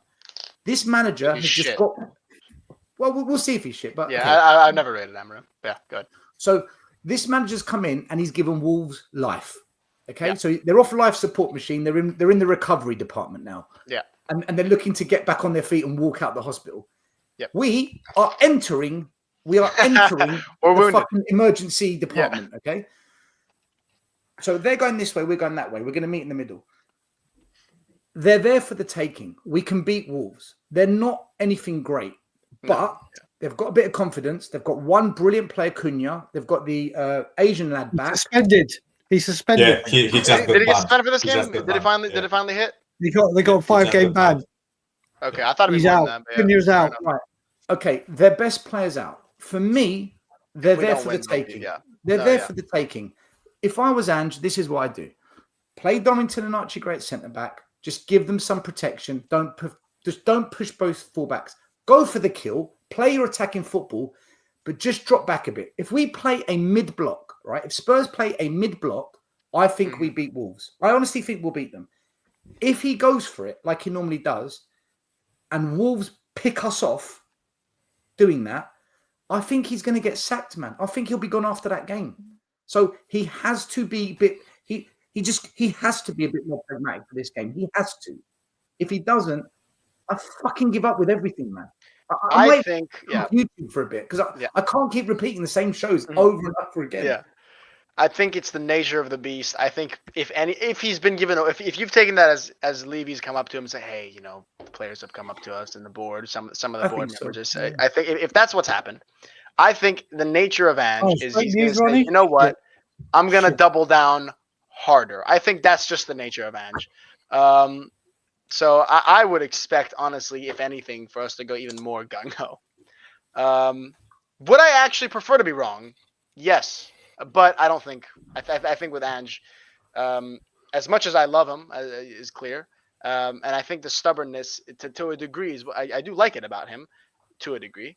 I think if he doubles down more and it gets us punished, it'll cost him his job. I agree with you. But also, it might not cost him his job if it doesn't backfire. So we'll see. I think at the end of the day, I think with this Wolves side, we have to win this game. If we don't win this game, and it's not something ridiculous like, you know, I don't know. I can't think of any situation where we you know, have any sort of excuse for losing this game. If we lose this game and we lose especially by like a 2-3 goal margin or more, Ange will get sacked. Like you said, not even in the morning. So, you know. I think that's just going to be it. Is I think he has entered his last chance, Saloon. I agree with you. Okay, Mike, how we doing, mate? Sorry, I didn't catch you on the back 5 minutes ago. No worries. Concentrations elsewhere. Yeah, no worries. You had a lot on It was the black hair blending in with the back of the screen as well, and the top. Actually, I have to see once for myself how the background of the StreamYard looks like because I've never seen it. But yeah, it doesn't matter, right? With the Wolves game, I want to echo what you guys said, right? I think it's a last chance saloon. As you know, I haven't been like I try to be on the fence. Guys, sorry. Apparently, Cunha's not banned yet. It was fake news. Yeah, apparently it's fake news. Right now, I'm worried. Now I'm worried again. Now I'm very worried. You know, actually, yeah, it gives them more quality in the forward line, right? But the issue for me is that I don't necessarily think it's that big of a difference because I think it's more about like the stylistic approach of Ange and of the Wolves manager, right? Because like when you look at it, the teams that we've lost to this season, where we lost with like a counter attack or a fuck up in defense, like Ipswich, like Crystal Palace or Wolves or Bournemouth or other teams like that, right?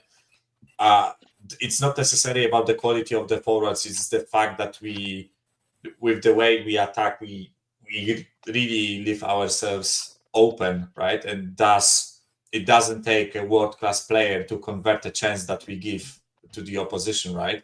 When you look at some of the goals that we conceded against, like Bournemouth Palace again, right? It's not that it had to be a worthy outside the box or, you know, they were spinning our defenders around and it was usually just a simple ball, right? So, yes, of course, Cunha like improves Wolves massively, right? He's their best player, but even without him, I would still be worried with the stylistic approach, as I said. And I even put a comment in, right, when you were debating the things about Ange, right? I wouldn't be so much on his case if to quote Dan, he played with cards he's got, right? And I personally, just my personal opinion, I'm not like a coach or anything, right? But in my personal opinion, it doesn't hurt when you change your approach. And I'm not saying change approach from ultra attacking to ultra defensive, right?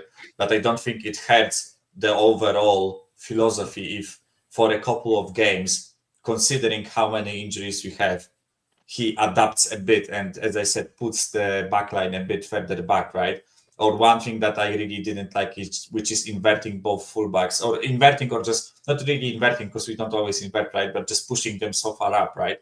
I think I wouldn't be on his case as much as I am right now, because with some of those games that we've witnessed recently, I just feel like, of course, it's not on. He doesn't do it on purpose, but it looks as if he was purposefully putting our team in a shitty situation, and we get punished for it, right? And there doesn't seem to be a reaction from him. There doesn't seem to be a thought about maybe I should play for a draw, or maybe I should play for a win, maybe I should counter a bit, right? These are my issues with Ange, because overall sorry, I'm rambling, but I've been listening to the show. I kind of want to also catch up and say my say what you want to say, mate. Yeah, say what you want to say. I ain't in no rush. I overall, it's not like I'm against his philosophy. I'm not against his approach to transfers. I'm not that much against his approach to transfers. I'm not that much against him as a person, right? Because there are people who don't like him just as a person, right? And just don't want him to be our manager. I'm not necessarily against him, but the most important thing for me is our team and our team winning, right? And when I, watching the game, have a feeling that the manager isn't doing everything that he can to support the team and try to steer them to a win, then I lose faith in the manager, right? And I lost faith with Ange over those couple of games after City, right? Listen, guys, if we don't win against Wolves, right? If we don't win against Wolves, it will be our 5th game at home in a row where we don't pick up points, right? Sorry, we pick up a point against Fulham, right? But last 4 games, you had 3 losses and 1 draw at home, right? Your home is supposed to be your fortress, right? And as much as I appreciate the fact that injuries have a huge impact on how we play, or how we perform, rather, not how we play, right? But there has to come a point where, even though I am against sacking managers, his performance as a manager is not good enough for the team, right? Because losing 9 games in 18, right? If we lose against Wolves, it will be 10, right? And listen, guys, we have Anfield, Stamford Bridge, Emirates, Villa Park still to go in this season, right? So I wouldn't be surprised if we end up on 18 losses or something stupid like that in the season, right? That's not good enough for a team of our stature. That's purely from how big our team is and how big our club is, right? That's not good enough, and he has to play for a result. That's the way I look at it, right? And everything that's coming up from the club looks as if he was given the dreaded vote of confidence, or that's, I think, how you guys called it, right? Yeah, I wouldn't be surprised, right? Because there has to come a point where he has to be held accountable by the board for the lack of results, right? Again, I'm not necessarily in favor of sacking managers, not Ange specifically. I don't like sacking managers in general, right? But there has to come a point where he has to be accountable for the results, right? And he even says it himself, right? Put it on me. He said it himself after Nottingham Forest, right? He said, I am responsible, put the responsibility on me, right? So in essence, I am putting responsibility on him, right? That's how I look at it. Rant over. Can I ask Matt, because Matt's actually very good at reading the room with these things. Matt, that statement that's come out saying Ange's job is safe, but results need to improve. How do you interpret that?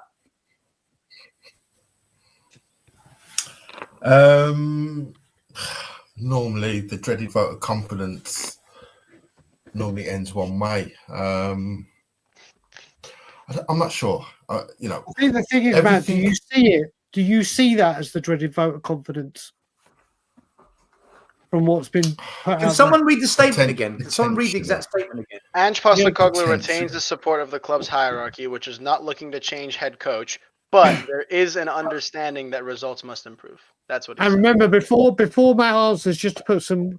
Normally we would say the dreaded vote of confidence if the club have directly come out and said this.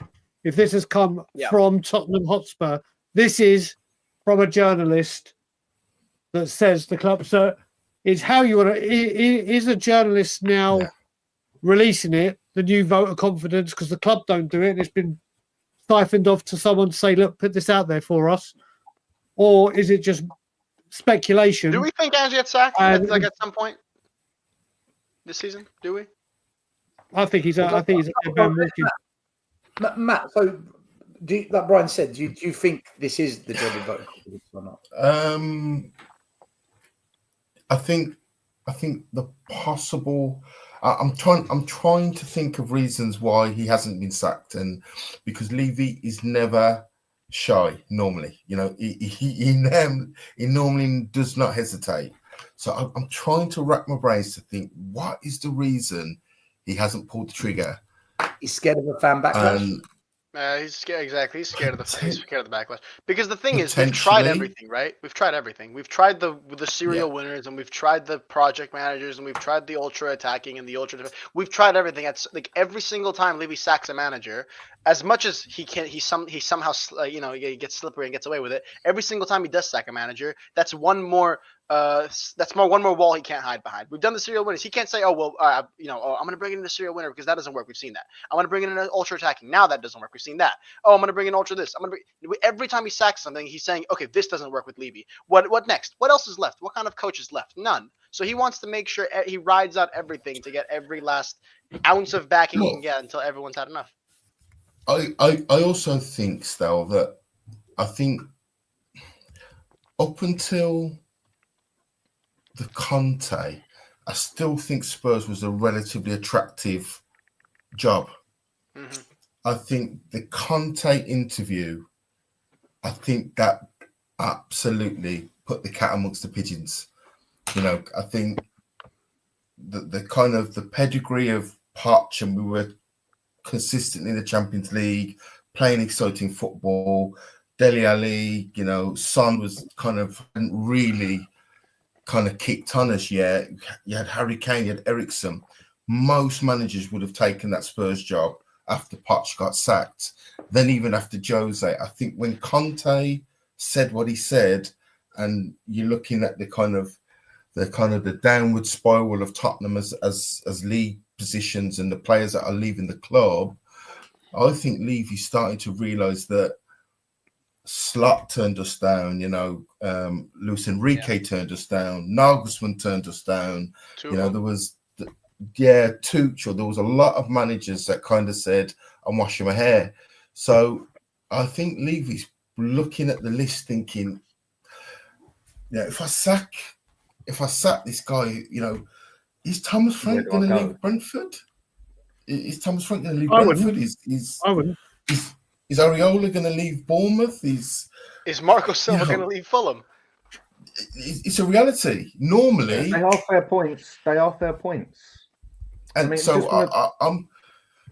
just wondering.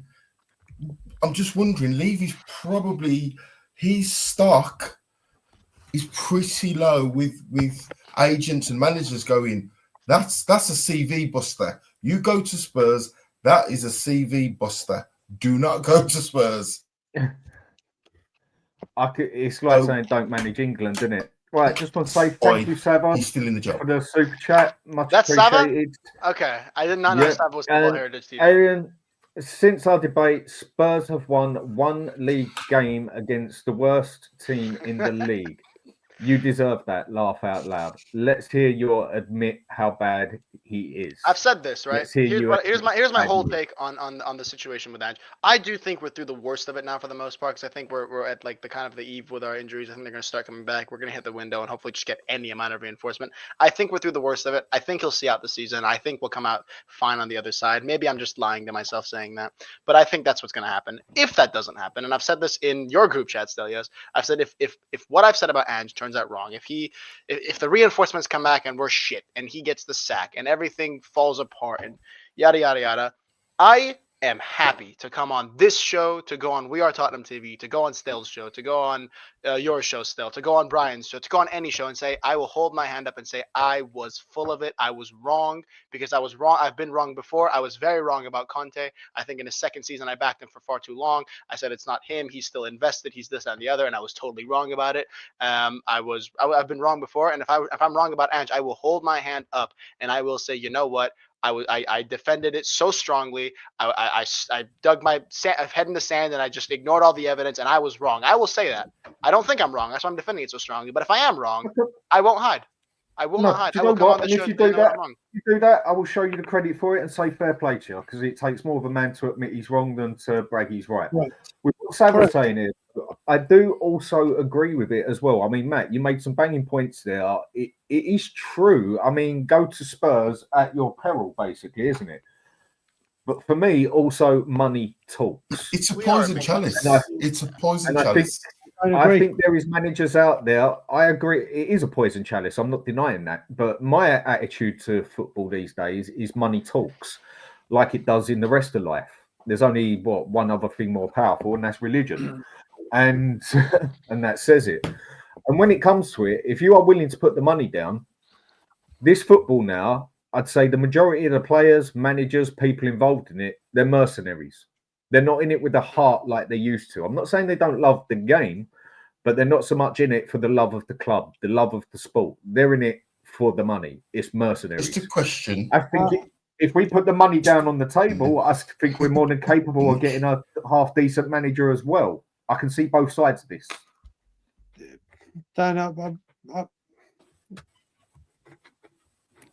I personally think there are plenty of clubs, not only in England, but also in Europe. Managers of clubs, not only in England, but in Europe, where a club like ours approaches them and they will take a chance to try and be the savior, right? Because you have to give me a name. Realize. Give me a name. The names that we mentioned, Silva. I'm not saying all of them, right? I do fully realize some of them will turn down the job, right? And especially the longer the manager merry-go-round at our club goes, the less amount of managers will agree, right? But don't tell me if a Feyenoord manager gets an offer from Spurs, right? Or PSV manager, or I don't know, Stuttgart, or who else? Frankfurt, or Real Sociedad, Girona, Mallorca, right? There are plenty of clubs in Europe where I'm not making a point that they are better or worse than Ange, right? I'm saying that if the club really wanted to sack Ange, right? Yeah. If the club really wanted to sack Ange, there will be plenty of managers who, just purely because of their ego and them being I will be the savior, I will be the guy that turns it all around, right? And if I do, then I, bask in glory, get a fuck ton of money, right? And all that stuff, right? I think there will be managers who accept the job. It's not as if we sack Ange and there is literally no one who will take the job, right? There are too many coaches in Europe to say that there is no one, right? Whether they are better or not than Ange, that's a different thing, right? But if the club really find themselves at a point where it's unsustainable to keep Ange, right, which I think we are close to it, then they will sack him and they will find someone else, right? Or they will appoint an interim, right? I also want to point out that there is a possibility that the bar. Would you agree though that the bar is lower now? Would you agree, Michael? The bar is lower now. Definitely. We could have had Nagelsmann if we'd have paid for his coaches. We could have had him. Do you know, Joel? Let me just say this. I've got to go because Alana's coming back from work. Savin may be right, and anyone will take this job. I also look at it that we went 75 days trying to find a manager. Yeah. And every single one of them turned us down. Yeah. And that was made it hard for ourselves. What's your hair, Brian? That's before Conte came in, and that's before this got worse. Conte turned us down the first time. If you remember. Right now, we are getting to a point where any manager that comes to us, you look at people like Iriola, let's just use him at Bournemouth because he's one people are using. I think he's destined for a bigger club that will back him and take him. Why Why is he going to come to Tottenham? It's come to the point now where we've become the Watford of the Premier League. Like I said, 7 managers in 5 years. Who wants to come with these managers that we're talking about, Areola, Frank, and Silva, just in the Premier League right now? They're all young managers making their move. Well, sorry, making their way in the Premier League. Where they are right now may not be the glamour club as Tottenham, but they've got full run of the club. The fans adore them. The managers get backed with players at their level. They also, with that, the players love working with them. Why are they going to give that up now when at their age they can move on to a bigger and better club and build something with what they're doing rather than come to Tottenham and do what they're doing? Sava might be right. I'm not saying Sava's wrong. Sava might be right. People will jump at a chance. But right now, we have gone. The big managers won't come because either they want to bring their coaching staff and it's like, no, you can't bring all your coaching staff. We're not paying for that. Or they'll just say no because look at Slot. You can either look at it. Did Slot say no to Tottenham because he knew about what goes on at Tottenham? A report came out about Slot. A report came out that it was not. He actually was willing to join. It was like a 15 million fee we didn't want to pay to fine. Which we wouldn't pay. Or you could say in the long run, maybe Liverpool got on the blower and said, we know about Klopp leaving. Hold on for a year. We're going to come and get you. And he thought, you know what? Whoa. Do I go for Tottenham and do that? Or who knows? We never know. But where I stand right now, like Sava could be completely right. But where I stand right now, young managers that are trying to build something, and all these managers we're talking about right now are young managers trying to make their way in the game. They've all got time in their hands. If I was a football manager, and I'm a Tottenham fan, if Tottenham came for me, I would run a fucking million miles, or I'd take the job, I'd last a day because I'd get one press conference and I'll do an Antonio Conte on my first day and I'll be gone. I'm like, yep, I'll take this place. But I just can't. With Conte. We wouldn't give him the money he wanted. We didn't get him. And then when we were desperate, we give him the money we wanted. Maybe we'd go for Nagelsmann and say you can have your coaches. Yeah, money talks. Money talks with bringing. Okay, Thomas Frank. Let's just say Thomas Frank, because that's the guy I've championed even before Ange came. Thomas Frank comes, gets the wages. Then does he get the players he wants? Is he allowed to get the players out he wants? And that was the thing with Enrique. Can he bring all his coaching staff? It's not as simple as it's Tottenham. You got to remember, you're talking about it's Tottenham. We left White Hart Lane second in the league. We're genuine title challengers. You could sell Tottenham and go, do you want to come manage the club? We're in a good place, Champions League regulars, been there 3-4 years, blah, blah, blah. We go into Wembley, we get Champions League, but things start falling off. Right now, you're selling Tottenham Hotspur currently as a team that go through managers like a hot knife through butter, that fuck around and that get fucked off and go, directors of football that are clueless, and now you try and sell Tottenham. Oh yeah, well we aim to because the other teams around are getting stronger. Newcastle, they're all getting stronger. Tottenham is not. I wouldn't come. I wouldn't. I don't think that. I don't think. You touch with the bar, Paul. Tottenham Hotspur is the name that we all think it is. Go for the ask for Declan Rice and then get given Enic Rice. We know what goes on. We know what goes on at Spurs. Yeah, right. But also, guys, oh yeah, sorry, Michael. No, I did say I had to go because my wife. I'm going to go spend time with my wife. So everyone in the chat. Everyone in the chat, and congratulations on your day. Everyone in the chat, have a wonderful new year. For those here, everyone on the screen, love you dearly, love you all dearly, and as always, Levy out. He said it. Yeah. So right, yeah, but let me just do the super chat quick, Brian.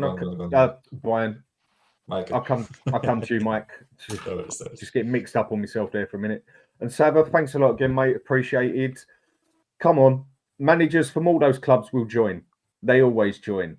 Their salaries will be doubled or trebled, and it will still be big enough club.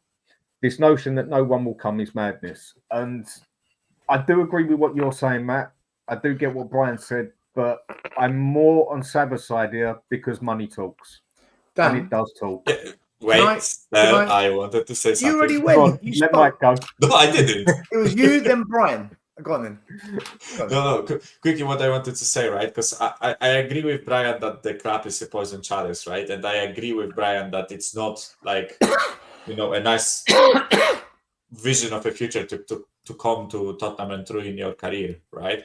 But there will come a point, or I think there will come a point, or there might come a point with Ange, right? Where it will be just a good financial decision to sack him, right? Because if we keep losing games and get ourselves into a relegation battle, right, the club cannot. I'm just saying, right, that there is a possibility, and no, there's not. The club will have to make a decision at a certain point, right? It's not like, it's not like the club will not sack Ange ever now, right? Because we are not a good place to go for managers, right? So they will keep sticking with him and just ride along for the next 4 years, right? No, what for? Matt, 5 times the money, for example, right? I just checked. Wait, guys, I just checked. Andoni Iraola is on a £1 million per year, right? At Bournemouth, and Ange is on 5.2 or something like that, right? 5 times the money that Iraola is on, purely based on that Iraola might join, right? And we are talking about Premier League managers, right? Trust me when I say like some La Liga managers are on fucking peanuts compared to what Ange is right? So I think purely from a financial perspective, some managers might join, right? I get that at that point you can like question their motives, right? You can question whether they are at the club because what's the reason of they're like coming? the financial, and right? Exactly, Michael, right. But you said might come. You said they might come. Well, no one can say definite. Yeah, but come on, Dan. 5 years ago, if Tottenham came in for a Brentford, Fulham manager, they're here. We're now saying they might come. If we treble their wages, they might come. What does that tell you where Spurs are as a proposition? Oh, I'm not disputing on that. We are agreeing with that. Go on, Mike, carry on. Go on, Mike, carry on. I completely agree with that, right? As I said, I don't think like, Silva looking at Spurs being like 6 places below him in the table with like 8 points of difference and all that stuff, right? He looks at it and he's like, I'm cozy here at Fulham, right? I earn good money because Silva is actually on close to what Ange is on, right? But yeah, I earn good money. I am in a better spot, right? Why would I join that shit show, right? I agree with that, but I just feel like this like whole discussion cannot cannot block us from changing a manager if the situation gets dire, right? If Ange keeps on performing like he is right now, right? Which I'm not saying he definitely will, but there is a possibility that we keep on losing games and we keep on, sliding down the table, then the club will have to make a decision on him. They will have to sack him, right? And it's like they have to be self-aware at that point, right? They have to, even though they know themselves that probably it will be hard to attract different managers than Ange, right? They will have to change something, because if we keep on losing like that, the players will turn on him, right? I think some of the players don't really want to play for him. I'm not saying those are like big names in the dressing room, right? But I that is when I watch the team, sometimes I feel like they aren't really like fully behind the system, and I just feel like it cannot stop us from changing a manager, right? The fact that it will be hard to find a replacement, that they will have to make a decision, as I said, purely from financial perspective, purely from financial point of view, right? Because they always do everything to have finance, shadow over it, right? They will always do it like that, right? That's why I said I don't think this club with Daniel Levy in mind will ever challenge for a title, right? Because it's not financially profitable to challenge for a title when you can get top 4 and you get pretty much the same money with like 20% of the finance that you have to put in, right? Yeah, you'd spend another 100 million to make it. Going from 4th to 1st is like another 200 million slapped on top of what you already spent, right? But you don't like, it's not financially rewarding to go from 4th to 1st, right? I'm talking from their point of view, which again, I think if we keep sliding down the table with Ange, they will have to make a decision purely based on finances, right? That's how I look at it. Okay, it's a fair point. I can't argue with none of that. And Sava, thanks again, mate. You don't have to do that. It is appreciated. Sorry, Matt, your reasoning is based from a fan perspective with emotions. Let's say we wanted Frank. His team and him won't have those who have the same emotions as you. For him, it's a step up. Fans are too emotional in thinking. Again, I'm more on his side there because, again, money talks. Like Ben said earlier, like on the chat on the side, they are mercenaries these days. And if you give me the offer, now this is how I'm going to see it, yeah? If you give me the offer, same job basically, but I'm going into a bigger job, my name's going to get put about, but I know I'm getting put into blood wine is an understatement, but I know I'm going to be getting treble the wages I'm getting. You know what? Fuck it. I'll go there and do it. Why?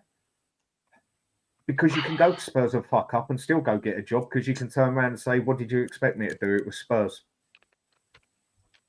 Well, I would respond here, but I think Stelios has something to say, so I'm going to wait for him.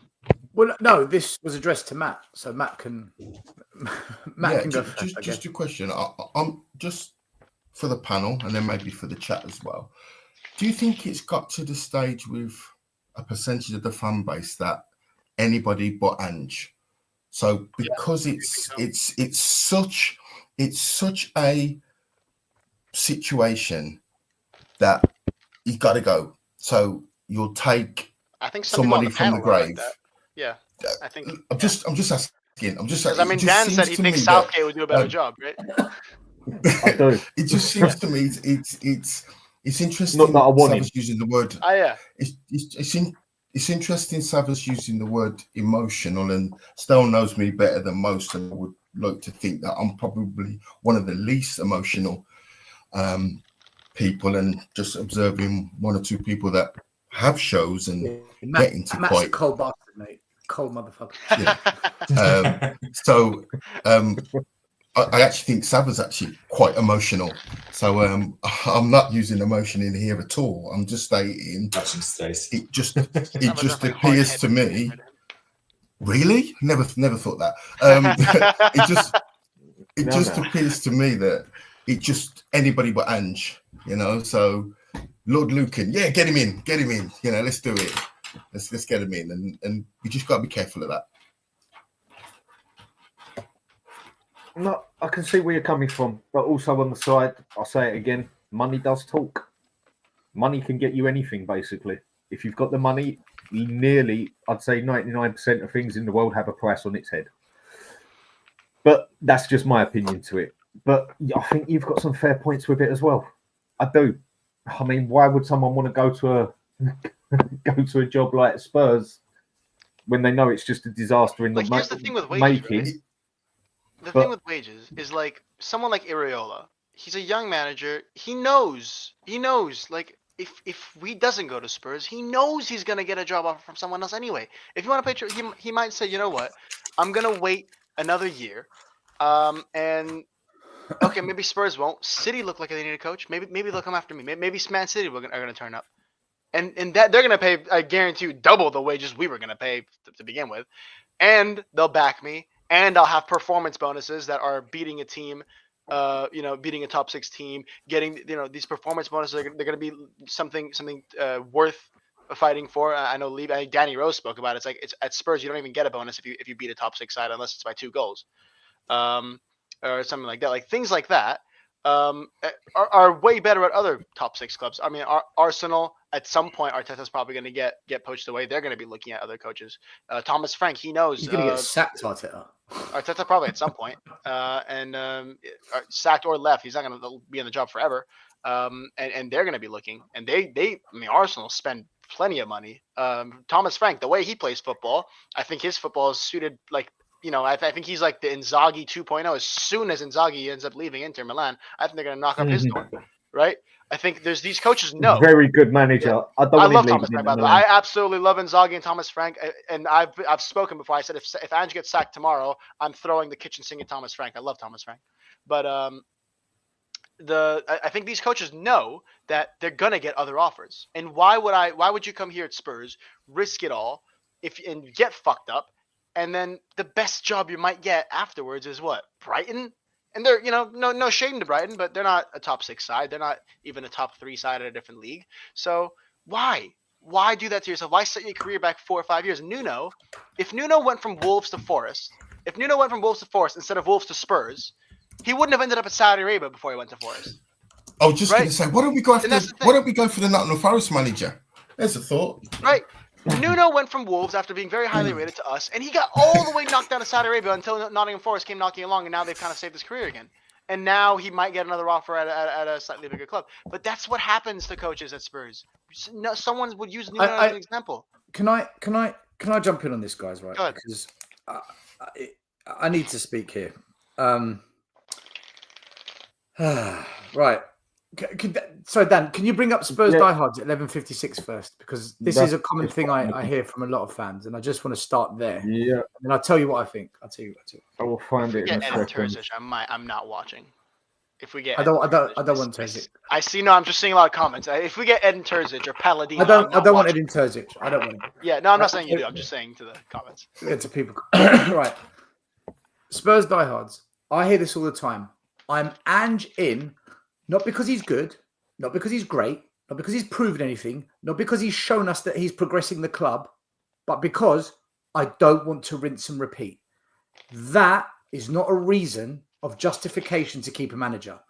If you said to me, because this guy has shown he's improved the players, his tactics have proven to be really good, he can adapt, he's doing great with what he's got, I think you've got a solid argument. But this is what I hear a lot of fans say. Because of the past, hire and fire, I don't want to do that again. That for me is dead, because Arsenal sacked a manager mid-season, brought in Arteta, won the FA Cup. Liverpool sacked their manager, brought in Jurgen Klopp. First season, he got to 2 finals. Conte, he came in halfway during a season. He got us into the Champions League. So I don't buy this. I think it's an easy way out. I would definitely sack Ange. You know I would. And I think forget top managers like the elite ones. They're not going to work for us because they'll tell Levy to go fuck himself. You don't tell me how to manage. It's going to... Yeah. I just threw something up my hand and smashed something. Great. So 1 second. Calm down, Stel. Calm down. Sorry, that was his phone. Mate. Just smashing up my room. Was that your phone? There's a torch. So don't ask. So I wouldn't bring in them.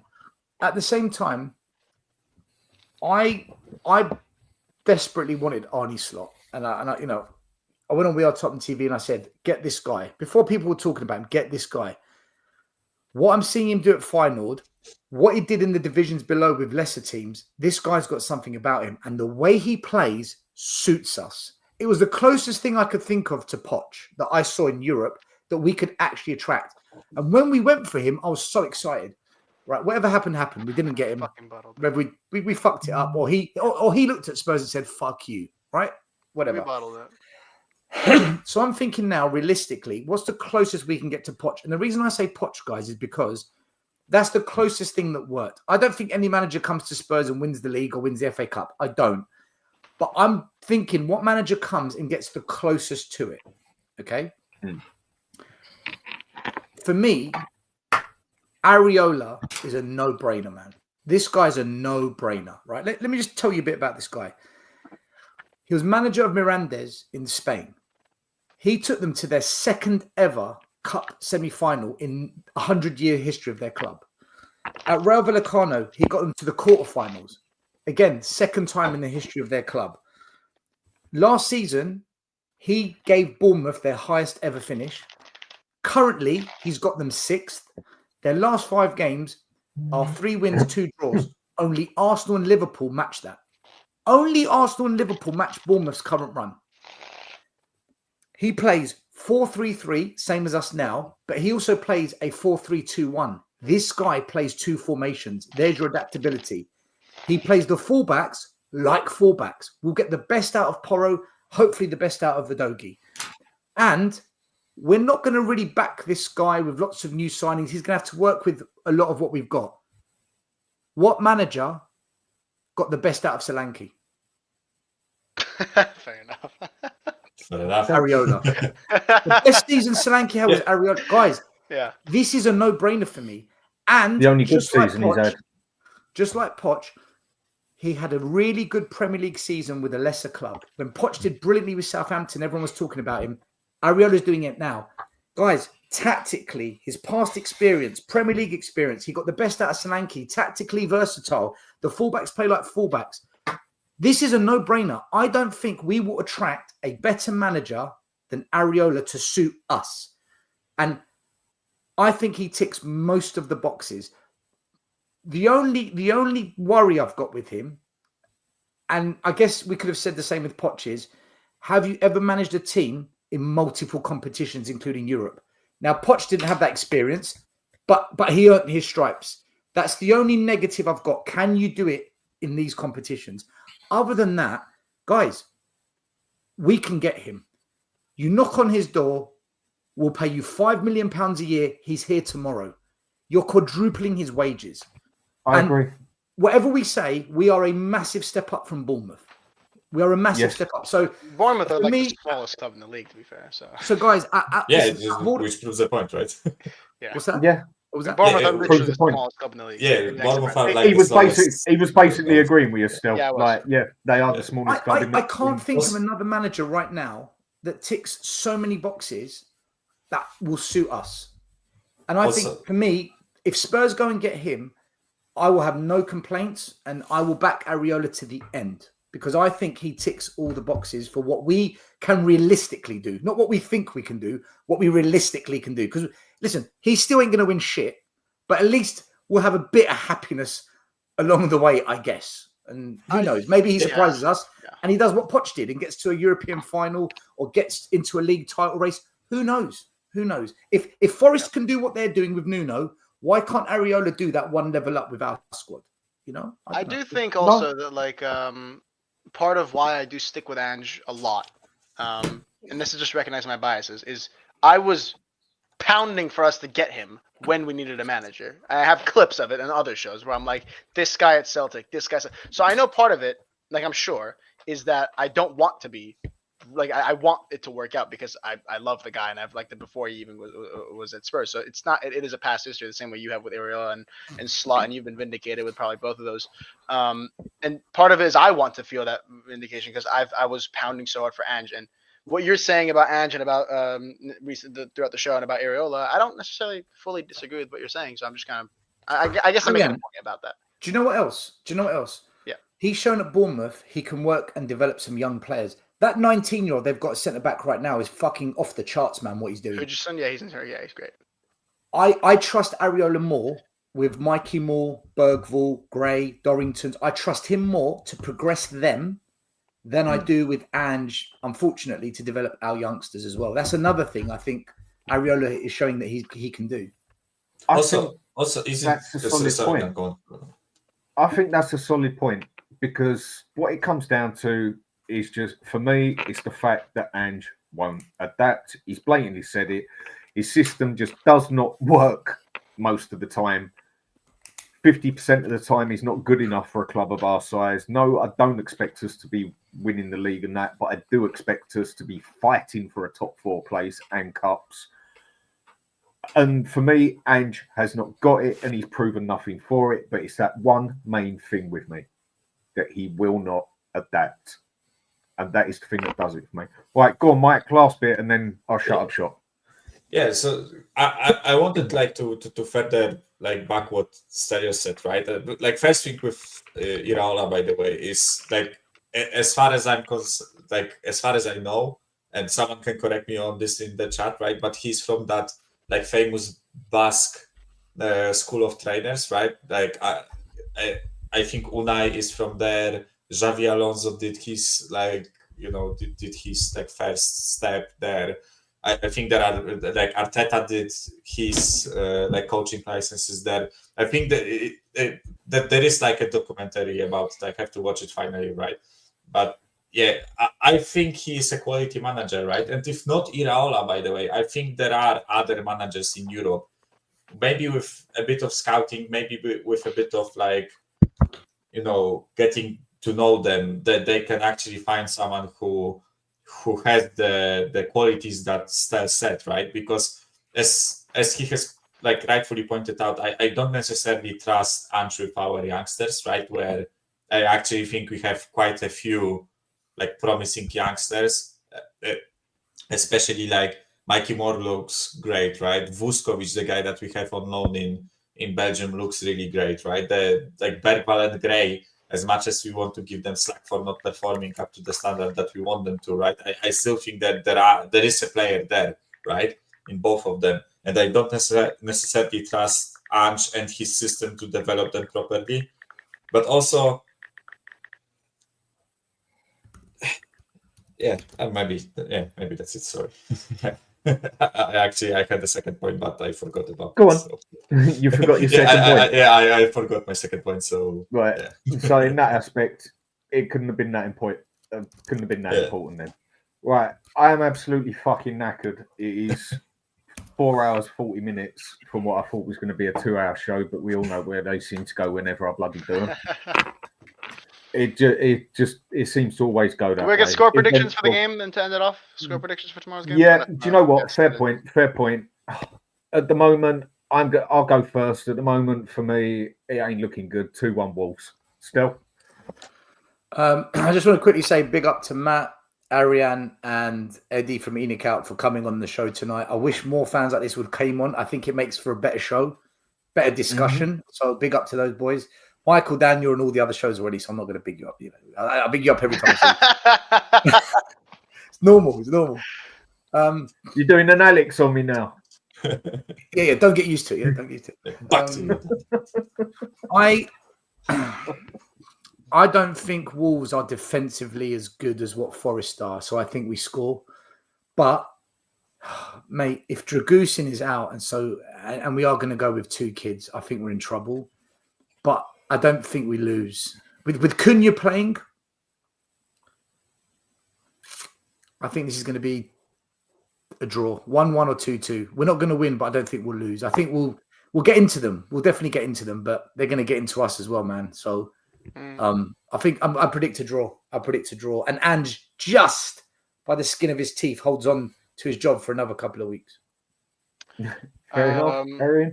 Stel, and also Dan, thank you guys for having me on. It's been a pleasure. No, thanks for coming. Fair play. You knew it was going to be a bit of a battle, so that's fine. No, I enjoyed it.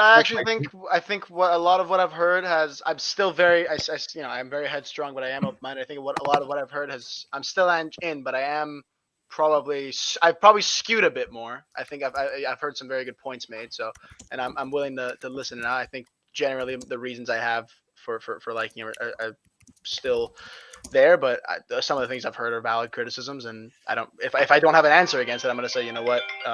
But again, it's your opinions, and you're entitled. As far as I'm concerned, and then, like I said, if I'm wrong, so if I'm proven to be wrong, and he ultimately loses his job, I will come out and I will say, you know what, hands up. My head was buried in the sand, and I was wrong. I will. If you're proven wrong, I want to be on a show with you and Sim. Yeah. I'm telling you. Yeah, no. If I'm wrong, I will come out and I'll say, you know what, fine. Yeah, and I'll say I will apologize. You know what? I will apologize. I will name Sava and you, Stelios. I will say you were right and I was wrong.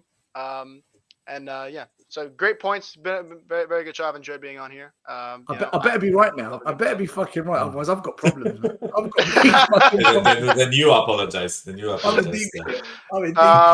Yeah, so thank you for having me on again. I think, just to keep up with what I said, I think we've got through the worst of it. Whether I'm right or wrong, we'll see. But I think we're through the worst of it, so I'm going to stick with that theme. I think we're probably going to concede with just they have quality players, and we don't have a quality defense, so we're going to concede. But I think we're going to... Yeah, we always do as well. And I think we'll go 2-1 up, and then we're going to nick something late, make it 3-1, and make it look like a better win than it was. Fair enough. And Matt? Yeah, Dan, just want to say thanks for the invite, mate. Really, really. Thanks for coming on. Always pleasure to have you on here. No problem. And if you're doing any more shows, I'd love to come on. Stel, thanks for your input. Arin, how old are you, Arin? I'm 19. Well done. I just want to take the time to say, look, don't be bullied. Never. I think you were very articulate, and even if people don't agree, I think you should say what you think, and that's what this is about. There's no point people hurling insults and whatever else. So keep doing what you're doing. Impressive young man. So even though I don't agree with some of your views, I think you're kind of quite articulate. Michael, pleasure to be on with you. For me, nervy. I think we're going to concede first. We always seem to, but I think it's going to be a unconvincing 2-1 victory by Spurs, and just really think we're riding our luck at the moment. So I'm not sure where this ends, but I think it's going to be a nervy 2-1. And Mike, as I said, right. We haven't won a home game in 4 matches, right? So for me, I will, I'm gonna be honest, I will not accept anything less than a win, right? I know I'm not expecting a win, right? But it's really hard to put it right into words. It's hard to expect a win at Spurs at the moment, isn't it? Yeah, it's hard to expect a win, but we have to win. You get it, right? We are so far down the table, and only 3 points will do. Only 3 points will do. But if I were to predict the game, I think it will be a tough game. I think Wolves are a physical team, and we recently struggled with physical teams because the pressure that they put on us, right? Very strong midfield. Yeah, and we are physically not at the races because of the injuries, right? So, but I don't know. I feel like a 2-2 will probably happen. Of course, I will be cheering for a win. I will be extremely happy if we win. And I don't like this notion. To be fair, there's this notion that people who don't like Ange are begging for us to lose. I don't like that. I don't like that, and I'm saying that as a defense to you guys because I know Stel gets it a lot as well. I know this personally. Stel gets told that he wants us to lose, and I know that's not true. I don't like that attack. I'm an Arsenal fan, a Man City fan, I'm a Chelsea fan. You're a fake Spurs fan, I don't know a fan who wants their team to lose, right? That's ridiculous for me. We can question the competence of the manager, right? But it's not about us losing on purpose to get him sacked, right? If he is not competent, then he will get himself sacked, right? So there is no point. But I will always cheer on the team to win, and I just think it will be a really tough game, and I just pray to God he adapts a bit to protect that defense, right? Because as Elias has said, if Dragusin is fucking injured, then I don't know what will happen, right? I'd love to see what the fuck we try to do. It'll be. You know what? It will be entertaining. I'll say that. It'll be entertaining to see what the you said the words. That's what it's about, Spurs. It's about entertainment. Yeah. So I just want to say a big thanks to the panel, all helping me get to 4K. It's been eventful. Congratulations, man. Fair play, Eddie, for coming on and saying your piece. Arin, thanks for coming on. Anytime. Stel, Matt, Brian, even Sean popping on. Everyone else. Mike. Alex. Alex. 5 seconds to say I think he just wanted to come and say hello. Thanks to all the super chats and the new members. Ed, much appreciated, mate, for the super chats. And Jason, Artist, Mark, Saba, thanks a lot, mate. Did not have to, for sure. Right, people, that is me done, and let's just hope Spurs can get their act together. Take it easy, people. Have a good night. I'm gonna turn it up and then I'm gonna take it down.